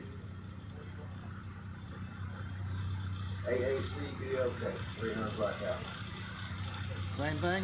Yes, sir, it is. Will be in front of the shooting chair on We're now at 3428. the table.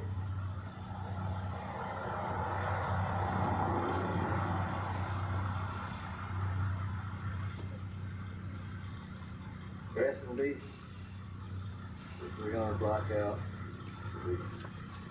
AA, G, BLK, AA.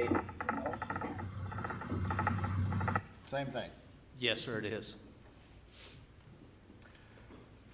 You participated in multiple searches at various locations on the Murdaugh property at Moselle Road, is that correct? Yes, sir, I did. Did you repeatedly find S&B 300 blackout ammunition, both fired and unfired, at various locations throughout that property? Yes, sir, I did.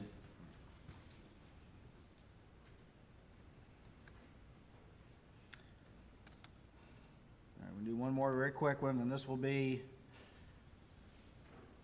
Exhibit 248.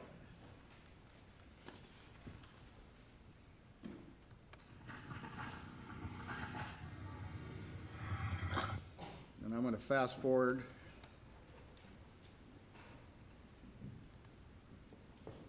to about 102, and I've got it paused, but tell us generally where we are and what we're seeing here again, please, if you would. This location is going to be between where the shoot house was located and the body of water that was there. It's where we had our dive trailer set up and table set up with a shade so that we could actually get out of the weather if we needed to. And are you collecting any items here? Yes, sir, I am. And what are you collecting? Spent 12-gauge shotgun shells. All right, I'm going to let that play for a second. And we're at, for the record, we're at 24 seconds in.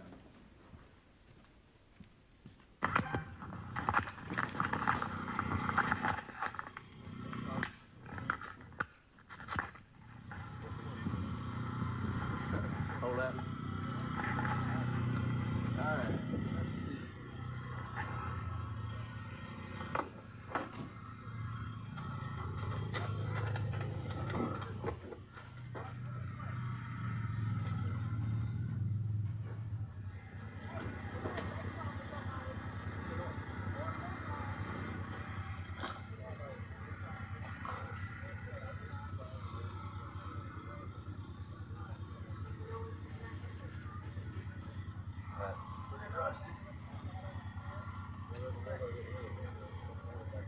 All right, for the record, I'm stopping at 1 minute and 14 seconds. I'm going to show you again what's been marked as State's Exhibit 21. And are there, in fact, shotgun shells present in there? There is. All right, and where were those collected from, those red shotgun shells? It's depicted on the video on the Murdaugh property right near the waterway All right. at the shooting range.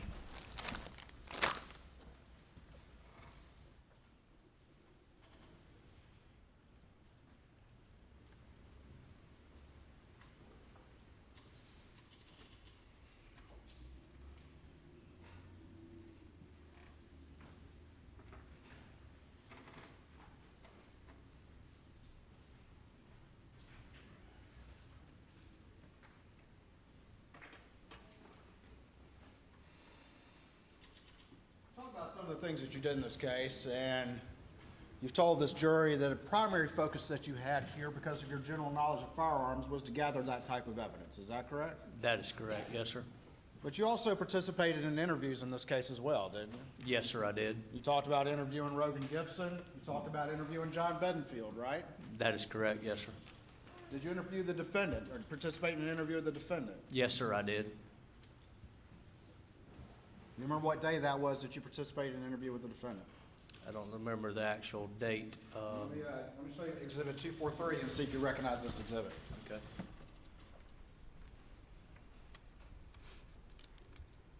Yes, sir, I do. All right, and what is that disc?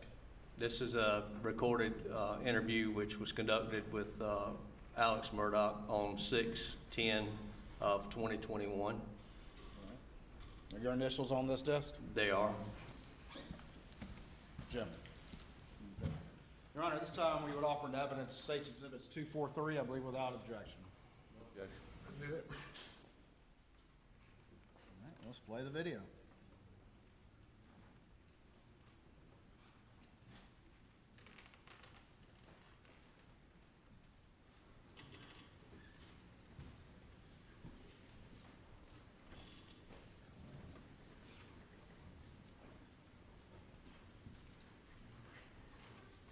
While you're setting that up, might I move these gun cases up? Defendant can't see the jury.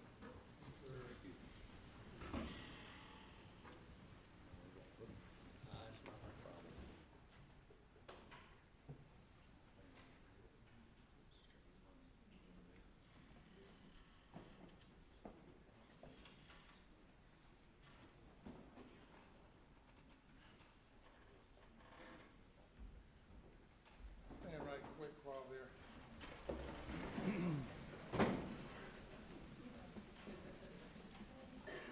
Yeah, Judge.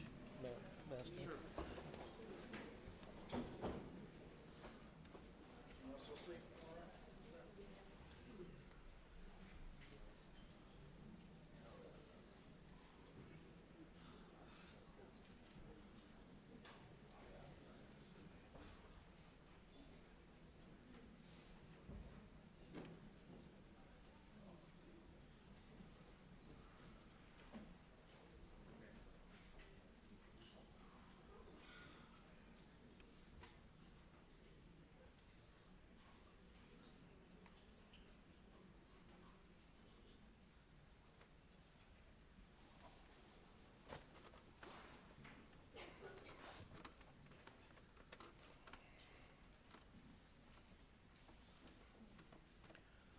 Okay.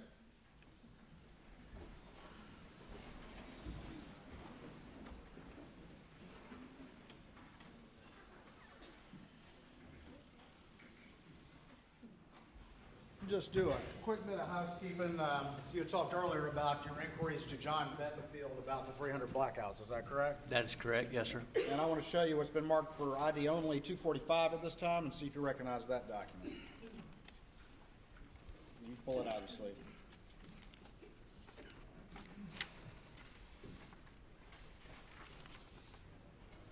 Yes, sir, I do. All right. And without going into the contents of that document, where did you get that particular document? I received this document from John Bedingfield. As part of the inquiries that you earlier described to the jury? That is correct. All right. I'll take that out.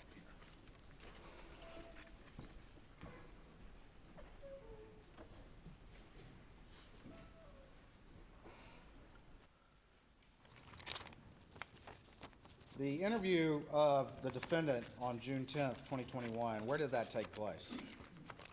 It was in Senior Special Agent David Owens's patrol vehicle in the yard of Mr. John Marvin Murdaugh's hunting lodge. Your Honor, this time we're going to play Exhibit 243, the second interview of Alec Murdaugh.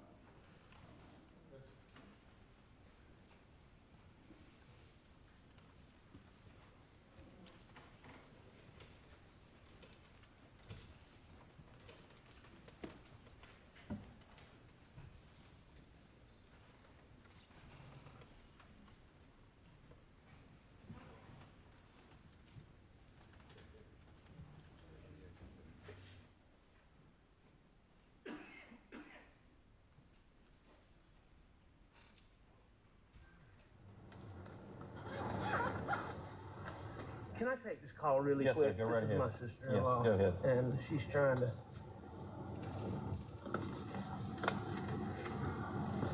Hey, Marion.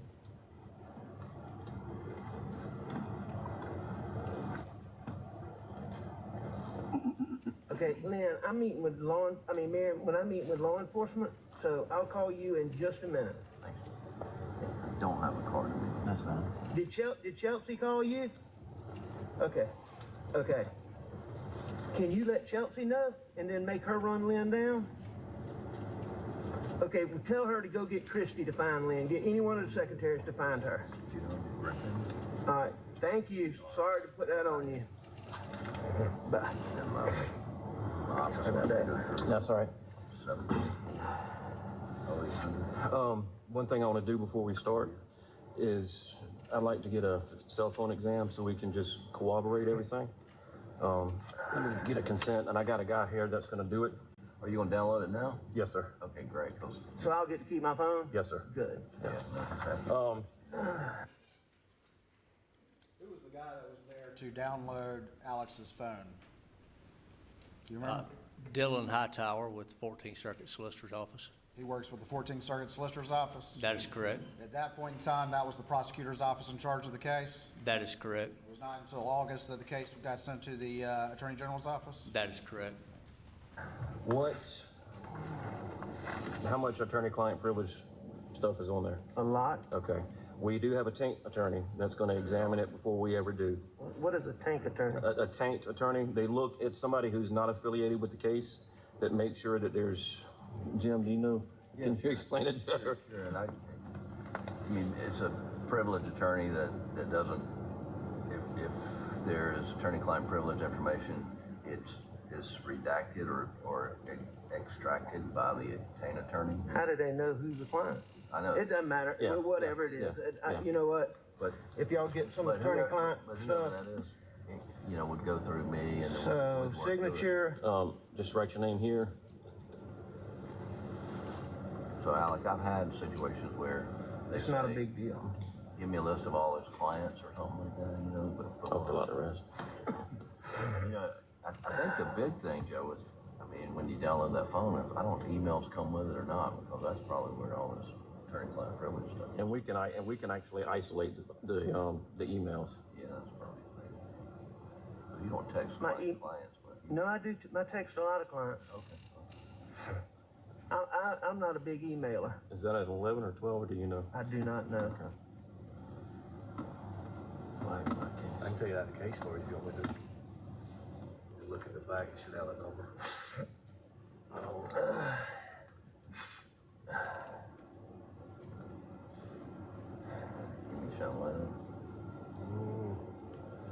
And what was your date of birth again, Mr. Murdaugh? 2768.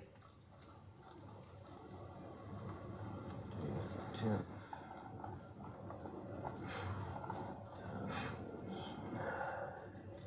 And the last word of the social. Get all that.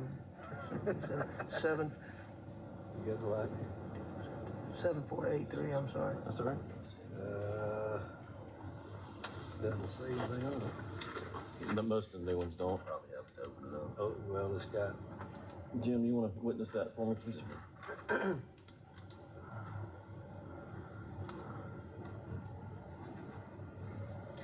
And if you got a passcode or.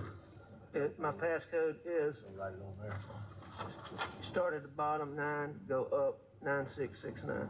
9669. Yes, sir. All right, let me run this till. I'll be right back.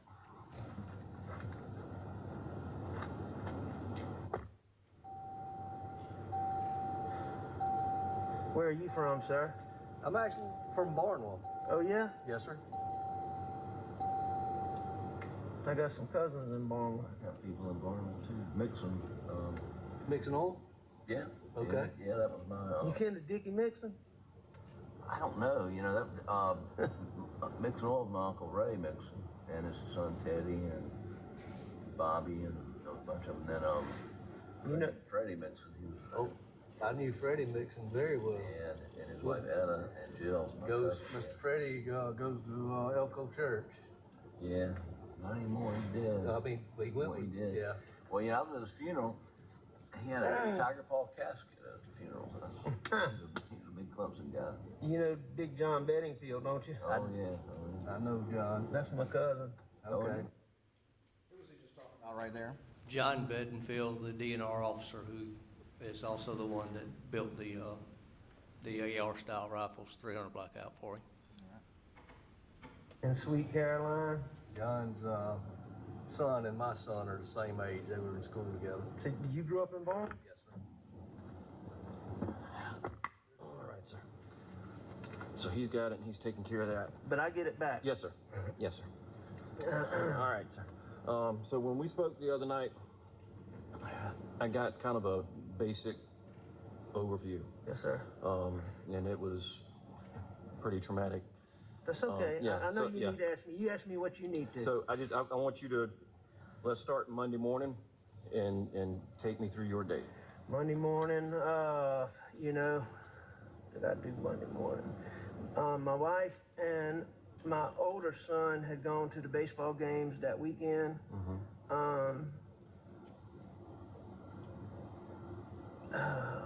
You know, I really can't remember what I did Monday. I know I went to work, but you know, I think I was dragging a little bit from the weekend, but I went to work. I usually mess around on my farm, and then I go to work. I was at work. You know. Were you at the office in Hampton, or? Yes, sir. Okay. Yes, sir. So I was at my office in Hampton. You know, I mean, I was just at my office doing Legal work? Yes, sir. I'm sure I can go back and probably recreate some specifics if you need me to, but I can't like sit here and recall on the top of my head exactly what I was working on. I know one thing I was working on was we had some big motions coming up in a Dominion Energy case. I was getting ready for those. And I was getting ready for some motions. I'm a defendant in a civil case involving my son. I told you about the boat wreck. Yes, sir. And there were some motions coming up in that on Thursday, and I was mostly just getting ready for those things. And then This is in response to a question as to what he was doing the day of the murders. That is correct, yes, sir. And he said he was working on some motions in the Dominion Energy case, and then also where he's personally a defendant in the boat case. Is that correct? That is correct, And that's yes, what sir. he said he was doing the day of the murders. Is that right? That is correct, yes, sir. Thank you. other junk. What time did you leave the house to go to the office? I'm not sure. Who all was at the house when you left?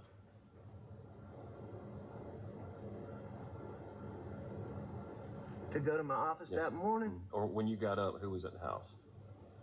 I'm sure my wife was. And I can't remember if Blanca had made it out there yet or not. And who was Blanca?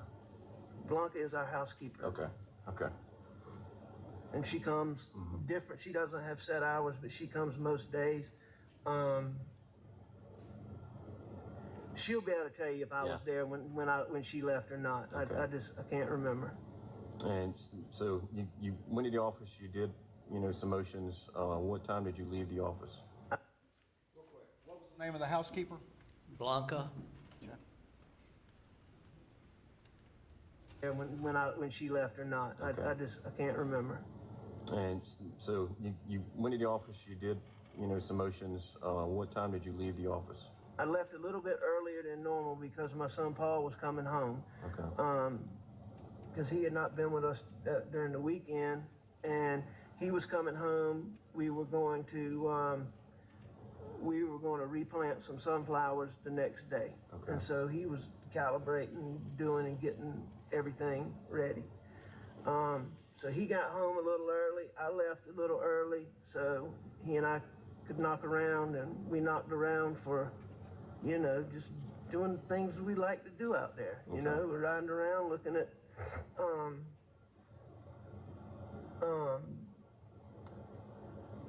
food plots, looking for hogs, a little bit of target shooting, just bullshit. Yeah. You said Paul wasn't with you over the weekend. Where does he live with you at the house on Moselle? Well, I mean, that's his home, but Yeah. he has an apartment in Columbia. Okay. And he goes to Charleston a lot of weekends with his buddies. Okay. And he had been in Charleston for the weekend. Okay. And then Paul works for my brother John. This out here, you met John. Yes, sir. So Paul works for him. So Paul decided to go to, he went to spend the night with my brother, his Uncle John. They were very, very close. Okay. Sunday night. Okay. And then he worked for John Marvin, and he came home Monday afternoon. Okay.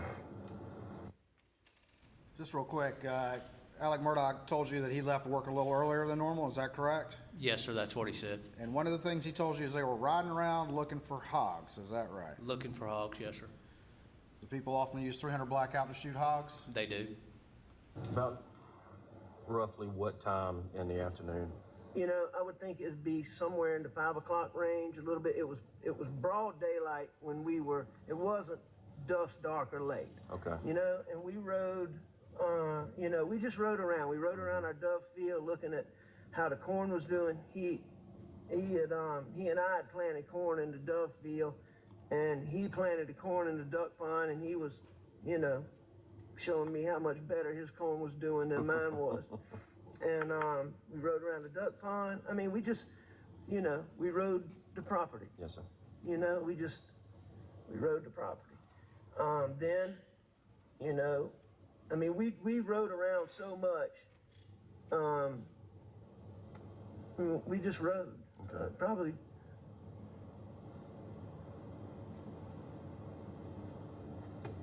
It was a good little while. It was more than 20 minutes or 30 minutes. Okay. And, you know, was it 2 hours? I don't know. I'd say it was more than an hour, probably. Really wasn't keeping track of time? And it wasn't, you know, it wasn't getting dark. Mama wasn't home yet. She had gone to a doctor's appointment. So, you know. Yeah. Just out of curiosity, target practice, what y'all shooting? Just a little bottle. You give me what gun? Yeah. A 22 Magnum. Rat shot? I think. No, it wasn't rat shot. I think he shot 2 times and I shot 1 time. Okay.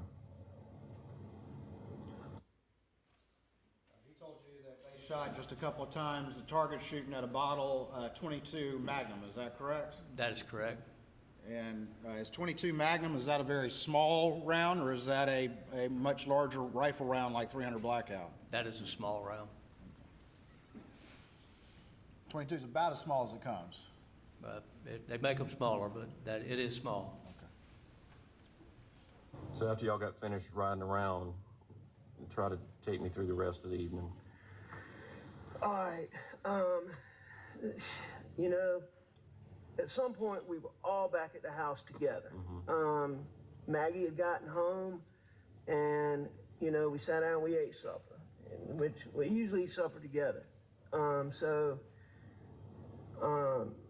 The one thing I remember, I don't know how much detail y'all want, so if I start talking about something that you don't need, just tell me and I'll move to something else. The more detail, the better, sir. So Paul has been having high blood pressure, and his mama was worried sick about it. So we were actually, you know, this was a direct thing, getting him, he doesn't like to go to doctors, making him go get his blood pressure checked. His feet had swollen up recently. Wow. So, you know, it was a big, huge deal. Okay. You know, we hung around the house for a little while. I know that Maggie went to the kennels. I don't know exactly where Paul went, but he left the house too. Okay. How did Maggie get down to the kennels? I don't know exactly, but on normal occasions, she would drive a buggy, drive a four-wheeler, or very common for her to walk. Okay. How about Paul? Paul wasn't much of a walker, but he would use all of the others. Okay. But I mean, it could be anyway, okay. You know? I don't know exactly. I wish I could help you with that. So they left and went down to the kennels? Well, Maggie went to go to the kennels. Okay, Paul left? And I'm assuming, you know, Paul left. Okay. Because of, you know, Gotcha. what happened. I mean, I'm assuming Paul Yeah. went to the kennels. Okay. And what did you do once Maggie and Paul left? I stayed in the house. What did he tell you he did after Maggie and Paul went to the kennels? He stayed in the house.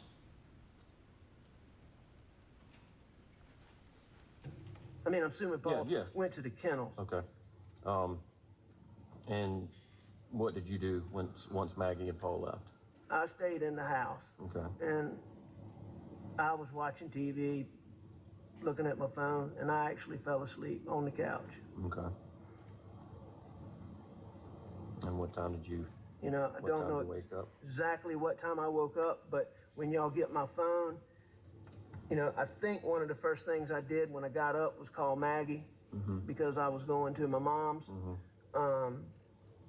And I know I texted her because I checked my phone. And what time did we say the text was, Jim? Like 9:06. I didn't see it. Yeah, I got it written down from the other I night. showed you the other Yes, night, yes, didn't I? Yes, sir. I got this. So, you know, I texted her, so I called her just before that.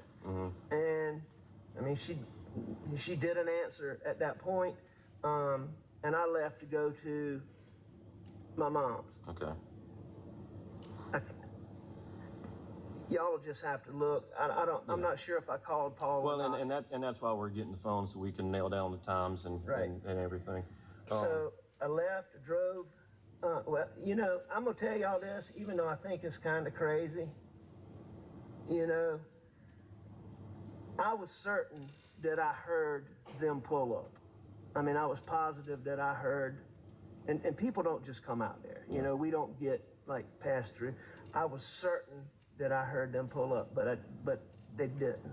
Okay. The defendant told you that he thought he heard somebody pull up, but they didn't? Yes, sir. And that was before, according to him, he left the house. Is that correct? That is correct. Well, if you heard something pull up, what did it sound like?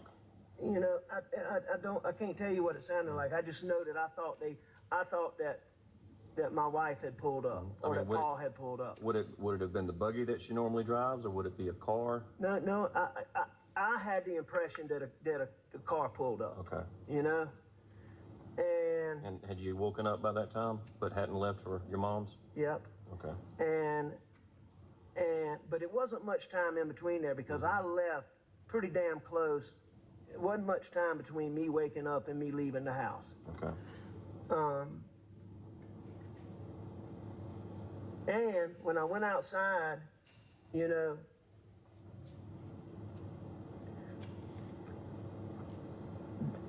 there's a wild cat that lives around that house. Okay. I'm pretty sure it was the cat that ran from my car, but, you know, I never had the impression it was a person, but there was something. Okay. You know? At this point, the defendant tells you something about a wildcat running. He wasn't sure if it was a person.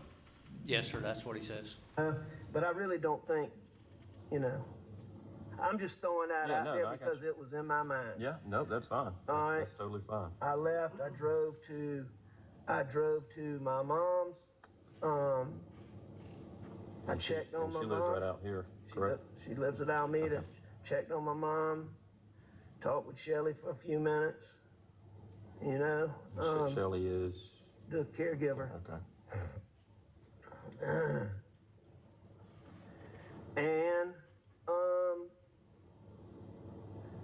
you know, I know that I called some people on the way there. I know I returned a call from my brother John. I know that I called Chris Wilson. I know that I talked to Buster.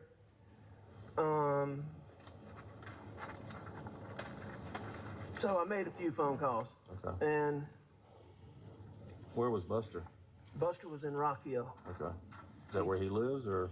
No, he lives in Columbia, but he just started a new job. He's going back to law school in January. Okay. So he's working a little part-time job with Wild Wings Okay. through January. Gotcha. You know, just kind of killing time. And he was in, his girlfriend lives in Rock Hill. She's studying for the bar exam, so he had to be in Charlotte, so he was staying with her in Rock Hill, her and her mom. Okay. Can I open the store? Yes, sir.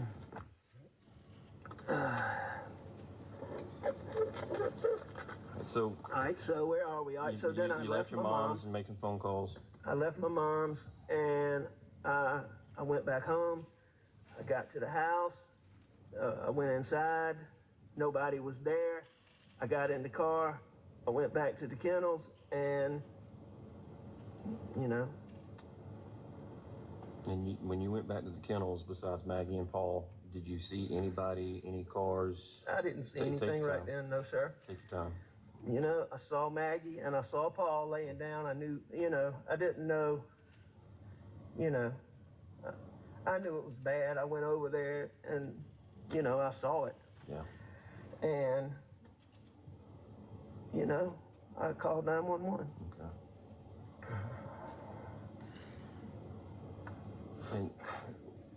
And what made you decide to go back to the house and get a gun? Yeah, I just think the whole scene had me freaked out. Okay. Did you take your car back up there, or did you run up there? No, I drove. Okay. How did Alec Murdaugh say he went back to the house after finding Maggie and Paul to supposedly go get a gun? He drove. And of course, the shotgun that we have is the one you brought back. They were asking me earlier. I'm not sure which one it was. Jim, it was a 12 gauge. I know, yeah, Ronnie had the question if it was 12 or 20. It was a 12 gauge. And it was that camo, though, right? Yes, sir. I think it was the 12 camo Benelli. Benelli. I think so. But that's about all you got, Benelli out there, right? And we talked about this a little bit the other night too. I know Paul had been getting some threats and getting some being assaulted from, you know, the boat. Who stands out in your mind, besides the boat incident, who stands out in your mind that would want to come after Paul and or Maggie? I mean, sir, I can't think of anybody who would want to go to that extreme. You know, I mean, he got a bunch of threats, mostly from, you know,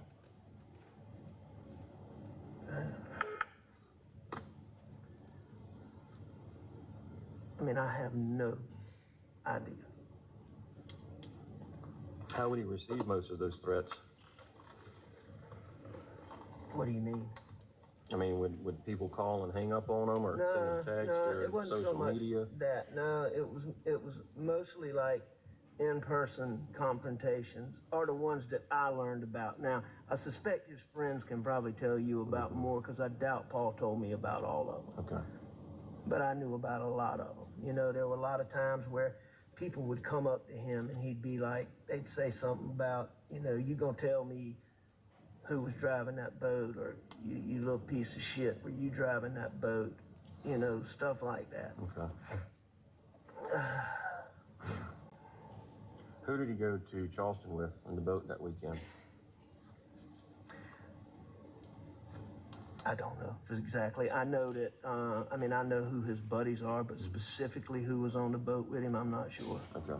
You know, but I can give you a list of names of who it probably was. So, Joe, I don't know if you want me to weigh in here. You may want to put your pens down, but a good buddy of mine's son went fishing with me yesterday out in the ocean, and he has a best friend, and his dad's name is Lee Chapman, but yeah, the kid said, Lee's son said that Paul slept on his couch in Charleston 2 nights before he was murdered.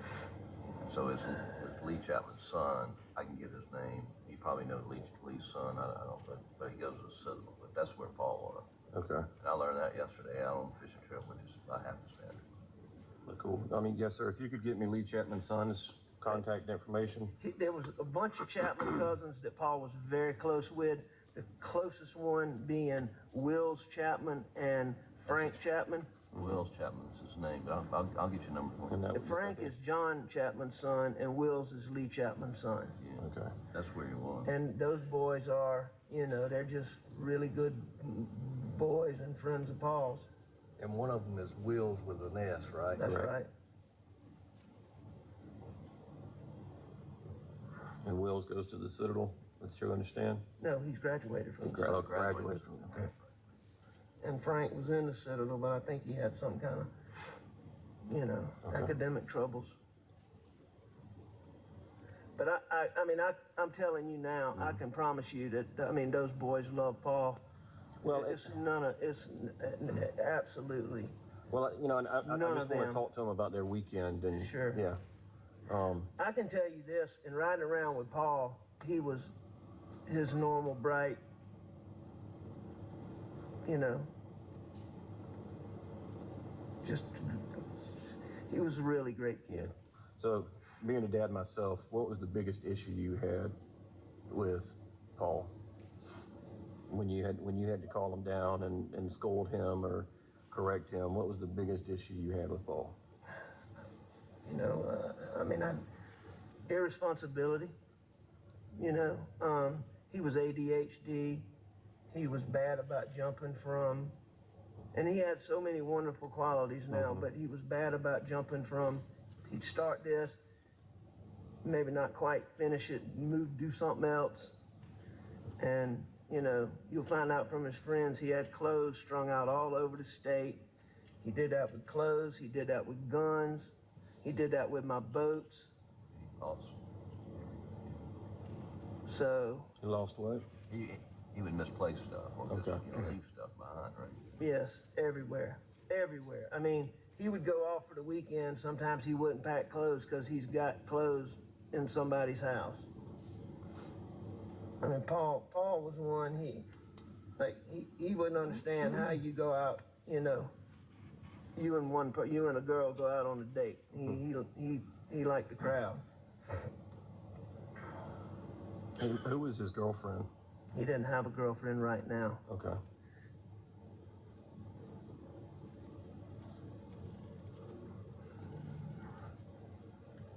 Alex, last time I talked to him was like 2 weeks ago, although we texted. He was going to Greenville for the weekend. He had friends up there, girlfriend up there? No, we had a family thing in Greenville, and he came up, Paul didn't play golf. He came up on Friday and stayed Saturday, and then he left to go to Charleston, and we stayed another day to play golf. Okay. I thought maybe he had a girl. My niece on my wife's side is having a baby, and we went up for that. And you said on Monday Maggie had a doctor's appointment in Charleston. And I know we talked about this on Monday. Do you recall the doctor that she went to, or for what the reason was? Maggie had a couple little things going on, and I personally think she was going to see Dr. Gordine, but I'm not positive. Okay. I'm pretty sure that's who it was. I can find out specifically though. Her mom will know. Okay. And you said she and Buster were at the ball games all weekend? Yes. Was that with me? With you? And what ball games? Carolina Regional. They didn't make it past those, did they? No. Okay. Did Paul? Well, no, Paul was in Charleston, so he didn't hang out with y'all that weekend. No, sir.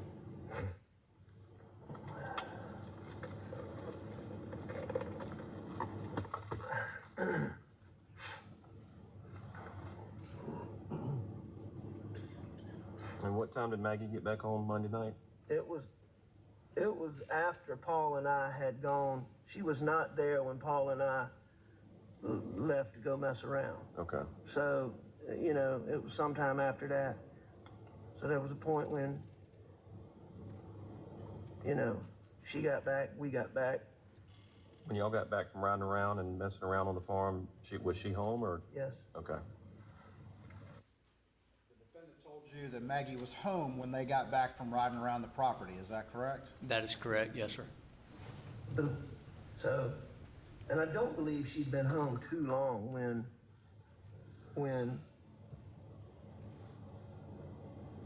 And what's her car?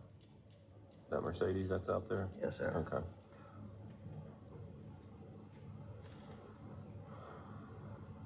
And you said Bianca had prepared dinner that night. Yeah, Blanca cooked dinner that night because Maggie cooks you know, when the boys are home, or she tries to really for me, but she wasn't going to be there that day, so she had Blanca cook a meal. How is your relationship with Maggie? Very good. As good as it could possibly be. I mean, you know, we had our issues, but wonderful. And I'm just trying to understand the family dynamic. I understand you got to do what you got to do, I promise. What was y'all's biggest arguments? What your biggest the things that y'all would argue about the most, what would they be over? I mean, we really didn't argue, but the basic, I'd say really the only thing that caused any friction between us is she was always wanting us to go, and I love her in-laws. I mean, they're wonderful people. I love them to death. She was always wanting to go there, stay there a little longer than me and the boys wanted to stay. That was really, and it really, you know, she'd get ticked off. Yeah. You mean her family? You said her in-laws. You mean her family? I mean her family. Your in-laws, I mean, we really didn't argue about much. We didn't have much to argue about. I mean, I'm sure there was an occasional thing that came up that we argued about, but I can't tell you what it is. I can't think of it.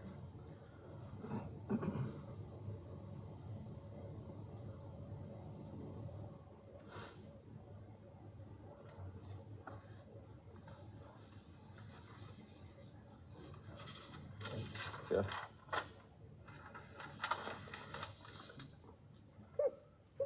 Take your time. Good. Tissue. I'm sorry. You good?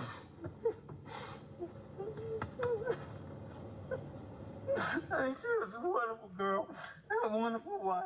And she was a great mother. She, you know, she didn't work. And she always said it was her job since she was privileged enough not to work. She was going to make sure she took care of me and the boys. And I mean, she did everything. She did absolutely everything. I'm sorry. No, you have every right to do that.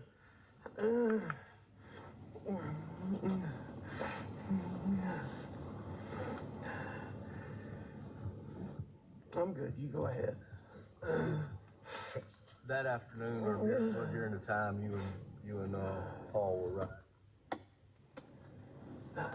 Yes, sir. Did y'all go up to around the kennels or anything? Did y'all do anything up toward the kennels? I'm sure we did.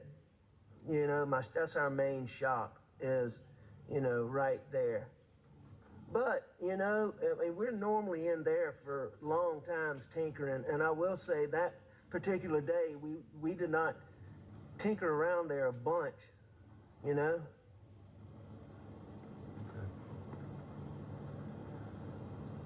When y'all rode around the farm, what were y'all in the truck or? Well, we were actually in two trucks. We rode in one truck, and then we rode in another truck some. One was the black one, and one was the white one that was out there.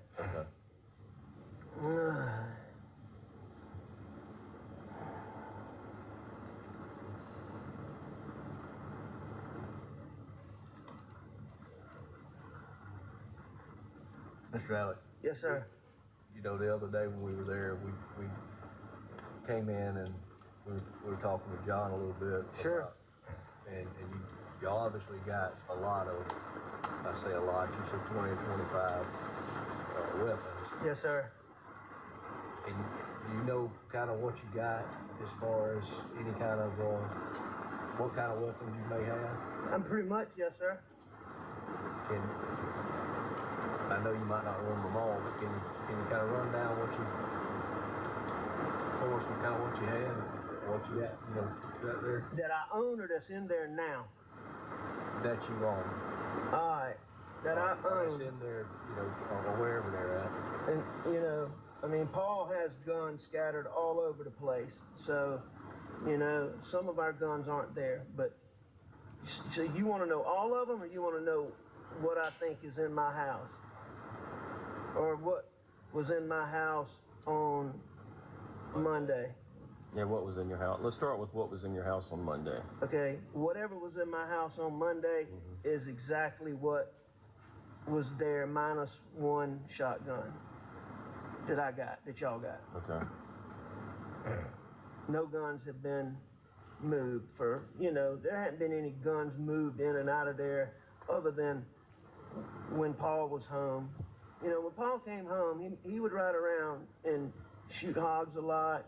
What would he shoot hogs with? You know, I mean, primarily he would shoot them with Buster's gun. Because Paul had a 300 blackout. Okay. And it got, you know, he says it got stolen. You know, and it's been gone for some time. What did he say Paul liked to do? Objection to this repeating what the tape says. The jury can hear the tape, and just stopping and repeating exactly what Mr. Murdaugh says on the tape. Mr. Waters? This witness was actually present, and while there is a recording, he's also fair to relate to the jury what he heard being present for that very conversation. I overrule the objection. Thank you. But anyway. And let me ask the question again. What did Mr. Murdaugh tell you that Paul liked to do?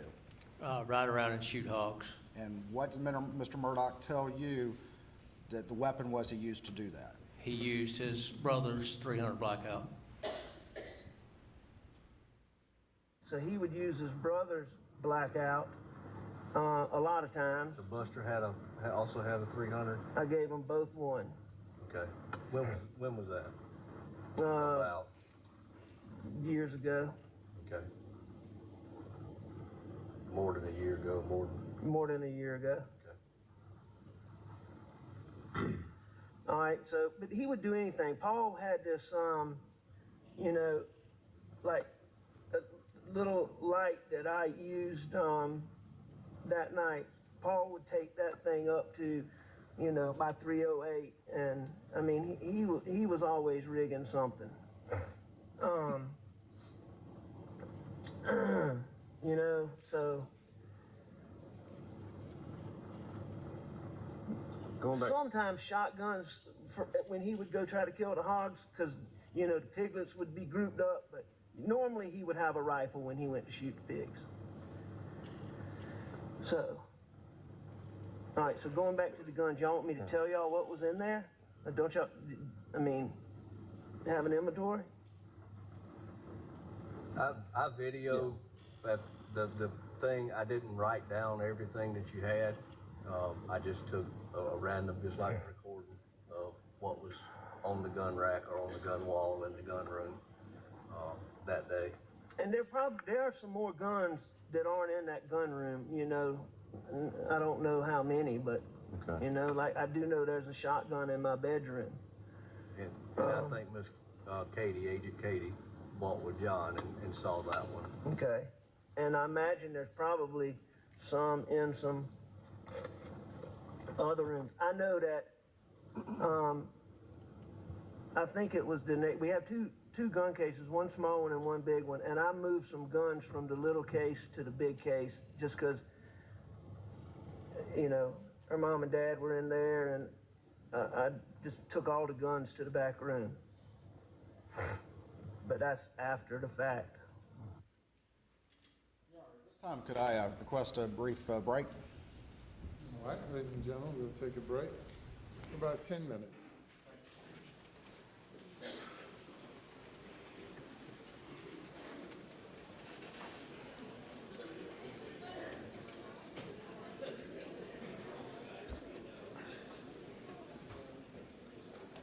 Yes, sir. Thank you.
bring the jury, please.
Thank you. You may proceed. Thank you, Your Honor. For the record, we're resuming with the publishing of Stacy 7243, and we're picking up at 36 minutes and 15 seconds in the video. I'm actually going to back it up 10 seconds just since we took a break. You know, her mom and dad were in there, and I just took all the guns to the back room. But that's after the fact. Were those guns, would those guns have been in the room, in the gun room when we came up there with John? I can't remember exactly when y'all came, but probably. I think y'all came a little bit, because it was a good while before y'all came. Let me ask you one thing right here. You had earlier shown some body cam footage of your search of the gun room, is that correct? Yes, sir. Ultimately, that day on June 8th, 2021, did agents also go to other areas of the residence to look for any other firearms that fit the description or fit the caliber of the two weapons from the murder scene? Yes, sir, they did. And by two weapons, I should say two calibers from the murder scene. Yes, sir. And that would be 300 blackout and 12 gauge. That is correct. All right. So ultimately, these weapons that were seized, those are the only ones recovered matching those two calibers. That is correct. All right. Yes, sir. Thank you. Yeah, it was probably they were 2 o'clock or so that afternoon before we got here. Now, did y'all keep any guns out at the kennels? We didn't keep guns out there, but there were always guns out there. Okay. You know? I mean, and I'm gonna be honest with you, we were all a little bit bad about it, but Paul was the worst. You know, he was the worst. He would leave a gun out there? He would leave anything, anywhere. And, you know, it was not unusual for there to be guns out there. Did y'all take the, But, like, I can tell you that, I mean, they told me that a 300 blackout was used in this. That 300 blackout, you know, it was not out there. so y'all didn't use that for target practice, or he didn't have it out there with him on Monday? No. Okay. No, that's right, because it was in the house. What did the defendant tell you about whether or not there was a 300 blackout present at the kennels on the night of the murders? He said it was not out there. So Paul said that one was stolen or lost, and it was some time ago. Was that reported anywhere? It wasn't officially reported because I wasn't totally convinced it was stolen. Okay. You know, as opposed to lost. But, I mean, you know, there was people told about it. Yeah. I know that I told John Bedingfield about it.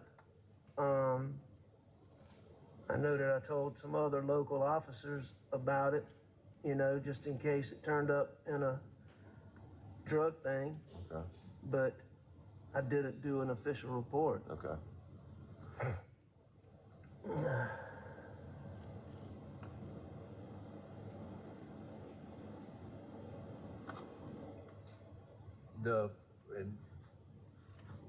The two that you bought for the boys, that each one of them had one, and the one Paul lost. Is that the only ones that you have? Well, I'm gonna tell you this. I thought that Paul got another one replaced, but Buster said we didn't, but I was certain that we did.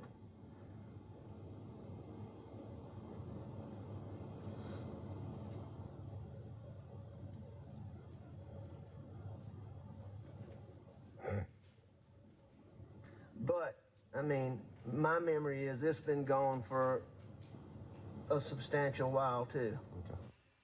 After that long pause, what did Alec Murdaugh, the defendant over there, tell you about the third blackout?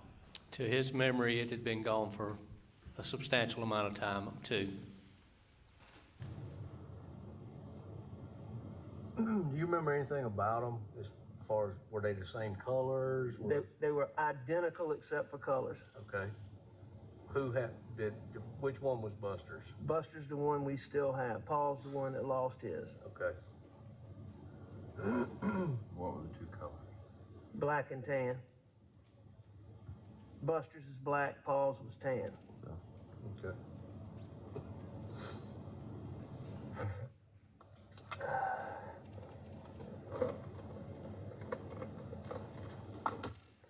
And you say you thought you replaced it after he lost it for another one, but Buster says you didn't? I believe that we did. Okay. I mean, there'll be a record of that, won't it? Should be, yes, sir. I know we replaced it.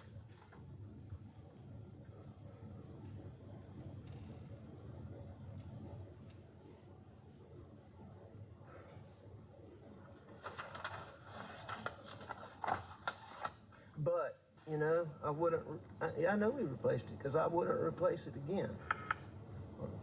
Maybe I just think that now, I don't know. But I'm certain we replaced it.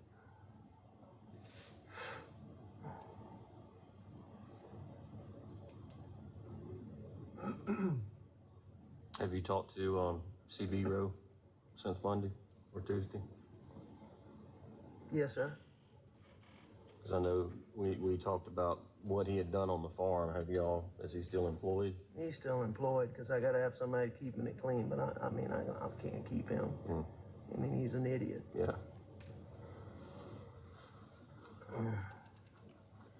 And, you know, I told you, I don't know why that story seemed important to me the other night. Yeah. I really can't see CB Rowe doing, I just can't. I really do not believe that. Well, it's an odd story. It's a messed up story. And, you know, and I'm just, being in law enforcement for so long and working these type cases, and I don't know the Arlington area, but talking to Colleton County and seeing the property and how isolated it is, finding somebody that's just going to randomly come up there that late at night that doesn't know the property, you know, so of course I have to look within and then start working my way out. So you feel like it's not random? You feel like it's intentional? I mean, planned? I don't know what to feel right now. And I hate to say that. I don't know what to feel right now. So do y'all have any good clues? All of the evidence that we collected Tuesday morning, and we collected additional evidence on Tuesday afternoon. They collected evidence at autopsy today. So we're trying to put a rush on that to get an answer quick, and hoping that's going to tell us something. By evidence, I mean, is it things you think are going to be helpful? Well, I mean, like the shot shells out there, the casings, the DNA swabs that we took from the door handle to see if anybody touched the door handles, any other places that we think somebody may have touched while they were out there. You know, we're trying to collect DNA from that and analyze that. Which at the conclusion of this, what I'm going to also ask is that we get a buccal swab, a DNA swab from you. No problem. Your DNA is going to be there, but we need to eliminate it once it's developed. So, you know. We don't need that unknown when it actually is. Right. a family member. That's no problem. I mean, we have talked to close to 100 people trying to track people down, and we're still tracking people down. And that's why, you know, who Paul was with. I want to tell you one thing while I'm thinking about it. Yeah. Paul was really an incredibly intuitive little dude. Mm-hmm. And I mean, he was like a little detective. And I mean, Paul would, you know, you know what I'm trying to say? Yeah. Which leads me to, let's go back to Paul right quick while we're on him. So we have his phone. Do you know his passcode? I don't. And I'm gonna tell you this right now. There's a few people I can point you to, Yeah. but I can tell you that he was super, super, super secretive with that. I mean, cell phone. I asked his brother if he knew it. Did the ones that they got the other day didn't work? Did y'all get any the other day? Not for Paul's phone. No. Okay. I know they got Maggie's code. I know network. Maggie's. Yeah. And it works, or it worked. Yeah. I've not gotten it, but there's a lot of people out moving parts that, you know, may have gotten that information, so we'll follow up on it. If you believe somebody gave us a code for Paul's, or a possible code for Paul's? You know, maybe it was Maggie's. I don't. Okay. But I'll find out. I will try to find out Paul's code. Okay.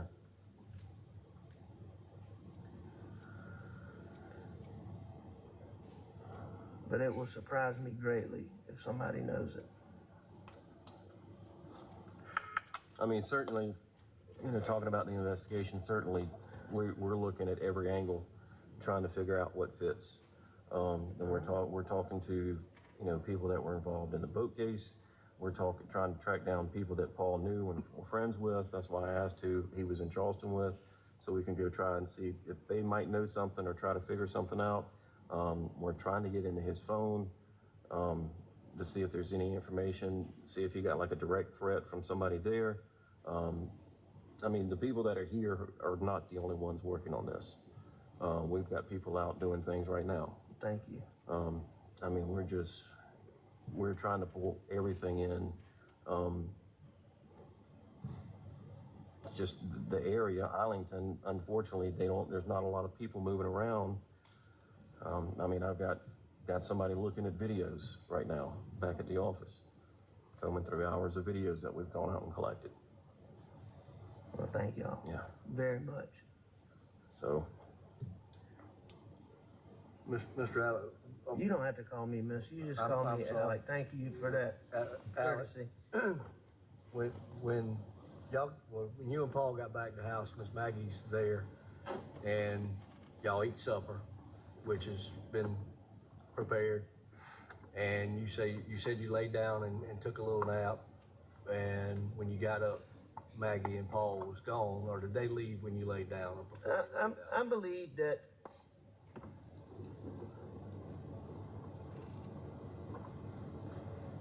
I'm not sure.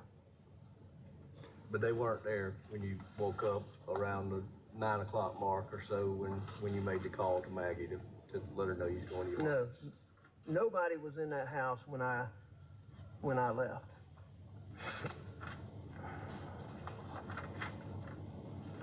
So, and just trying to narrow down, the last time that you saw Paul and Maggie's when y'all were eating supper? Yes, sir. Asked the defendant, when was the last time he saw Maggie and Paul? What did he tell you? When he was eating supper. Until you came back from your mom's and found what you found.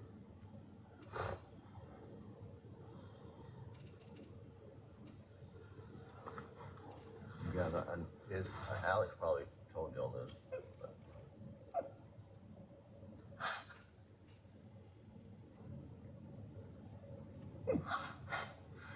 He did check for a pulse. Yes. and that's why we want to do the DNA. To right. Right. Right. I don't know. Yes. When you tried to turn Paul over, do you know if you tried to turn him like towards the kennels or away from the kennels, and his phone fell out? Away. I think I turned him away. Okay. Was he left-handed or right-handed? He was right-handed. Where did he normally keep his phone? I mean, usually in his hand.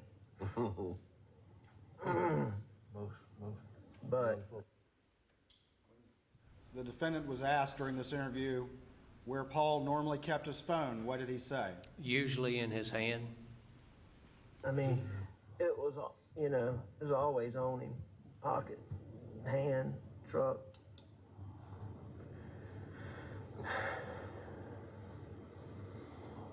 Where did Maggie carry her phone?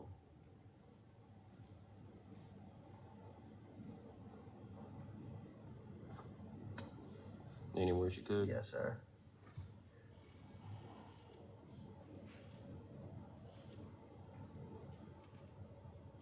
Did y'all get fingerprints on her phone? I haven't gotten that back yet.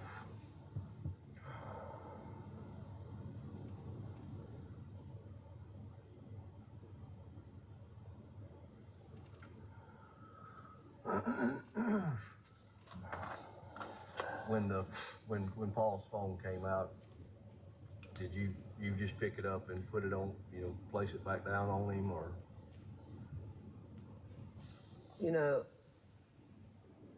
Yeah, I did not try to open it or anything. I don't know how I had in my mind that I needed to not mess anything up. I had that,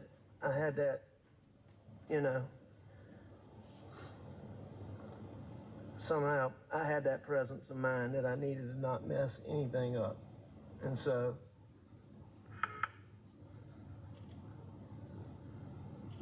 I tried not to. And you definitely saw a traumatic picture, and I know it's not hard, or not easy. I know it's hard.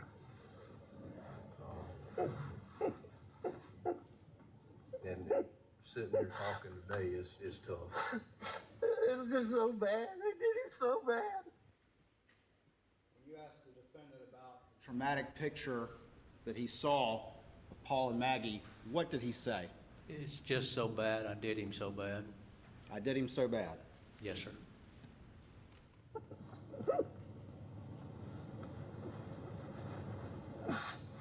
He's such a good boy, too.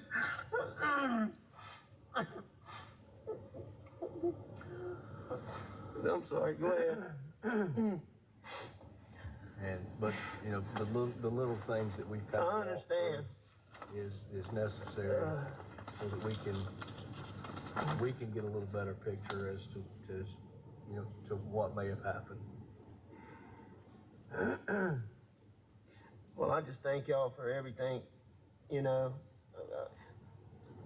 My in-laws, my parents, my in-laws, I would like somebody to update me or my brother or somebody so that I can tell them as y'all discover things. Unless there's some reason y'all don't do that. Well, I mean, they just have so many questions. I understand, and I mean, they may even, well, no, they don't. well, I mean, I know Maggie's mother just had a knee replacement. How is their health overall, other than that? They're ailing a little bit. They're getting on up there. Daddy has some neuropathy, but I mean, they're in good physical health. They're in good, their fortitude is good. They're just, they're just getting age on them, you know? Yes, sir. Are they in Somerville or are they at the house on Moselle? No, they live in Somerville. Okay. But they're here now. Oh, they're here in this house? No, they're in Moselle. Okay. Because, I mean, I'll go by and speak with them and meet with them. If you think that would help. Or... I think that would help a tremendous amount if you would just be willing just to sit down and let them, I mean, you know, hearing from me and John Marvin and Danny and whoever, what little tidbits y'all get, I just, you know what, I think it would give them peace of mind to know that y'all got a team of people out there on it. Yes, sir. And you know, just to really have something, you know, a tangible person instead of being told.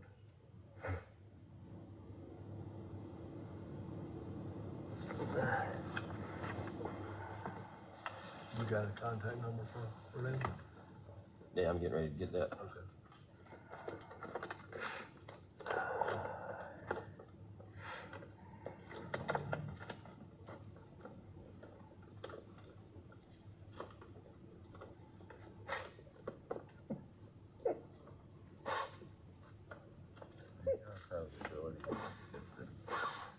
Numbers that ping cell phone tower. I'm so sorry. And I know if y'all have the phone, y'all can then. You're talking about the actual tower itself. Yeah. Her mom and dad are just such good people. I mean, they're just Doing all wonderful that. Some of the people. other guys are back at the office. Love her so much, and Everybody we can deal with. it really would make them feel good.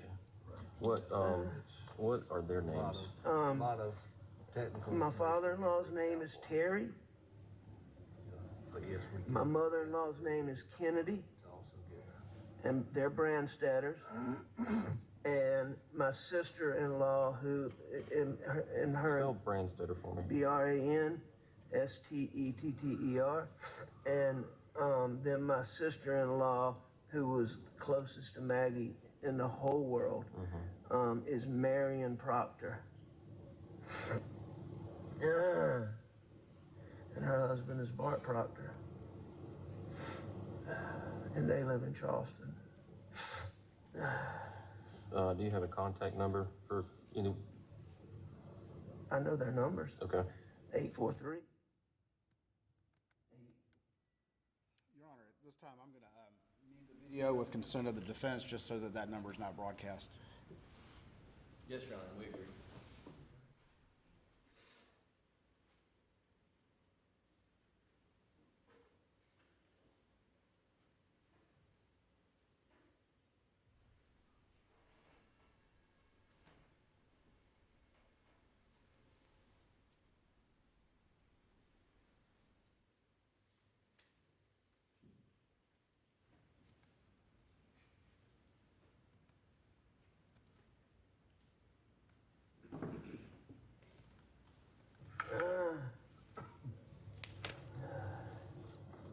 Promise you, Alex, someone that my life depended on it, I couldn't tell anybody, my mother-in-law or father-in-law.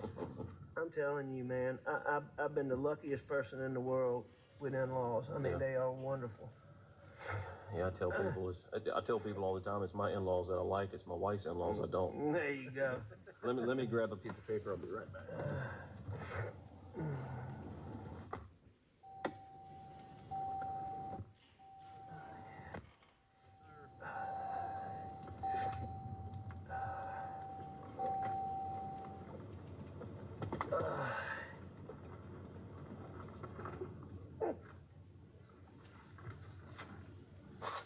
Here's Will Chapman's number. Okay.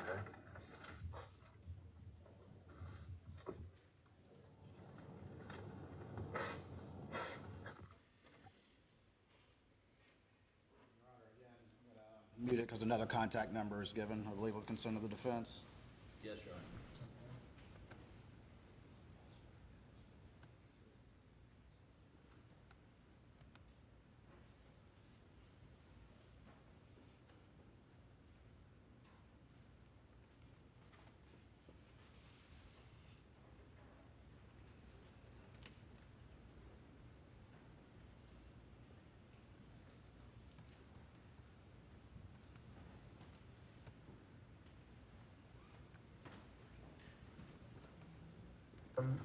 You want me to dig them up?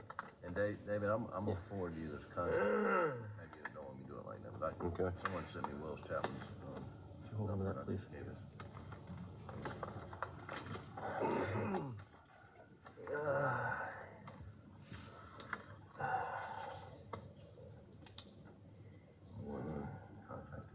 Yeah, I think it's just the phone number.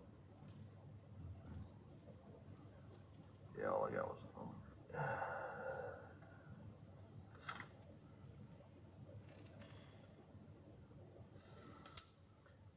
All right, so we have victim's advocate, Miss Marion Walker. Thank you. That's her cell number. Thank you.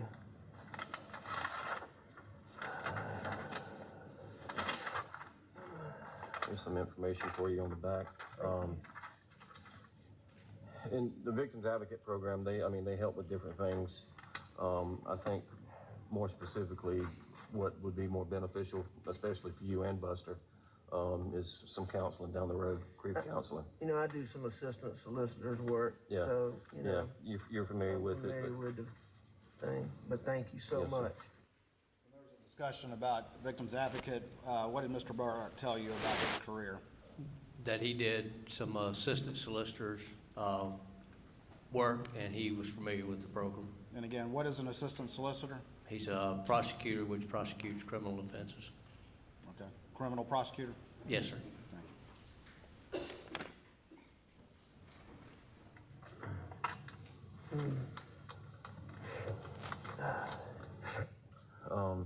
I know y'all planned out the funeral today. When is the funeral? Tomorrow. Tomorrow? Yes, sir. Okay. Y'all have Well, visit? we're doing a service tomorrow. Maggie and Paul aren't going to be ready until next week.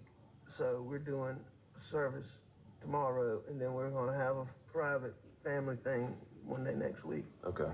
Okay. Are y'all doing anything tonight? Because I can run by and talk to Terry and Kennedy tonight. I think the instead of- sooner you can come Yeah. and talk to them, the peace of mind that would really help them. Okay. That's convenient for you. So we're out at the house tonight, but and if for some reason they go back early because of the service tomorrow, that they may be staying tonight, they may not be, I'm not sure. Yeah. All of their cousins and family on the Branstetter side and the Hubbard side is coming in from Kentucky. And so they may be going back to stay with them. Okay. I'll find out and call you. I think you called me. Yes, sir. On this date of this interview on June 10th, 2021, to your knowledge, had there been another death in the family? At this point, it had not. Okay. Was there one not long after this? Yes, it was. And who died? Mr. Alex's father, And what was his name? Randolph. Jim's got my number. Okay. I gave him my call. I'll find out and Okay. call you in just a minute. Okay.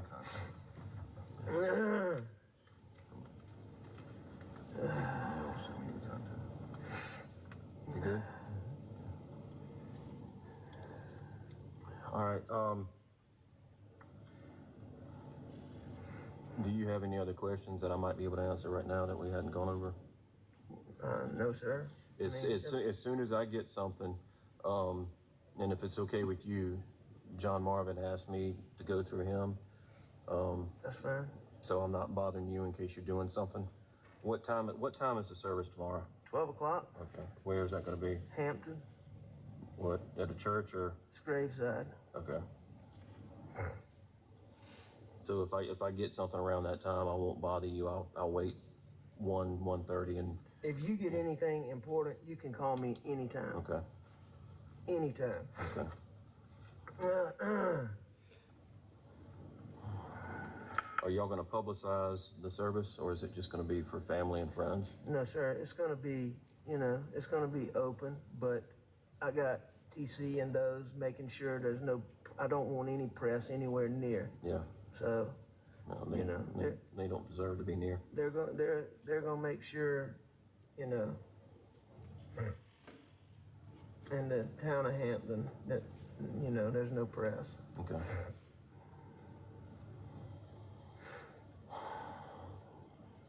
All right. Well, y'all got my numbers. I think you said with that phone, it's gonna take a while.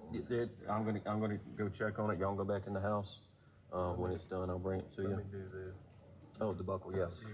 Let's do the buckle swab right quick. All right, you can sit where you at, Alex, and I'm gonna step out, but I got glove up and. Oh, what? The buckle. There was a question asked about, do you think he's through with that phone? What were they talking about? Mr. Alex's phone, which he had given to us to do a download on. And who was doing that download again? Dylan Hightower. And that was occurring while this interview was going on? Yes, sir. Now you're discussing the buccal swab, is that correct? That is correct, yes, sir. The buckle swab, yeah. Oh, do I need to spit out my tobacco? It might be better. Yes, sir. Yeah.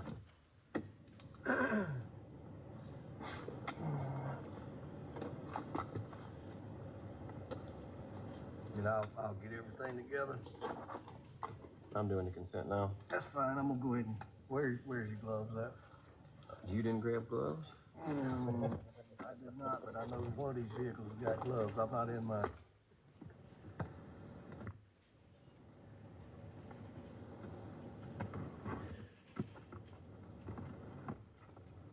For the record, at this point in the video, we're at 1 hour and 2 minutes. What happens next? What, if anything, are you about to do? I'm fixing the glove up. I'm going to secure the cotton swabs, the sterile cotton swabs, and getting ready to do the buccal swab And who do you do the buccal swab of? on Alex Murdaugh. And the person you've been describing as Alec, the person you interviewed, do you see him in the courtroom here today? Yes, sir, I do. Can you identify him for the jury, He's please? sitting at the defense table with the, looks like navy blue blazer on.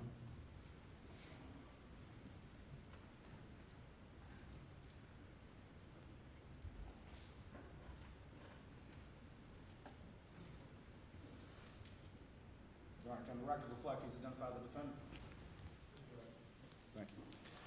I'm going to show you real quick what's been marked as State's Exhibit 157, and see if you recognize that.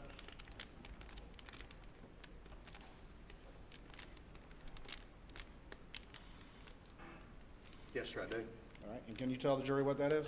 That is the buccal swab which I collected from Mr. Alex Murdaugh.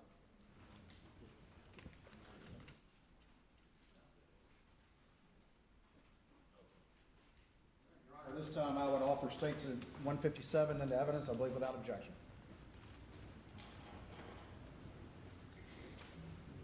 Is that correct? Yes, Your Honor. I'll Submitted without objection. This is the buccal swab you took that day that's on the video? Yes, sir, it is. After that, where did that buccal swab go? It was turned over to crime scene and went to the lab for testing. And is it general practice with any sort of evidence like this to secure it from any tampering while it's turned over to crime scene? Yes, sir, it is. And the writing on the back of this evidence slip, whose writing is that? That would be David Owen, and he collected by Jeff Croft. All right, thank you.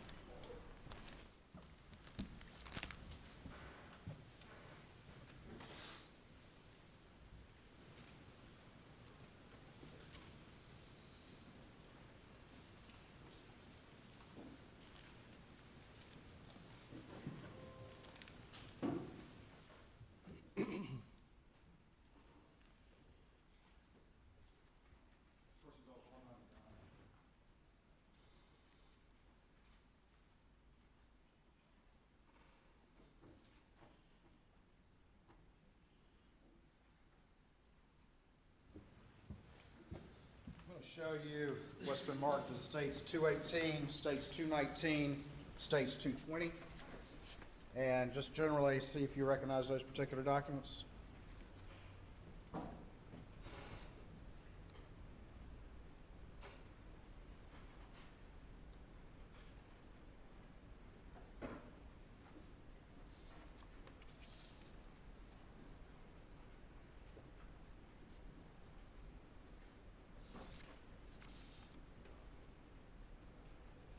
Yes, sir, I do. And generally, what are those? Property receipts for items that was seized during the searches at the residence. That you previously described to this jury? Yes, sir. Firearms evidence and the like? That is correct. Your Honor, this time the state would move 218, 219, and 220 into evidence, I believe without objection. Submitted. There.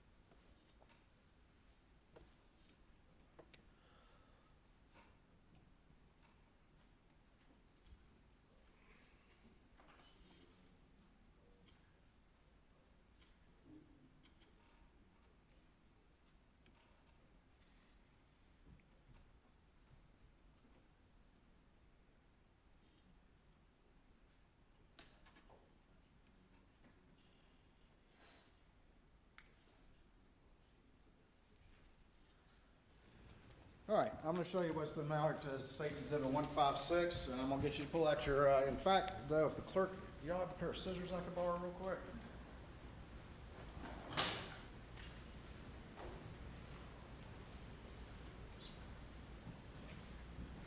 All right, I'm going to show you what's been marked as State's Exhibit 156, and I'm going to ask you, if you could, to open the sealed pouch at the top so we can see what's inside, if you could, please.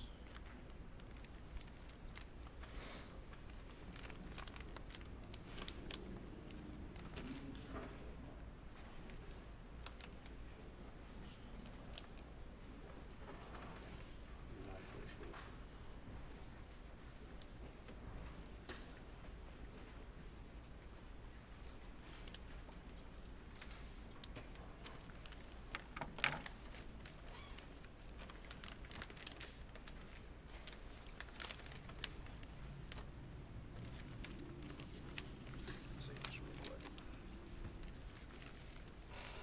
Small one.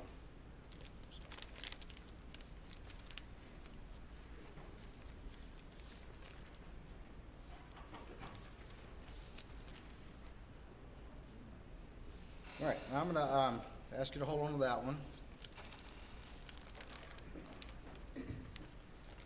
I ask you to return these back into that pouch if you could, please.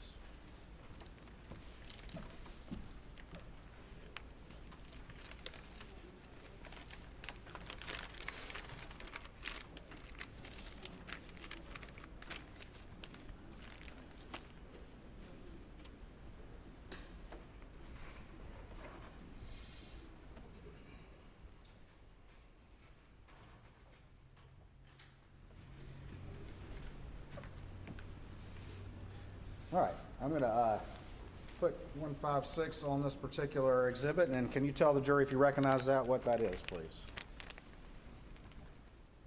That is the buccal swab that was collected from Rogan Gibson.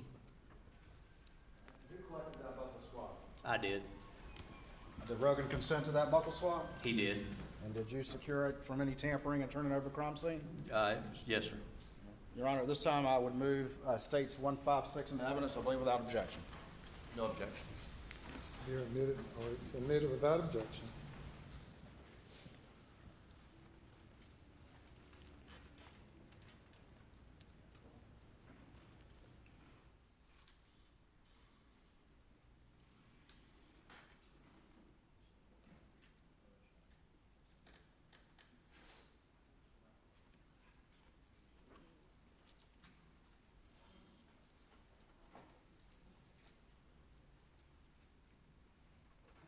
I'm going to show you what's been marked as States 155. For identification at this time, see if you recognize this particular item. Yes, sir, I do. And tell me generally what that is, please. It's a property receipt for the buccal swab that we took, or I took from Mr. Alexander Murdaugh. And that's the one from the video that has been played for the jury? Yes, sir, it is. At this time, Your Honor, I'd move States 155 into evidence, I believe without objection. Submitted.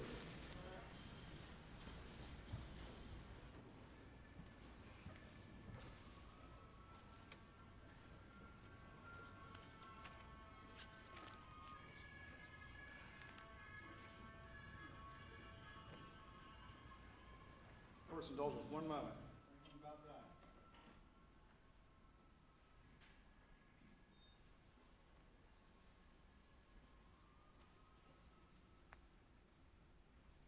Your Honor, that would conclude the State's direct examination of Senior Special Agent Croft. And I think we will call it a day and start at 9:30 tomorrow morning. Please do not discuss the case.